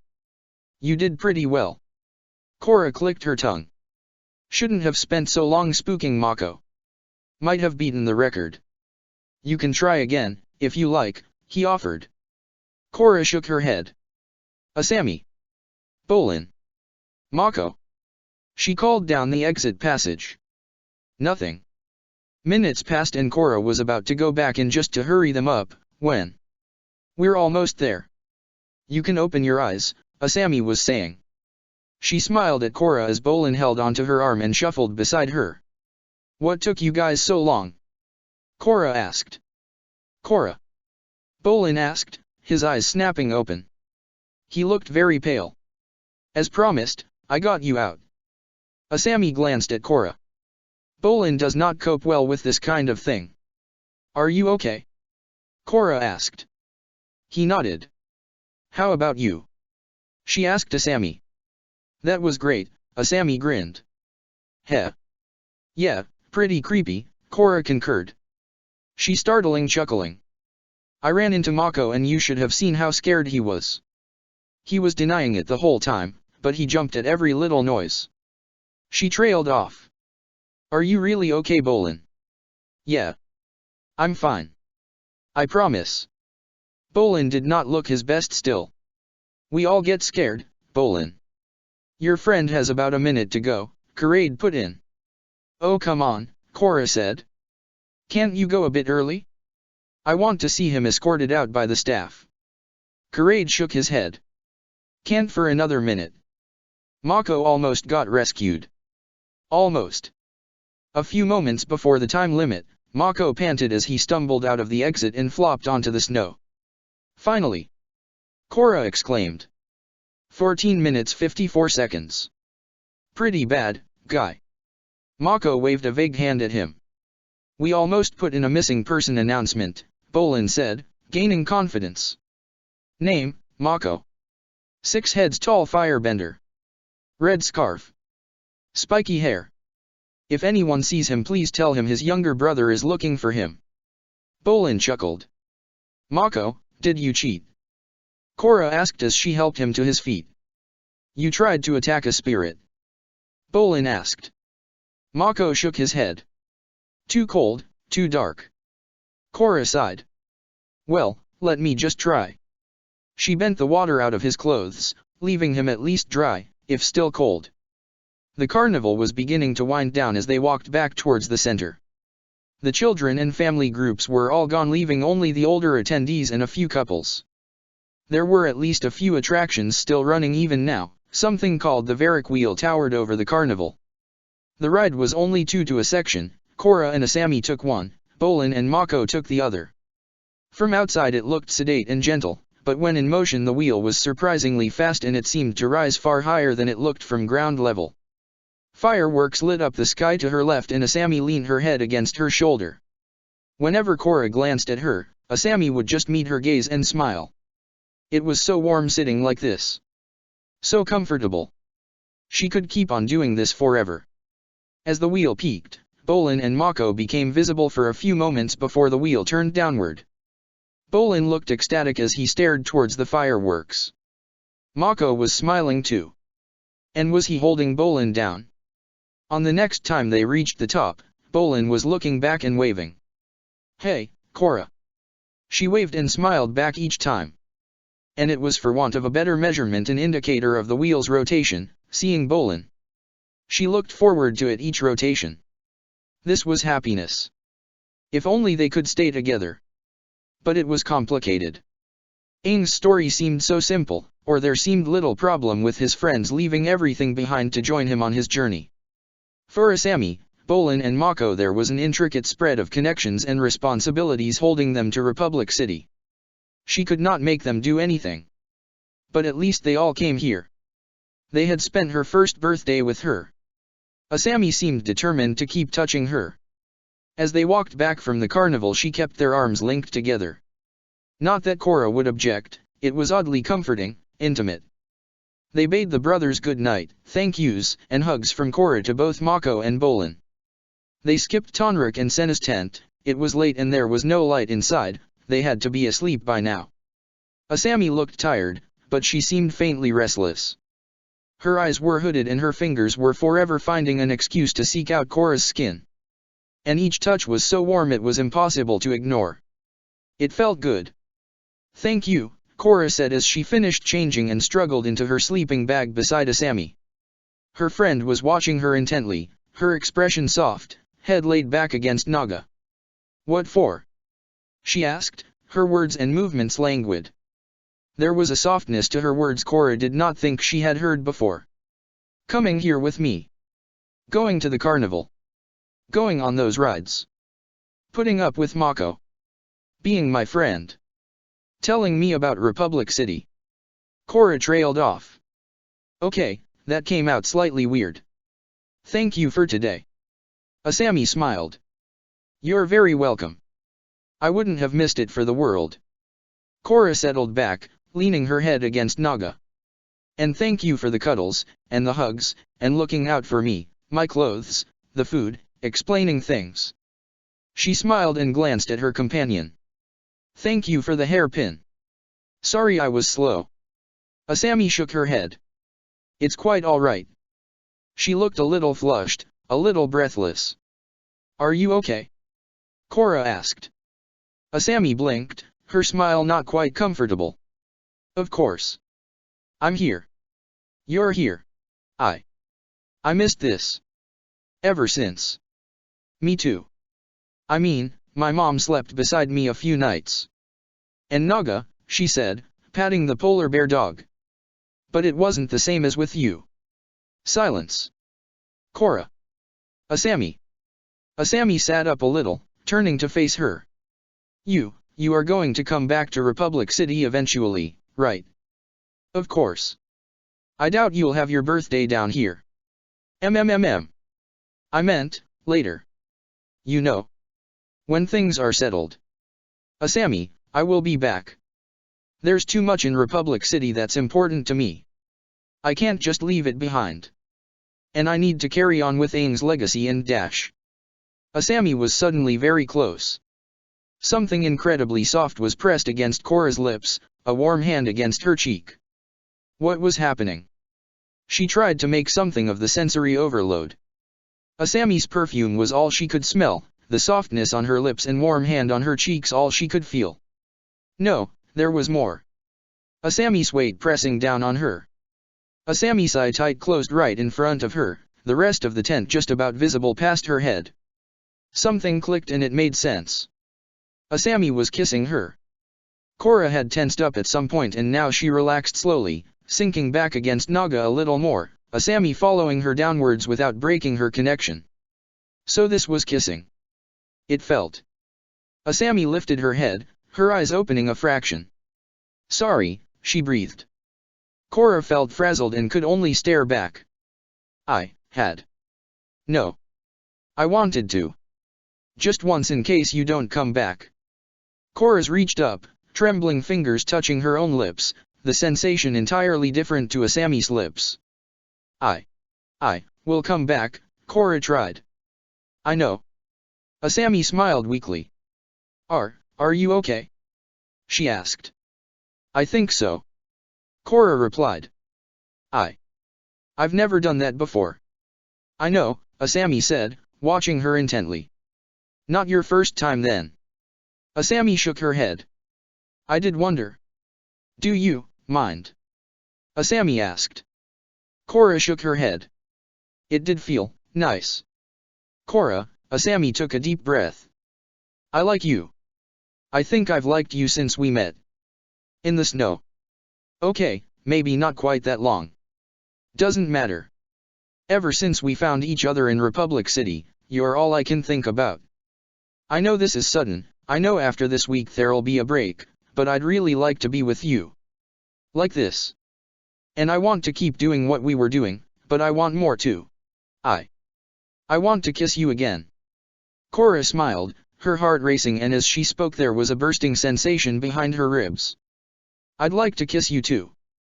A momentary fear that she was saying the wrong thing. Asami's mouth twitched into a smile and Korra's worry evaporated. The other girl leaned closer. This time one of Asami's arms was around Korra, Asami's other hand tangled in Korra's hair. The Avatar embraced her too, her hands resting against Asami's back. Her eyes had closed as their lips met and now there was just sensation. The air smelled of Asami, all she could feel was Asami. The faint tickle of air as Asami breathed through her nose while their lips stayed together. The heat and weight of her body next to her own, hand on her back, hand in her hair. Bliss. Her first birthday. Her first birthday gifts. Her first kiss. Kisses. Korra opened her eyes, sleep evading her. Asami was curled against her fast asleep, her arms loose over Korra. It was warm and comfortable in the tent. The embraces seemed to have filled the air with heat, Korra felt too warm. Was that why she having trouble drifting off? The kissing had been. Well. That was a sensation she had never experienced before. Her cheeks burned at the memory. It had been more than just lips touching lips. Kissing Asami had provoked sensations elsewhere in her body. Nothing new, but it had never been that intense before. Never because of someone specific like that. If she had the nerve she might. Okay. Not thinking about that right now. Korra sighed. Had Asami really liked her that long? And that much? She enjoyed spending time with Asami but had never expected it to change into something like this. What did it mean for them? What did it mean for the Avatar? As far as she knew, there was no rule against it. Aang had married after all, and avatars long before him had done the same. She glanced at the girl slumbering beside her, her lips still smiling. Korra was not sure she could have made the first move like that, to initiate a kiss. How certain had Asami been before trying that? When had she decided to? She had to have been confident that Korra would respond positively. What if she had not? Would she have lost Asami as a friend? Could kissing feel wrong? The moment had been so intense, so unlike anything else. It had felt good, but could it be better with someone else? What would it be like to kiss others? Were she and Asami now girlfriends, or was this a moment of passion, not unlike some of the late-night shows Asami would sometimes listen to with the volume right down? Korra sighed again. Too many questions, and awkward ones too, no easy answers. And who really could she talk to about this? Korra. Asami murmured blearily. I'm here, she replied. Are you still okay? Korra nodded. I am. Just woke up for some reason. Asami wriggled around slightly and leaned up to kiss her cheek. Go to sleep, sweetie. We've got lots to do tomorrow. Smiling, Asami wriggled into Korra's side. Good advice. Korra fidgeted a little, so she lay on her side behind Asami, their bodies fitting together. No need to think too hard about this. See where things go. Enjoy the kissing while it lasted. Book 2, Metal. Chapter 4, The Heiress. A whirlwind romance. Asami cocked an eyebrow as she stared at her reflection, her lips curling into a smile. So many kisses. So many snatched moments alone, so many moments to find some excuse to touch. And maybe nothing, much more than that, but even just those fleeting moments of physical contact had been wondrous. Kisses in the far south. Kisses as soon as they were away from parents and other prying eyes. More kisses when Korra arrived in Republic City again 2 days previous. Long kisses, brief kisses, fun kisses, sensual kisses. Accompanied by exploring hands, and just once with less clothes than normal. Not that she'd gone all the way with Korra, not yet, but it had been so pleasing to see beneath her girlfriend's top again, to actually touch and caress. To lie skin against skin, wearing almost nothing. What would have Korra done if she had gone just that little further? No. Korra had never done anything like it before. Asami did not want to rush her. For a moment she almost regretted those previous passionate moments of ecstasy, the men and women she had shared a bed with, so that she might experience it all for the first time with Korra. Although, no. She would not want to have given up the pleasure, and wishing away her experience might hamper them later if they both had no idea what they were doing. Asami blinked. She was zoning out. And blushing. Time for that later. Later. She smiled. Tonight? On her birthday? Maybe. Asami glanced around, wanting to cough to distract from the direction her thoughts had taken, but there was no one to see her. Right. For now, she needed to get ready. Okay. Lipstick, deep red. Gown, violet. Perfume, floral scent just about detectable on the air. Hair, styled and set an hour before. She was missing something. Ah, an accessory. She looked down to her dressing table, sifting through her jewelry box. This pearl? Asami frowned. Maybe not. Maybe something darker? Yuuko? She asked. Yuuko peered into the room, her arms full of towels and hair styling paraphernalia. Yes, ma'am.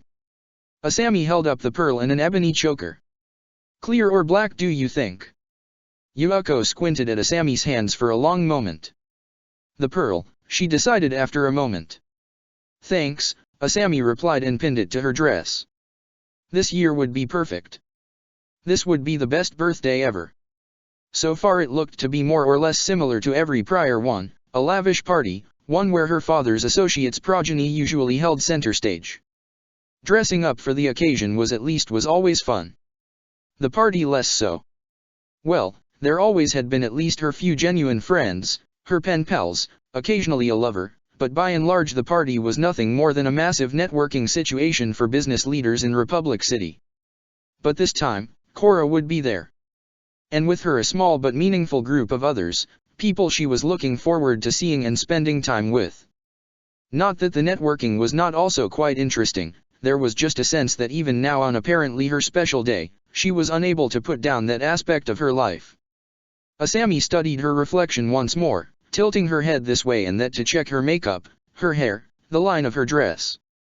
A different look to earlier, her first photo shoot for a women's magazine rather than the teen ones she was annually obliged to appear in. The adult experience was far removed from any she'd had before, that had all been fun and upbeat, and once a semi-disastrous fake flirting scene with some thin Fire Nation youth who rarely took his eyes from the camera, certainly never deigning to look at his companion. The women's magazine shoot had all been about her, and almost entirely in a business setting. That ought to help get her name out, both here and in the Fire Nation. Yuuko pushed Asami's bedroom door open. "Korra, Senna, and Tonraq have arrived, ma'am." "Thank you," Asami said, grinning. Early, just like she had asked. Would that it could have just been Korra, but that kind of division was going to raise more questions. See where the night took things. Okay. Last look in the mirror. Still perfect. Time to greet her very first guests. "Korra!" she exclaimed as she reached the bottom of the stairs. Senna and Tonraq still looked a little uneasy being in the mansion, but Korra only had eyes for her. It felt like she was towering over the trio in her heels, their clothes while formal were much more subdued than Asami's. Not that Korra did not look anything short of stunning in her Water Tribe dress, the very same one her mother got her for her birthday. "You look amazing," Asami said as she hugged Korra and kissed her cheek. Korra flushed and smiled. "You too." A knock at the door interrupted any further discussion. Mako, Bolin and, presumably Haruhi. Not a surprise at this trio either. The brothers looked good in the suits she sent specifically for the occasion. Haruhi was in a knee-length pink dress with a rose on her chest, her hair long, narrow, and black. "I believe you know my brother," Bolin said, with a wave of his hand after a brief hug from Asami. "And myself. But I would like to introduce you and Korra. And Senna and Tonraq too." "Haruhi." Asami smiled at the girl. "Nice to finally meet you, Haruhi. I've heard a lot about you." Haruhi tilted her head slightly and shot her a dazzling smile. "It's a pleasure to meet you too. And a very happy birthday." Asami frowned. There was something oddly familiar about the girl. She had seen her, somewhere. Pro bending? No. Work? No. Some shop in the city? Probably. Asami almost thought she had seen her at that host club, but those occasions were always to stare at the boys. Maybe she should have paid more attention to the female clientele as well. Though that had always felt as if it would be nothing more than a non-starter.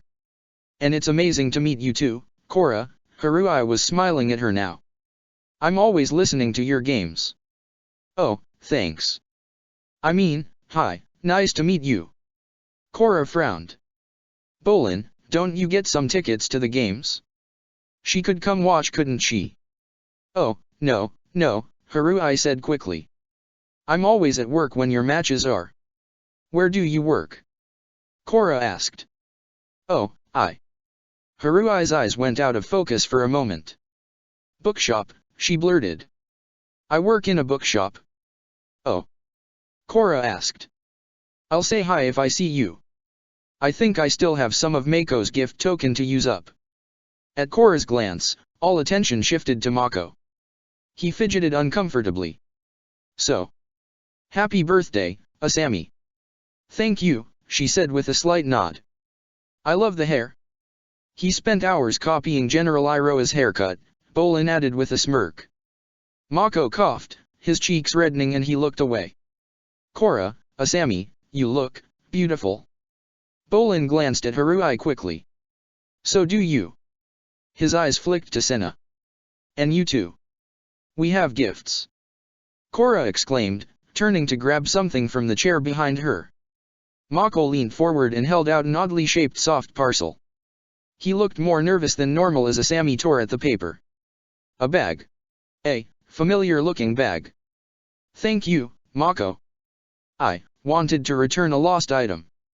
I hope it's enough like the, you know. His gaze darted to Haruhi for a moment. Asami stared at the bag, unexpectedly touched. It was the same. If not her bag, then a very close double. The bag they ripped from her hands that night on the docks. Laozi, if she remembered correctly. Thank you.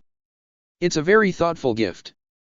Ah, but you won't guess what we got you, Bolin said, holding a thin, flat object. What you got her? Haruhi interjected. I would have prepared something but dash. Don't worry, Asami said, taking the present from Bolin. I'm not about to start throwing people out if they didn't get me a present. Not yet anyway. She grinned and tore through the wrapping to reveal a disc record of the Philosophy Majors' album Lagama's Breakdown. She already owned the album naturally, but this one was slightly different. Scrawled across the cover was a message in black ink which read, Happy Birthday Asami.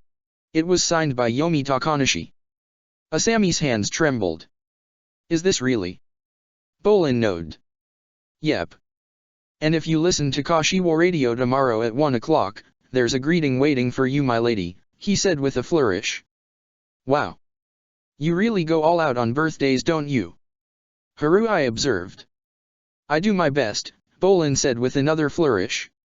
Haruhi giggled. I look forward to mine then, Haruhi said. Thank you, Bolin. This is. Thank you, Asami said as she hugged him and kissed his cheek. This is mine, Korra said and handed her a rectangular present. It looked to be painstakingly wrapped, and unlike the other two presents was not sealed with tape, but had instead been carefully folded into place. The paper was thick parchment, and Asami could not bring herself to tear it. Inside was a red, patterned box, and inside that was a single, peach-colored pearl. Asami stared at it. Korra coughed.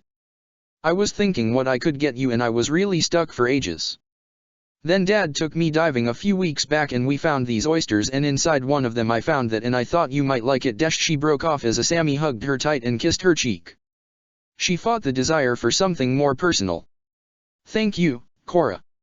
I love it. Asami sighed, smiling, and turned to Korra's parents. She drew in a rushed breath. Sorry, it took a while to get to you. Thank you for coming.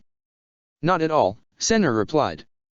We're very grateful for the invitation, Tonrik added. Now, Asami said, glancing at Haruhi quickly. Due to various reasons we have seated you two away from the others. Of course, Tonrik rumbled. Another knock on the door cut the conversation short. Tenzin and his family had arrived. The hall, as large as it was beginning to get crowded. Rohan stared around in bewilderment at those around him as everyone peered at the baby in Pema's arms. It was not long after when the floodgates opened and guests arrived in droves and the air filled with chatter. The limbs spoke to her for a brief moment before rushing off to find Hiroshi. The Onodas looked like they were planning on monopolizing the entire evening with meandering unfocused non-sequiturs. Then there were the Sings, the Tomos, the Sakuras, the Akimas, the Nagatos, the Irajis, the Suzumiyas, the Takatsukis, the Hanekawas, the Asahinas, the Mikis, the Kirisames, the Takamakis, the Gainzaburasu, the Tsuchirifus, the Rokyaharatsu, the list went on and on. When Asami looked around Korra's little group, well, Team Avatar plus Haruhi, Senna, and Tonrik were nowhere to be seen.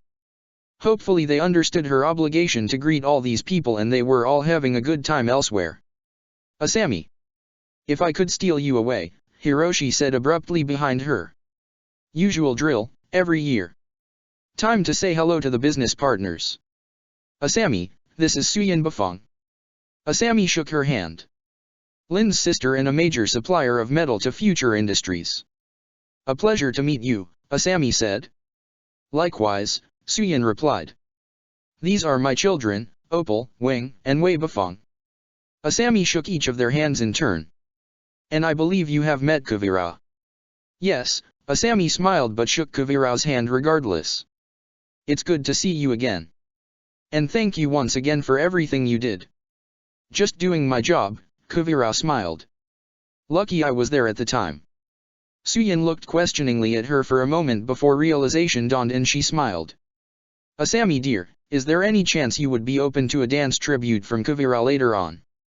Asami caught the surprised look between Kuvira and Suyin but did not comment on it. Oh, well, yes. If Kuvira wants to, of course. Of course she does, Suyin said with a wave of her hand. Don't you, Kuvira? Yes, Kuvira replied a little distantly. There are others waiting, Hiroshi said in a low voice. If you would excuse me for now, hopefully I will see you all later. Asami moved away from the contingent representing Zaofu to find herself face to face with one of the council. Tarloke. Something about his smile put her on edge, but her father was all smiles and unconcerned. Miss Sato, he said, lifting her hand to kiss it. Councilman Tarloke. It is good to see you again, she said even as she tugged her hand back and resisted the urge to wipe it against her dress. And you both, he replied. As always, I am very grateful for your past campaign contributions.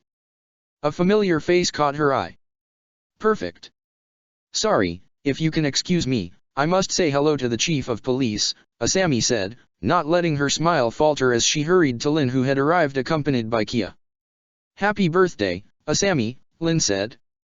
Happy birthday, Kia echoed. At times it felt like she should know them better, they had met numerous times on Air Temple Island, but all Asami's attention had been on Korra. Thank you for inviting us. Thank you, she replied. Is Bumi also coming? I think he was planning to, but I haven't seen him in a few hours. When we left the island both he and Tenzin were still there, Kia commented. Thinking about it, we were in that tea shop for a lot longer than intended, Lin mused. Just as well we could get changed. Her eyes widened. I mean, Bumi might show up. Happy birthday, she said again in a louder voice. Asami smirked and leaned closer to Lin. You don't have to worry. I won't say anything about you two. I don't know. Oh, never mind, Lin said with a roll of her eyes. Her cheeks reddened slightly. So yes. Now you know. Asami just caught Kia's hand brushing against Lin's. But, Miss Sato, don't think I haven't noticed something about you too. Lin grinned. Asami could not stop her smile. Why Ms. Bafong, I am sure I don't know what you're implying. She glanced around. Still I hope you both have a good time, Asami added as she moved on to the next guest. After an eternity of greeting guests it was time to see them all over again with herself as the center of attention. Shuffled around into a backroom briefly, she emerged into the mansion's ballroom under a spotlight to officially start the party. Not that the lack of official start had diminished a lot of the guests' desire for food and drink, but she had to go through the motions regardless. At least her speech had more variance this year. She was able to thank the continuing success of the Fire Ferrets, add some new families to her thanks, notably Tenzin and Korra's. Hiroshi gave a typically florid speech, so much like every previous one but as always different. She really did need to figure out who he paid to write this stuff and possibly get it changed in the interim. It was all positive at least, but at times it just seemed a little excessive. A little too saccharine. And constantly harking back to her mother did not seem the done thing, as much as he liked to stress how amazing she was to succeed without one. Which felt less impressive contrasted to Korra, Mako and Bolin who survived without parents or indeed riches. Still, it would be bad not to hug Hiroshi when he finished. When he called her beautiful, intelligent, talented, and was positive she would surpass all his greatness. Now, time for her present. Somewhere out in the darkened room a ripple of applause started, slowly spreading until the room was filled with the sound of clapping. As her eyes widened she caught glimpses of familiar faces in the crowd, Korra, Bolin, Mako, Kuvira, Tenzin, and his family. And so many more.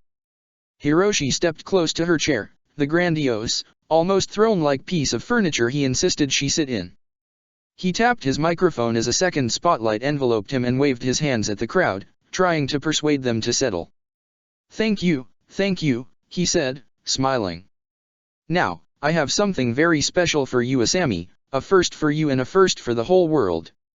A servant marched out onto the stage, her back stiff as she carried something covered by a white cloth. If you will, Asami. Hiroshi said. Asami whipped the cloth back. An Ouroboros loop of black material adorned with tiny cars was penned in by miniature fences in a collection of what looked like buildings near the center. She blinked and the nature of the present became clear. It was a scale model of a racetrack. She frowned. Future Industries was stamped on a side on one of the buildings. Her eyes widened. He had designed and built this for her? In secret? Hiroshi's smile was triumphant. Presenting to you, my dear daughter, the Future Industries Asami Sato racetrack. Where Sato mobiles from every manufacturer in the world will compete in a contest of mechanical expertise. He knelt beside her and wrapped his arms around her as the audience cheered. Happy birthday, Asami, he said. Thank you, Asami responded, staring over his shoulder at the model. It's beautiful. I love it. Hiroshi smiled as he pulled away. But that's not all. I have another gift. He paused. Well, no. I suppose, not so much a gift, as your birthright. In any case, I leave the choice of accepting it to you. Asami sat up straighter. He was doing this now? She was ready. Had been ready for so long. But to announce in public like this? All the responsibility, the changes to her life, people would know eventually anyway. She stood up and shouted to her father. Yes. Of course I will. She darted over to him and hugged him while tears streamed from her eyes. Hiroshi took her hand and stepped back so they were side by side. And with that, I am pleased to announce that my daughter will now hold the position of Vice President in Future Industries. To that end she will now be in charge of the Defense Development Branch. Hiroshi smiled. For those that don't know, our company, for it is now our, not my, company, is the top contractor to the United Forces. And this is what Asami will now be in charge of. Assuming you still want to. Asami nodded vigorously, unable to speak for a moment. She accepts. A roar of applause rushed through the hall and Asami could do nothing but stand there smiling. I believe we have some representatives here. A new spotlight picked out a table off to the left. There they are, folks. General Kia, Bumi, and General Iroh. The trio stood and bowed to Asami and then to the audience. Iroh held up his hand for silence. On behalf of the United Forces, we look forward to working with Miss Sato and the continued partnership of Future Industries and the United Forces. He plucked his glass from the table. A toast, to Asami Sato. The audience echoed the motion and raised their own glasses, each toasting her. It was incredible. Not dissimilar to other years, but so much had changed and was changing. It felt so much more staggering now. And before she could process it all, it was time for the dancing. Sato family tradition dictated she select one partner for each year of her life to date. 3 were already set, her father of course, he representing both himself and her mother to take 2 of the 19 places. He swept her around the dance floor as the audience watched. 2 songs later, and there was no way Asami was going to delay her next partner, Korra. Not completely comfortable with the dance, she was nevertheless strong and lively. Also a touch forceful and the one to lead the dance, a waltz, something Asami had prepped her for just the other day. Not that she minded in the slightest. For every lapse in grace and refinement, Korra made up with raw energy. Bolin was her next choice, a seeming natural dancer. He added his own moves to the routine, spinning her around, though ultimately he was much less forceful than Korra. Can I dance for Harui too? Bolin asked. Asami blinked at him. Sure. I suppose if my father can get away with it. I don't mind dancing with her too if she wants to. Bolin shook his head. She doesn't want to be the center of attention right now. But she asked and so, here I am. He glanced over his shoulder and gave a thumbs up to the still maddeningly familiar girl as the next dance began. For a moment Asami wondered if it would be possible to subtly hint to Korra to take someone else's position as well, but it would be hard without being very, very obvious. 5 dances down, 14 to go. Friends and familiar faces first, Heisuk, Toza, Tenzin, Pema, Jinora, Ikki, Milo, Tonrik, Senna, Katara, Takeshi and Saionji. 2 more. A cluster of attractive men kept looking expectantly whenever one song finished, always looking a little disgruntled as the next one began and Asami choose someone else. Well, all but one. Kyoya seemed very interested in Haruhi for some reason, a faint smile twisting his lips. Meanwhile the gorgeous but overreacting Tamaki looked to be weeping closely, the twins Hikaru and Kaoru either comforting or mocking him as per their tendencies. Mitsukuni looked unfazed and Takashi looked more or less bored. Same as always. No. She could not dance with them. Not today. Wait. Most of her choices outside of Tenzin and Tonrik, and technically Korra but few in the room were to know, had been unimportant people in their social circles. But did it matter? Her birthday, her choices. Too much of the evening had already been consumed by talking to the important people, and more later would be as well. She glanced around the room. Who to choose at the close here? Wait. There, black and white, her last two partners. Kuvira's white dress with the silver lining looked ever more gorgeous as she approached, the metal bender raising an eyebrow at her. Suyin seemed excited her protoge had been picked, but the girl herself remained calm. Kuvira left the others behind in terms of dancing skill. Never a foot wrong, always perfectly in sync with the music. But it was more than that.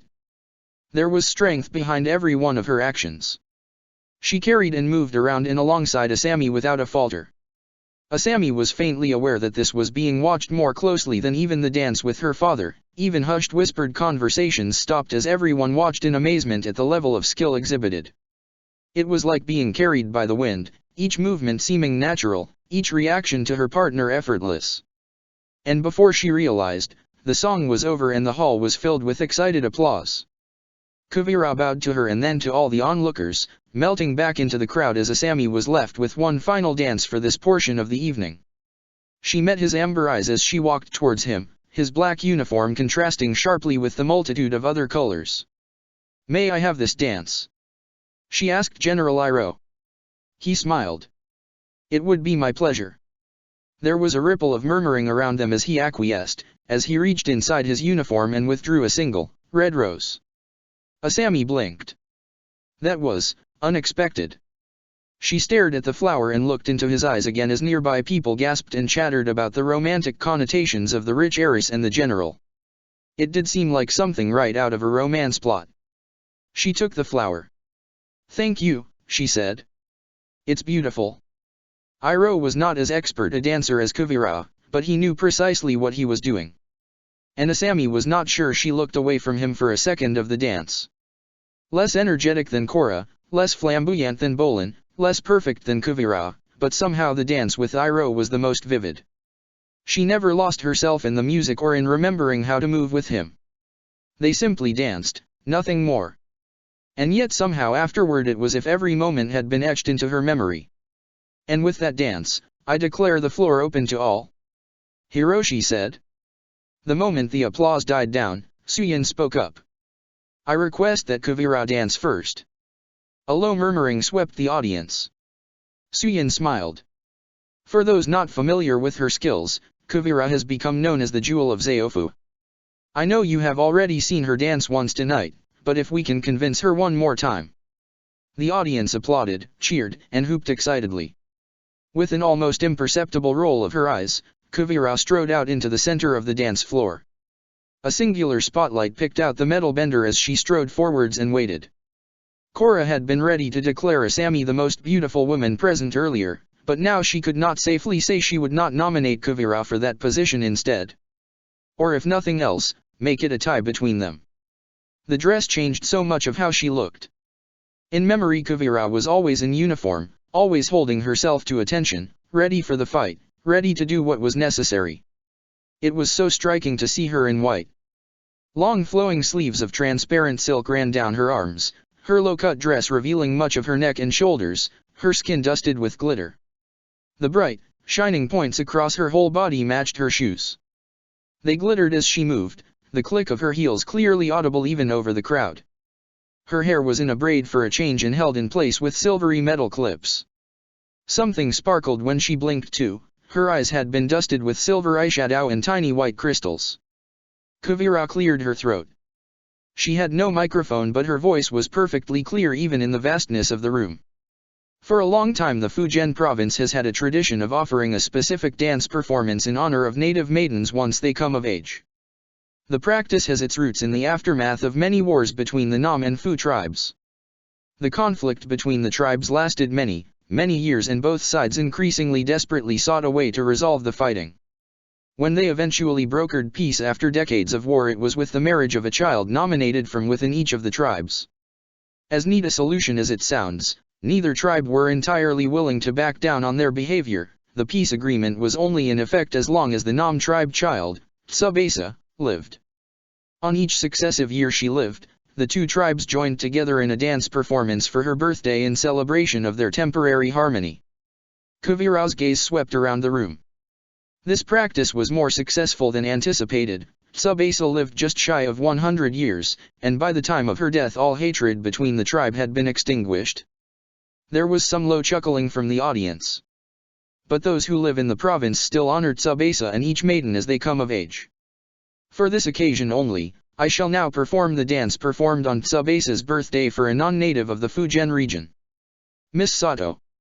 Kuvira bowed, took a deep breath, held it, and raised her right leg upwards as she lifted herself up onto the toes of left foot. With almost imperceptible trembling, Kuvira's right foot was now level with her head. The music began while she held the pose, a slow and sonorous piece. Kuvira's movements were all languid but seemed to require contortions beyond those comfortable for a human. Ouch, Bolin muttered close by. That looks like it would hurt. Harui snickered beside him, drawing Korra's attention away from Kuvira for just a moment. She frowned at the pair. Mako hushed them as Kuvira pushed herself up into the air, her leg still raised. The momentum from her left leg sent her into a spin, and she landed without a trace of awkwardness, her heel striking the floor with a heavy click. It almost looked like she fell, but there was no falter in Kuvira's movements. It was all part of the dance, she was under complete control. Kuvira let her left leg slide behind her as she let her right down from its position. Ow! Bolin winced. Wow, Korra breathed. Kuvira swung herself in an arc and sprang from the floor onto both feet again. With a flick of her wrist, her sash came undone and wafted in the air after her hand movements. She darted around the floor, sash trailing, circling and arcing patterns in the air. She was moving like no earthbender Korra had seen. The element was all about sturdiness and weight over speed, hence why it was the slowest but hardest hitting. But Kuvira was moving like she was skating on ice. She had the speed and lightness of an airbender. She was as graceful as a waterbender. There had been more than one trip to see theater shows with spectacular dancers when she lived with Asami, but this was something else. Kuvira was more impressive than any professional dancer in the theaters of Republic City. With a flick of her wrist, the sash curled around Kuvira's waist again, and the metal clips from her hair were in her hands. Metal bending too then, the clips merged into a shining metal ribbon, the motion and movement somewhat different to her sash. Despite the lack of support, her braid never came undone even as it followed all her movements across the floor. The metal ribbon flickered through the air at a frenzied pace and curled into Kuvira's palm. She clapped one hand on top of the other, and as she separated them, a sword formed in the gap. The blade edge did not last long and it soon twisted into a flower. Just like the one Kuvira have given Korra during her convalescence. Korra cheered and applauded with the crowd as the reverb from the last beat of the drum echoed in the hall. Kuvira smiled and bowed low, turning to face each section of the audience in turn, each area applauding louder as she did so. Around her people began to chant more, the word picked up and repeated back by an increasing number of people. Even Asami and Bolin joined in. Kuvira held up her hands and waited for the crowd to quieten. I will be honored to dance again. The crowd erupted into new cheers. It was short-lived as Kuvira held her hands up and shook her head. However, she said as the crowd quietened. Our traditions require me to dance with a different partner in a subsequent performance. Since I had no partner before, now I must choose someone to accompany me. Kuvira was smiling knowingly as the crowd shuffled their feet, low muttering filling the hall. Several people pushed their way closer to the front of the crowd, younger men and women, all staring at Kuvira, each trying to catch her eye. She did not look at any of them, instead Kuvira's gaze swept across the crowd and settled onto Korra. Korra blinked and looked all around her before looking back to Kuvira. She pointed at herself and Kuvira nodded. Korra, may I dance with you? She asked. I would love to, she called back. Dance, I mean. But I don't have much practice, she said, grinning weakly, aware of the odd looks all around her. The crowd's attention was on her rather than Kuvira. The metal bender strode forward, the crowd parting in front of her. She clasped Korra's hand and raised it. Just follow my lead, she said in a low voice, and with a gentle tug, Korra found herself being led back out onto the dance floor and in full view of everyone. The crowd began applauding again. Bolin was shouting something behind her. Her back felt stiff, her feet awkward and uncoordinated, but Kuvira did not let go of her hand. Once they were in the center of the cleared space, she turned to face Korra. Kuvira? Korra asked in a low voice. I know I danced with Asami before, but I'm not sure I can do what you do. Don't worry, Kuvira smiled, her voice just audible over the applauding onlookers. Just show off your fire-bending forms. People do know you as a member of the Fire Ferrets after all. Think of this like a duel. So, we begin by bowing. Kuvira bowed low, Korra mimicking the motion a second later. Just like the drills with Jinora. Despite Kuvira's advice, water-bending forms seemed more appropriate to the occasion. The music swelled and the dance began. Korra reacted to each of Kuvira's movements in turn, careful not to actually bend. At least with water-bending forms, she could not inadvertently let loose a flame volley or something like that. A Tsunji horn joined the music and the beat increased. She could cope and soon found herself getting lost in the beat. Kuvira's sash was in her hand again as it twirled through the air. She leapt up, her head thrown back, her back and body arching into a crescent. She twirled through the air, once, twice, Korra unable to take her eyes from the spectacle, her own movements mere afterthoughts, clumsy and uncoordinated. Kuvira's hands were on her waist. Hold on to me, she said grinning. Korra smiled back. And just keep looking at me, or you'll get dizzy. Korra stared into her eyes as Kuvira shifted closer. This was fun, intense, different.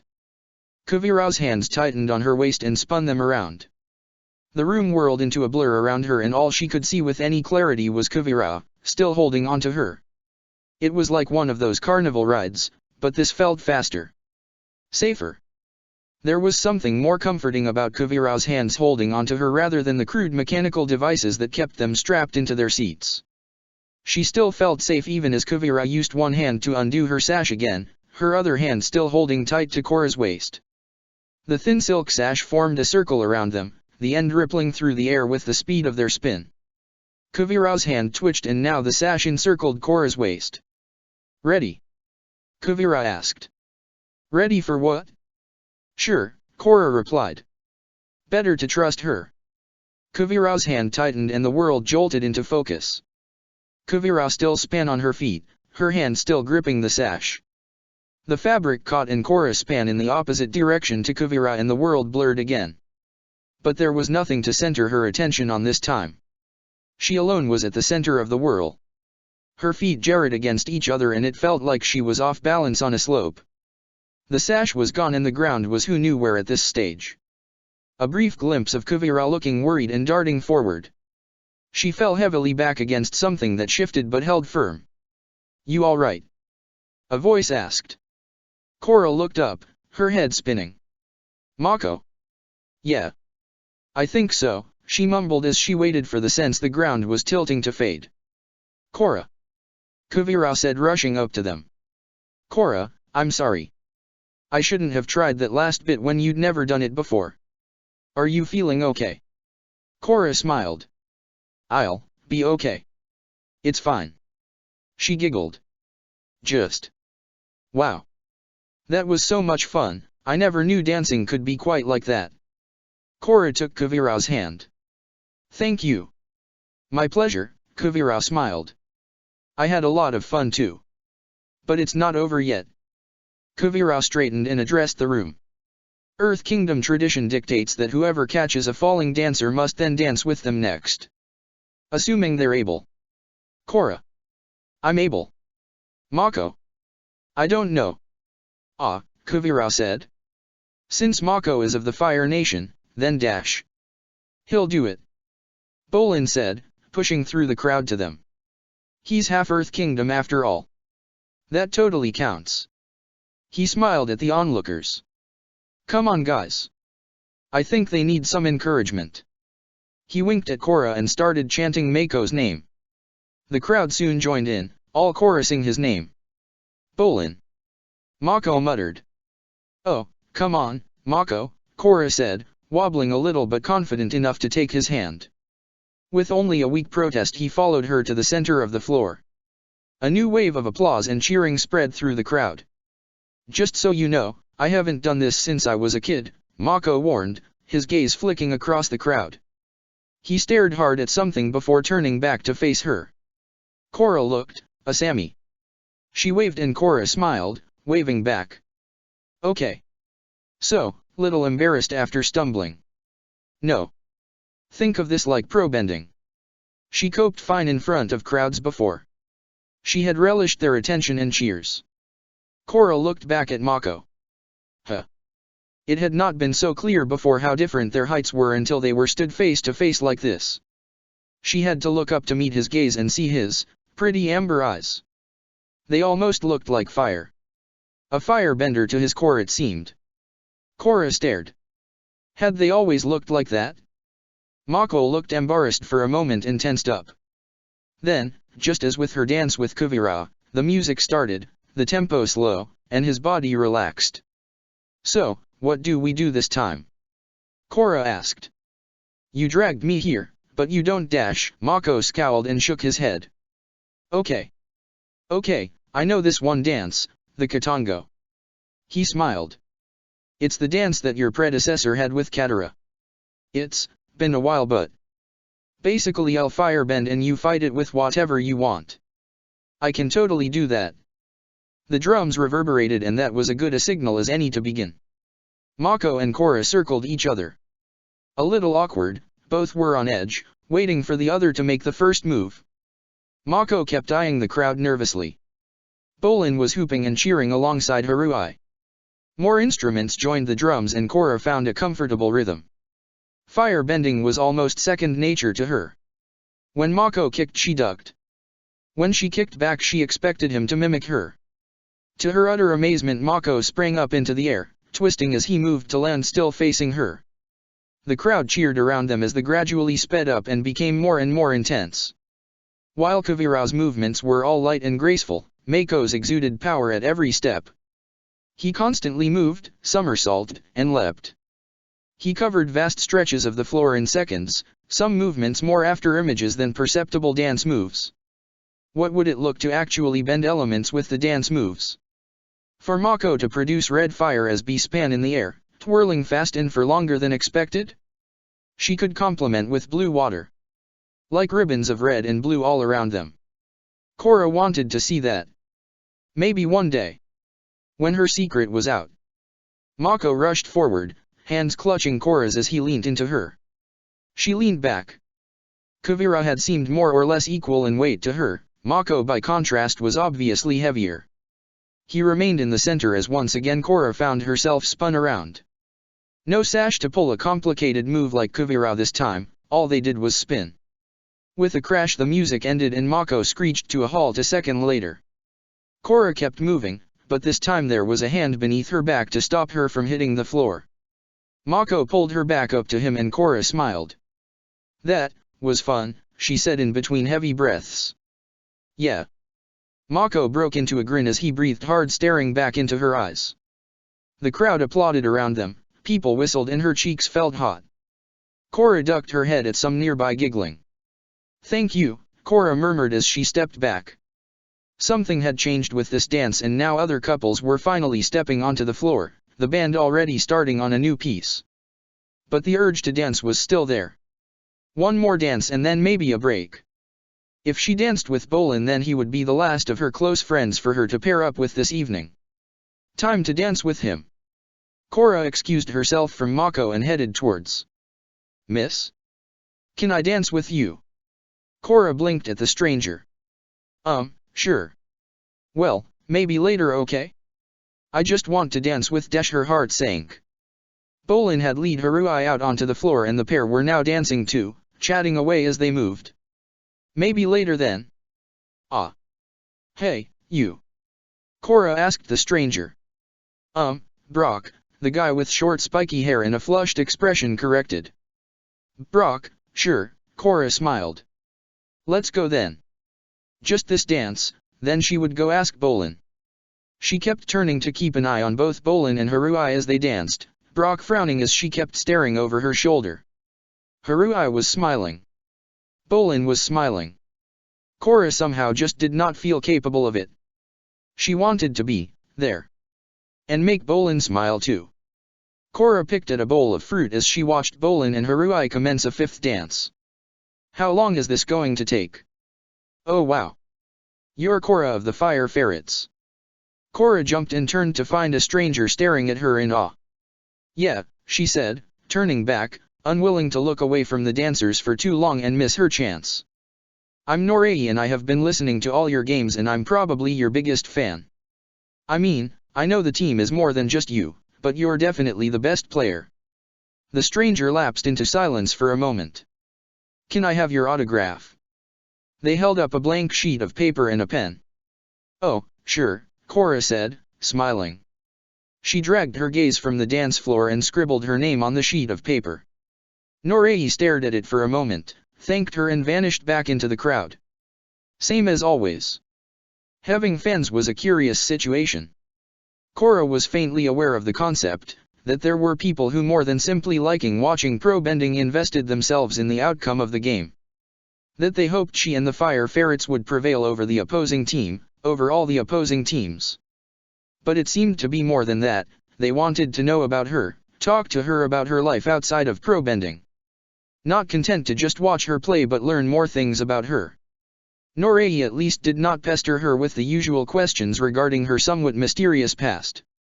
Korra had taken to always giving the same somewhat vague answer. She had come from a remote collection of tents in the far north, somewhere without even a name. She got bored with life there so she took a chance and came to Republic City. The story grew firmer and more concrete here. Asami Sato found her on a charity outing and impressed with her bending prowess decided to form a team to compete in the pro bending leagues.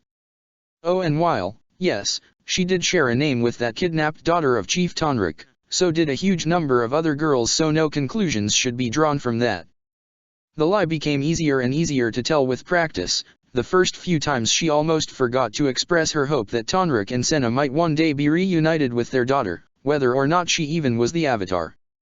Norei had either mentioned her to someone else or other people recognized her from pro bending. She fended off a few more requests for autographs, repeated the same tired lines and hoped vainly to meet someone new, someone who wasn't just interested due to her pro bending career. Okay. Bolin and Haruhi were no longer on the dance floor. Good. No, not good. They were at the sweets table now.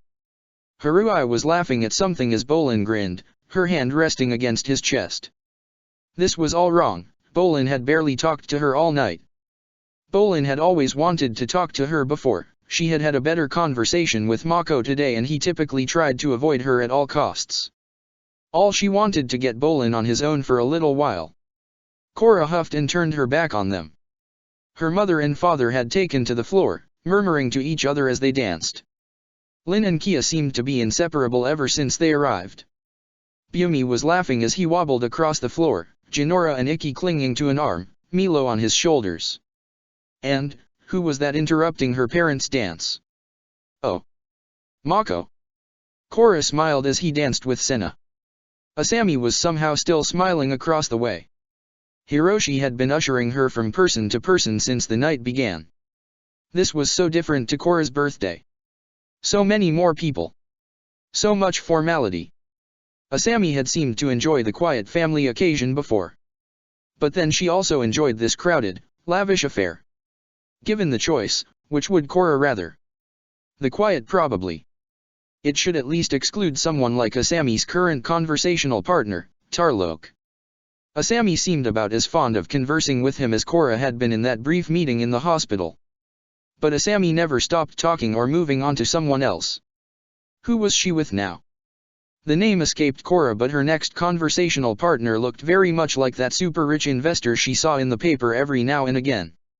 Someone a carry maybe? Asami seemed to be pretty amazing at this socializing thing. Was the avatar allowed to be that personable to people?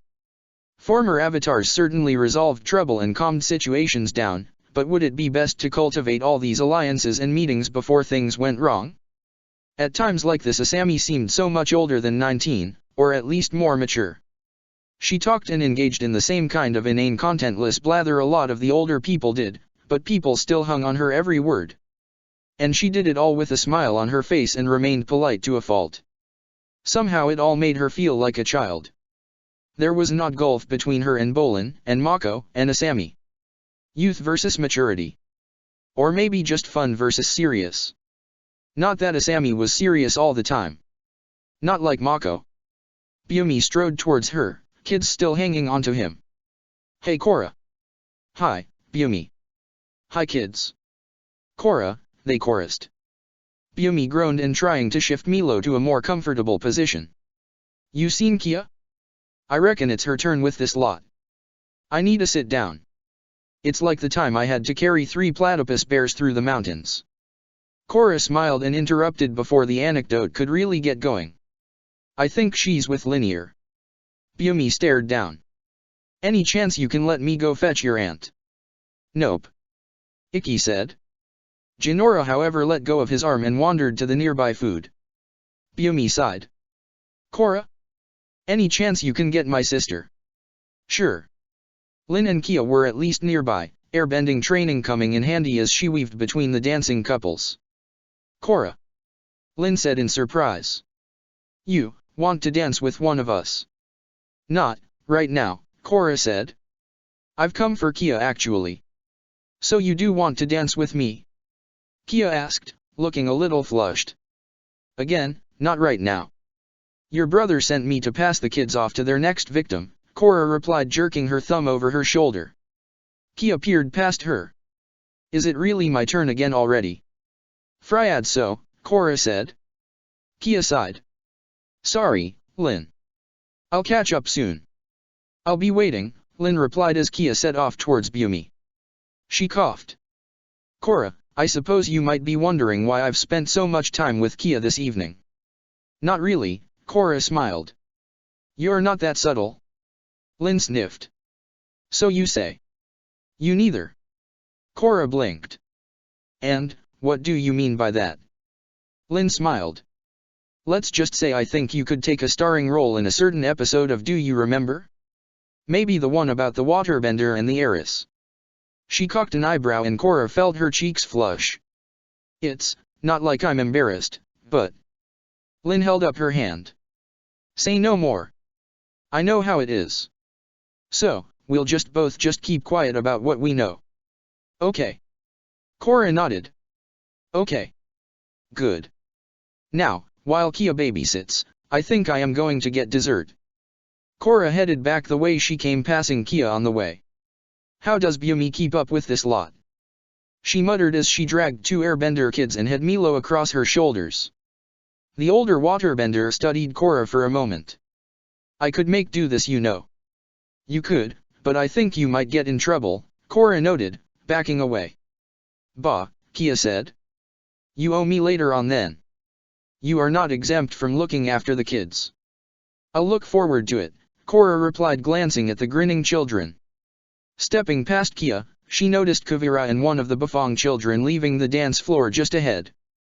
Kuvira, she called. Korra, Kuvira smiled as she looked back. She gestured to her companion.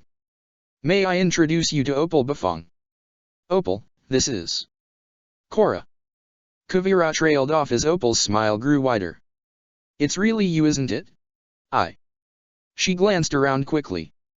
I promise I won't tell, she stage whispered. I would appreciate it. And, would I be able to dance with you? Opal asked. Oh. Sure, Korra said, glancing around.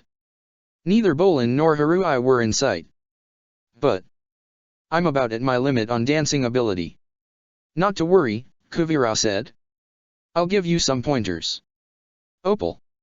They stuck to the edge of the floor, Kuvira calling out some specific actions, the directions seemingly at odds with momentum at times, but after only a few moments where she wound up stood on Opal's foot, Korra got the hang of the different dance style.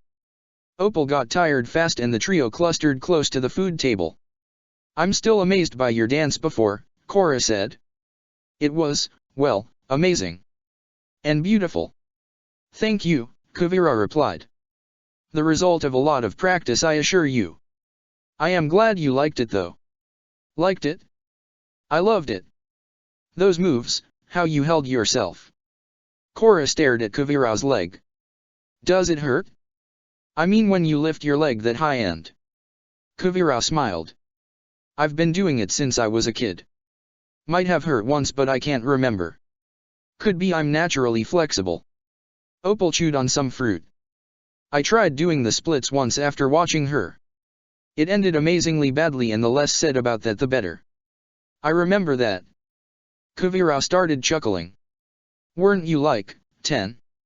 And you were doing it like this?" Kuvira widened her stance, sinking towards the floor, her legs awkwardly splayed. "Stop it. Don't embarrass me in front of the Desh." Opal mouthed the word avatar. Okay. Kuvira winked at Korra. "I'll tell you later." Korra laughed. "So, any idea if you can make it to Zaofa sometime soon?" Korra considered the question for a moment. "Not sure yet. I will tell you when I do though. When things are a bit quieter maybe. Just let me know when. We can show you the sights, right Opal?" Kuvira said. Opal nodded. "The best time to go is during the Arts and Culture Week. We have this big festival with rides and attractions. And there's music and dancing, perfect since you seem to like it so much. All the tribes of the Fujian province come together for it. And you can see Kuvira win the dance contest for a third year in a row." "Wow." Korra breathed. "Try to win, Opal, try," Kuvira insisted, trying not to look smug. Opal raised an eyebrow. "You never know." "But," she sighed, "this year I aim to get a higher score, or a perfect score at last. That's been my goal since the start," Kuvira said. "Your dance before looked pretty perfect," Korra said. "Thank you. But I did make mistakes. And I really should have been more careful when I twirled you," Kuvira replied. Korra shook her head. "Don't worry. At least Mako caught me. Still, that festival sounds great. The Southern Water Tribe has something a bit like that. I expect the Earth Kingdoms is pretty different. Ah, we have lots of dash." "Hope I'm not interrupting," Suyin interrupted, resting her hands on Kuvira's shoulders. There was a momentary tension in Kuvira before she relaxed. "Suyin," Kuvira said. "And this is Korra I presume." Suyin beamed at her and winked. So she knew too. Made sense. "Ms. Bafong," Korra bowed. "It is a pleasure to meet you. Kuvira has been telling me all about the delights of Zaofu." "Oh how wonderful!" Suyin exclaimed. "You really must come and visit. However, while it's so good to see you all having fun, but if I may, I would like to borrow Kuvira to introduce her to this just darling group I've met." "Oh, Mr. Larunzu. I'll be right there. Please excuse us." Opal, Korra, Kuvira nodded before being ushered across the floor. "You know, you look a lot like your mom," Korra commented once they were out of earshot. Opal smiled. "I get that a lot." "So do I oddly enough." Korra glanced around. No one seemed to be paying them much attention. "You'd think that might give me away a little, but..." She trailed off. They smiled and lapsed into silence for a moment. Something drew Opal's attention away. Interesting. Opal nodded ahead of her. Asami was engaged, and Korra was not sure the word had been so aptly utilized before, in conversation with a Water Tribe man kitted out in Earth Kingdom attire. A hunched woman with glasses was stood nearby, a pen rushing a mile a minute across a small notepad in her hands. The guy talking to Asami. Korra blinked. Did he just throw that breadstick over her shoulder? Yeah. That's Varric. He's head of trains, transport, and security technology in Zaofu. Basically, he's like our Mr. Sato. Just without the family. And less of an attention span. He has these really grandiose plans about building a train line between Republic City and Zaofu. He could do it too. Opal sighed. I just don't like him that much. He seems energetic, Korra commented. Wait. Varric? Does he produce fairground rides? Amongst other things. Lot of people seem to like him. Opal shook her head. I don't though. I hate how he treats his assistant, that girl with the pad. She's Zuli. All she does is follow him around and do whatever he tells her to. That's pretty bad, Korra said, frowning. Asami had moved on from Varric, who was now talking to someone else. A passerby tried to talk to Zuli, but she paid no attention as Varric began raiding the table and started blathering at another guest. Opal touched Korra's arm. Korra? Do you mind if I go for now? I want to see if I can get Zuli to dance. At least try and give her something fun to do tonight. Sure. Go right ahead. It was really nice meeting you, Korra said. And you, Opal smiled. Okay. Enough of a rest. And as much fun as it was to meet all these people, it was time to get back to the dance floor. Her heart sank a little.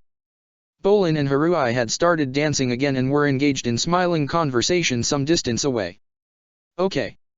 So, if not Bolin, well, she may as well help Kia, at least before she was lumbered with the kids at an inopportune moment. The waterbender heaved a sigh of relief as she passed Jinora and Ikki to Korra and pulled Milo from her back. Korra's slightly awkward dancing with Tenzin's children soon included their father and later Bumi. He briefly leapt to attention when Iroh came to join with the laughing group, but Iroh swiftly waved him to relax as he took a turn with the laughing Jinora and Ikki.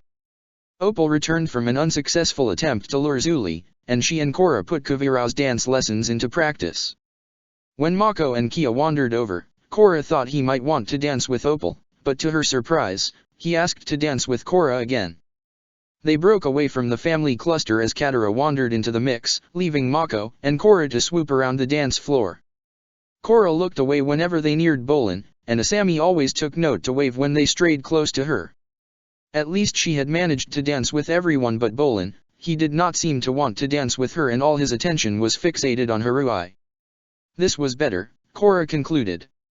She was having a good time with everyone instead of focusing all her attention on just one person like he was. What a night. What a party.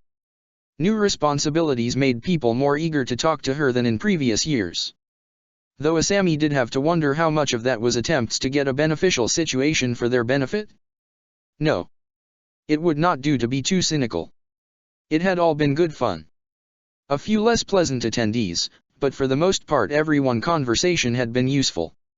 But now the party was winding down, most of the guests on their way home were in the process of gathering things together to head for home. She waved goodbye to the somewhat cryptic Yazumiyas and their less than patient daughter who had haughtily declared herself bored at the start of the evening and whose mood had seemed to only get worse. At least she had been playing with those other kids. Or doing something with the other kids while that one boy seemed to be trying to play at referee. Asami. Bolin called as he rushed up to her and interrupted her thought process.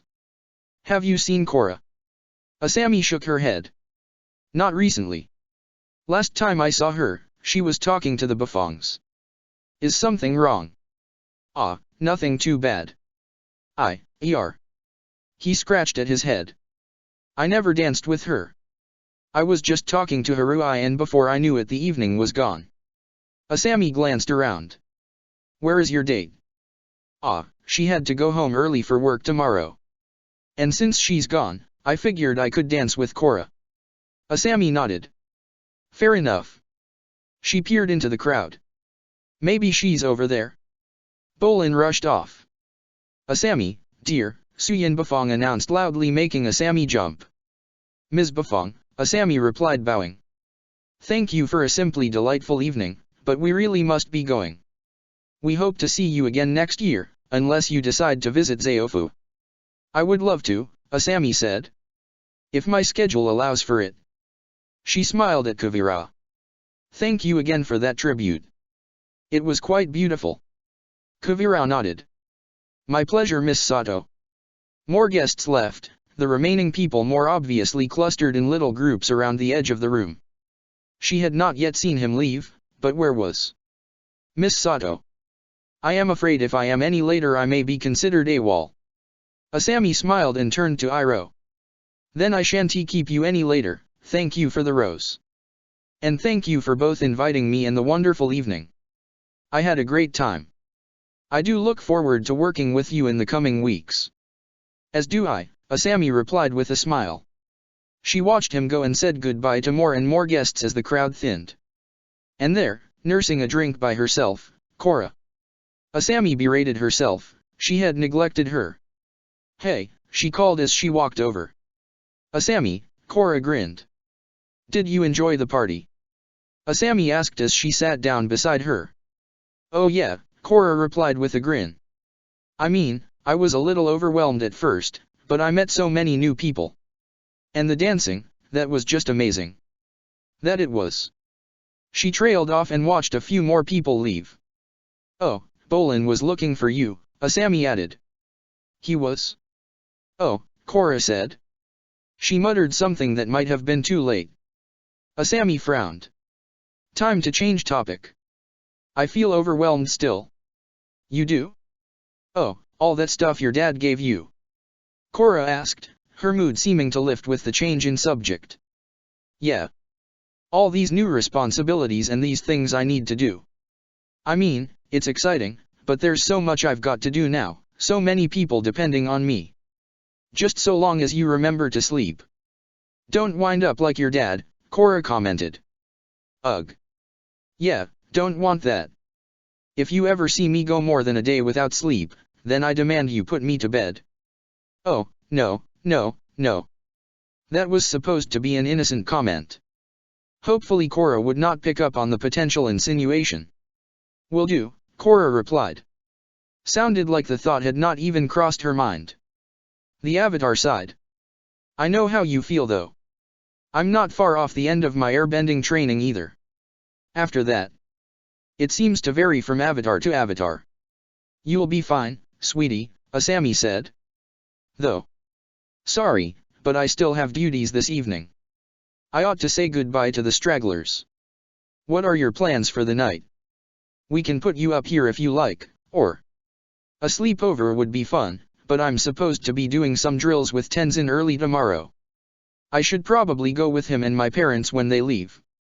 I'll be back soon though. Asami smiled. Just come find me before you do go. She kissed Korra on the cheek. Thanks for coming. I wouldn't have missed it for the world. The next morning was a chance for Asami to properly look through her array of presents. The most common gift was minor variations on expensive perfumes, each from limited runs of extremely rare flowers. A few guests brought framed art and jewelry. The Bafong family left a metal sculpture produced by Huan Bafong. It looked like nothing more than a metallic tornado, but Suyin insisted it symbolized the power of femininity. Asami stared at it again with breakfast and tried to puzzle the object out. Nope, still could not see it. Metal whirlwind it was, it looked like something a metal bender might produce if they were also an airbender. Asami blinked. So, something like Korra could produce if she was so inclined. Could she bend metal? Asami made a mental note to ask her the next time they met up. Tenzin and his family had gifted her with a prized air nomad medallion. Once it had been given to Avatar Yangshan's best friend in the whole world, Tsuruya. Tenzin had concluded it was a tradition best retained and so gifted it to Avatar Korra's best friend. This last part was delivered in hasty whispers with a wary glance around him. Possibly a bit overzealously paranoid. His children had each produced handmade birthday cards, ones that Asami carefully kept separate from the mass-produced, if still expensive, cards from everyone else. Korra's pearl would look great in a bracelet, she decided. That needed to go to a jeweler sometime soon. It was so touching that Korra would dive like that to get her something so beautiful from the undersea world. Wait. Bolin. She glanced at the clock. Still a few hours before his promised personal message. She would need to remember to tune the radio in with plenty of time to spare. And just where had Mako picked up such a close match to the stolen bag? Curious. Presumably it was not the same bag and she would hope not stolen. Someone knocked on the door, derailing her train of thought. "Come in," she called. Takeshi entered the room with a hawk perched on his arm. "This hawk just arrived for you, ma'am," he said. "From General Iroh," he said with emphasis. He held a small bag in his other hand. Inside was a beautiful, embroidered cloth wrapped around a small box. Just what the prince sent her. Inside was an astonishingly beautiful silver necklace with an unfamiliar stone at the center. A note was tucked into the edge of the padded box. "Asami, when I was younger I often accompanied my grandfather when he visited the dragon colonies. On one visit I found this stone inside a caldera they nested in. I had forgotten I ever picked it up until you reminded me of it last night. And so I feel you deserve to wear such a magnificent jewel. Once again, happy birthday." Asami lifted the necklace out and stared at it. Not great for a day at the office, too expensive, too delicate, too likely to attract attention. But the next time she attended a formal event, she would ensure she wore this. Smiling, she carefully replaced the necklace and hid the box in amongst her other jewelry. Now, to work. The United Forces base was unfamiliar territory. Despite never having visited before, everyone seemed to recognize her. No one on the base seemed ignorant of the fact that she was now their liaison with future industries. Officials made sure to at least shake her hand and greet her.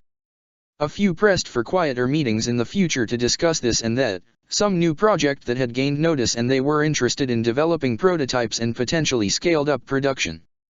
Asami agreed to them all, arranging the dates stretching over the course of the next 2 months. Today, however, her father had arranged numerous interviews, media people snapping photographs as she was led around the compound. Every other second felt like a photo opportunity.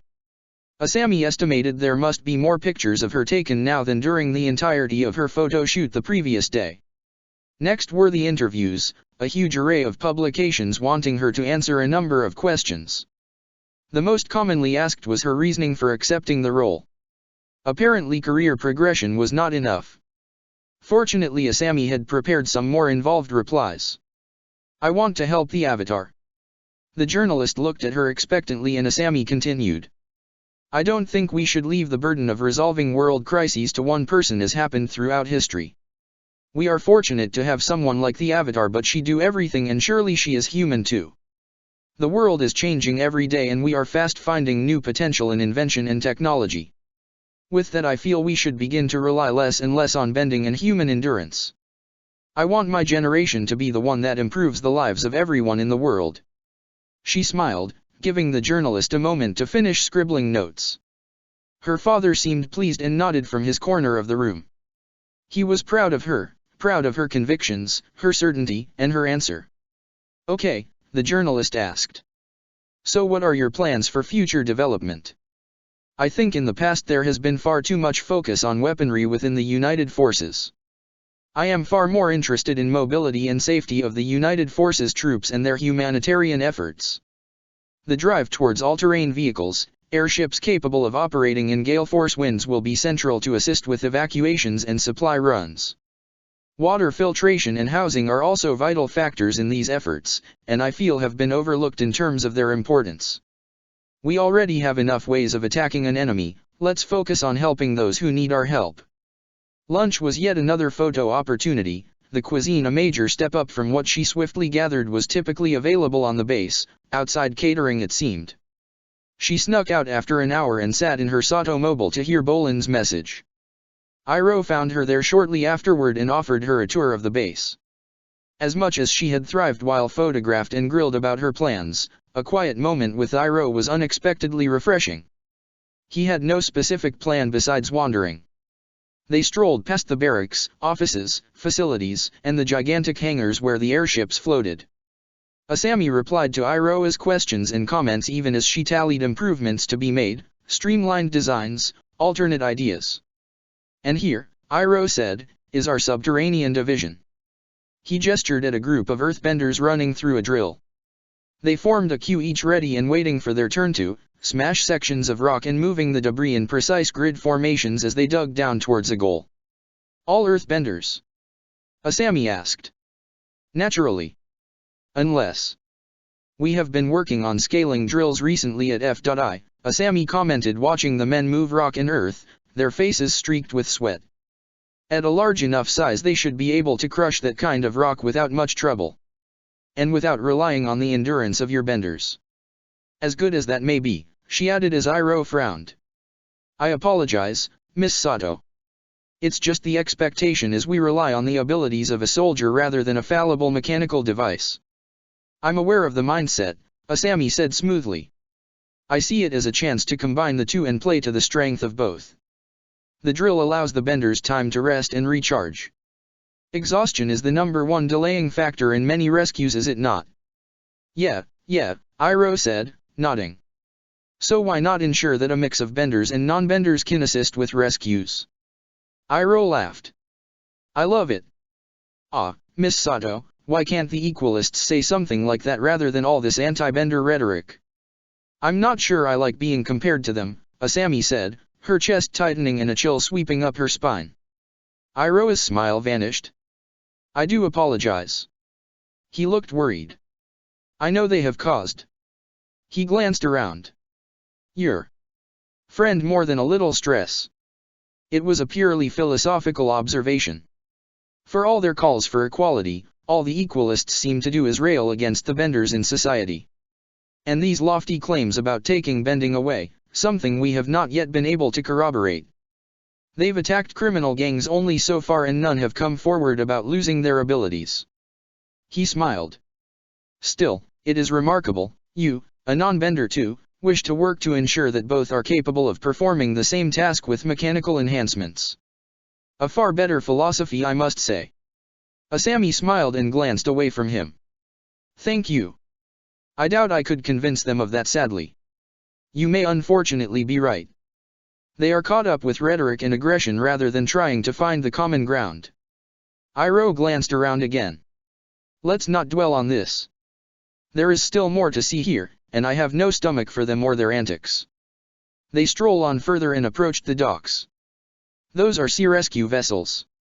Asami asked, pointing to a rank of ships, their decks piled high with timber. Yes. You have another idea for improvement? Iroh cocked an eyebrow. Hundreds, I think. But for these, rubber. Rubber? Iroh asked, confused. Yes. Made thin, it can form airtight spaces that can be filled with air. At the moment we'd need an airbender to inflate them quick enough, good luck given their scarcity, but we might be able to engineer pumps instead. Asami folded her arms. Iroh looked at her for a second. So? You propose that rather than using wood to keep the craft from sinking, we use inflatable rubber. Is that capable of supporting an entire vessel? Asami nodded. It certainly is. And you would require less flotation devices than the amount of lumber you currently carry. Lighter, more compact, durable. You'll be able to move faster and have a better shot at keeping something like your battleships afloat. Iroh chuckled. Very appealing. I do rather hope to avoid any of my fleet being at risk from sinking, however. Never hurts to be prepared. Indeed not. Evening had arrived at speed, and the sky was dark by the time Iroh walked her back to her Sato mobile. How was your first visit to the base, Miss Sato? He asked. It was very informative and I enjoyed it immensely. She leaned against the door. I have a better appreciation of how I will direct our development programs in the future. Thank you for the tour. General Iroh. Her head buzzed with ideas and invention. Iroh, if you please. Iroh inclined his head and smiled. My pleasure, Miss Sato. She stared at him for a moment. Asami, if you also please, she said, staring into his amber eyes. Just like Mako's, they were the color of flame. Asami then. When it is convenient, I would wish to talk more about your ideas. He blinked. We can now if you are able? My work hours ended some time ago, and I know a great coffee shop nearby. He smiled. A coffee would be greatly appreciated, it's been a long day. She smiled. Iroh listened to her every word as she talked on the way to the tiny coffee shop. It was down a side street not far from the base, a little run down, but clean, and the smell of coffee was not as overpowering as other places in the city. Coffee in hand, she soon found herself expounding on more and more grandiose plans. Non-lethal restraint methods, flying craft smaller and more maneuverable than airships, the shock glove prototype. 3 coffees in and they were discussing United Forces benefits and pay, the conversation more natural and less of a rambling lecture of the insides of her head. She seized on charity work when he mentioned it, and suddenly all these half-forgotten plans about helping slum children tumbled out of her mouth. And Iroh was with her every step of the way, advising on what the United Forces could and could not conceivably do, at least not without major changes from further up the chain of command. At some point it became more personal, what he could and could not do, depending on his role and schedule. It soon became clear they needed further meetings to discuss ideas and projects. It made sense to arrange them now, ensure they could fit both their schedules around each other to ensure they could accomplish everything. Asami glanced at her watch, surprised by the late hour. "I should really get home to eat," she said. "Unless this place offers food too? This is fun." "I mean," she said, swallowing, "I kind of like it here." "It does do food," Iroh said, smiling. "The cook does a mean bowl of noodles." "Then, would you like to join me for dinner?" Asami asked. "I would be delighted." Iroh tried to pay afterward, but Asami insisted she handle it. She was the one who had talked for so long after all and suggested dinner. He gave in after a protracted attempt at chivalry, and with more coffee the conversation turned to each other. "Why are you in the United Forces?" Asami asked. "Do I need a reason?" Iroh asked as he sipped his coffee. "Not really," Asami said. "It's just, you're the prince of the Fire Nation. Shouldn't you be in some lavish job until your mother steps down or something?" Iroh smiled. "I think that was the expectation. But no one counted on me meeting Bumi." "Bumi?" Asami blinked. "As in Tenzin's brother?" "The same. He inspired me.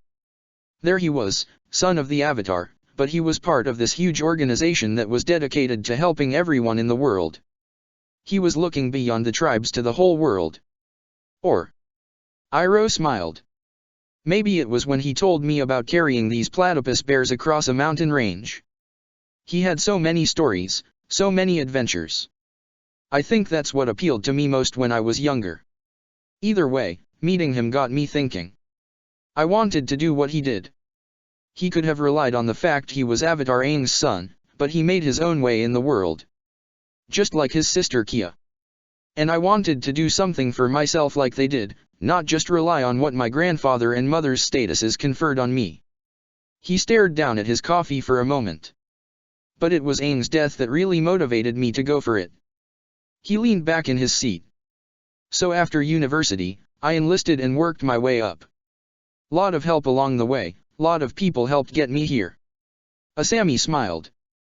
"I want something similar. I mean, I could just relax and enjoy everything my father achieved and gave me, but I want to give something back. I want to help the rest of the world too, not just those in Republic City. It's been, wow, too long since I last left." "That was." She bit her lip. When she met Korra she completed silently. "I would like to travel. And I'd love adventures. Not sure I'm suited to the kind Bumi had." Iroh chuckled. "The United Forces has bases all over the world. The Fire Nation is particularly beautiful this time of year. I have some leave coming up if you would like a personal tour." Asami smiled. "I'll certainly consider it. But, there's so much I need to get sorted first." She sighed and stood. "Time I got home. I don't want to be late on my second day. If you like, I can give you a lift. I mean, if you don't feel safe driving alone." Asami smirked. "I'll be fine. Don't act like my father, I'm perfectly capable of taking care of myself." "Do you want a lift though? It's a fair trek back to your base." Iroh smiled. But one of my perks is I'm not consigned to the barracks. My apartment is just around the corner." "I think you'll be able to get home unharmed then," Asami said. "I'll bid you good night though." She paused, one hand on the door. "And thank you for the necklace. It really is quite stunning." "My pleasure." "Asami." "Korra." Asami exclaimed as she opened the door. She kissed her on the cheek as had become their standard greeting. Any other kind of kissing was restricted to behind a locked door. Korra wondered vaguely if there would be any of that this evening. It was always nice, but it seemed somehow unimportant when she had such pressing news hanging over her. She needed to tell Asami. But it seemed a shame to stop her smiling like that. Asami, she said with a smile she did not feel and kissed her back. Dinner was already laid out when they reached the dining room, and by long-standing tradition, the staff left them alone. It feels like it's been ages since I last saw you, Asami said as she tucked into the meal. It has been a while. I think you've been busy, Korra noted. Asami nodded. I have. I'm sorry. Korra shook her head. It's fine. I've been doing so many airbending drills lately too.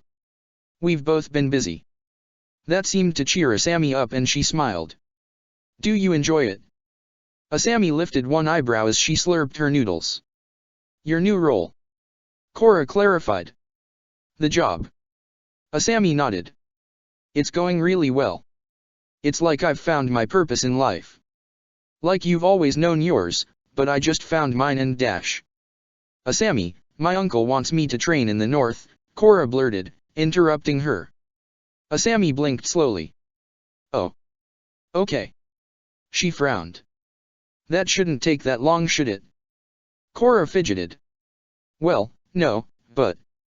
She shrugged helplessly. I hate spiritual training so much, but it's not really optional for the Avatar. I know. It's fine, you know. If you have to do it, you have to do it. Yeah. Korra glanced away. But then Tenzin wants me to visit all the air temples. Asami put her chopsticks down. That's definitely a longer trip. From what I remember they're always in the corners of maps, that really will be a lot of traveling. She brightened. Do you need an airship? I can loan you one no problem now if it help. Korra sighed. Thanks. But I think Tenzin would want us to take Oji. Asami was staring at her. Korra? Are you okay? No choice now. Not completely, she said.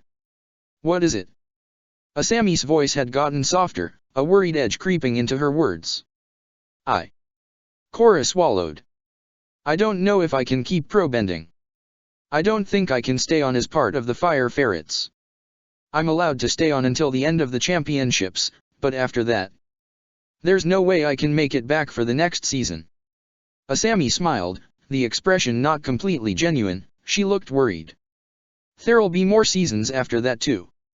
I know. But what if I never have the time to play? Or have to keep quitting?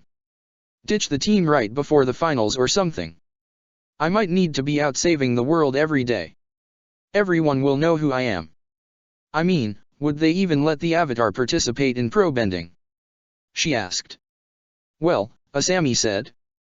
If she only used one element, I suppose no one could object. Yeah. I suppose so. But, like you said, this is my destiny, this is my purpose. I'm the Avatar, but even then I can't do everything. I have to what's needed. Korra fell silent. You'll always be welcome here, Korra, Asami replied, voice just above a whisper. Thanks. Korra shook her head. Sorry. I'm just going to miss Republic City. And all the things I've done here. And the people. I'll miss Bolin and Heisuk and Mako. And Tenzin, Pema, Jinora, Ikki, Milo, Rohan. And Iroh and Zuko and Kia and Bumi. And you. I'll miss you, Asami. You, me. It's been nothing like anything else. I'll miss our times together. Asami sighed and reached out a hand to her. Korra took it, hands squeezing tight. We'll go out again. Soon as you get back into town. We'll go out again just like old times. I'd like that, Korra murmured. A stray thought. She had to ask. Hey, Asami. Korra. Do you want to come with me? Asami blinked. Go with you? Yeah. To the north. To all the temples. I mean, I know it might be a bit boring, but we could have fun in between the meditation stuff. And I'd much rather talk to you than Tenzin and. She smiled. What do you say? Asami bit her lip. Korra. I mean, I'm honored you'd ask me. Korra's heart sank and her hand loosened. But I can't. At least not yet. I've just taken this job, and there's all these projects I need to get started on, and it'll make the world so much better and. She trailed off. I could catch up, maybe. She smiled. If you let me know where you are, when things calm down and get back to normal, I can come visit. I could take a holiday. With an airship I could get to you in no time. Okay. Korra's voice cracked and she winced. Okay, she repeated, her voice firmer. Sounds like the best compromise. I really am sorry, Korra, Asami said plaintively. The fingers of her other hand stroked across an exotic necklace. A birthday present? Korra did not remember seeing it amongst the multitude of gifts from the party. If you'd asked before my father dash. Korra shook her head. It's fine. It wasn't fair of me to ask. Oh, it was. I really don't mind. I can't be on Team Avatar. Not yet anyway, she smiled. I'll get there, I want to be a member. And I want to help you in any way I can. Thanks, Korra said. Conversation was awkward after that. It seemed somehow difficult to keep their dialogue going and there were long silences between across the dinner table. They retired to the lounge, the door locked as always but the kiss they felt off somehow. But it was not just her, something about it seemed to make Asami uncomfortable too and they wound up checking the other was okay, over and over again. And they tried kissing again and again, always something awkward in their movements. Neither of them seemed to be able to get comfortable on the sofa. Time passed at a glacial pace but was gone before Korra knew it in the same moment and it was time to leave. Her good night on the mansion steps was less intense than it had ever been. Sorry for, before, Asami said. Not sure I'm feeling 100%, she added, her hand clutched over her stomach. Korra mimicked the action. Yeah. Me too. I'll see you soon. Good night, Asami. Good night, Korra. Check the description for the links to the author.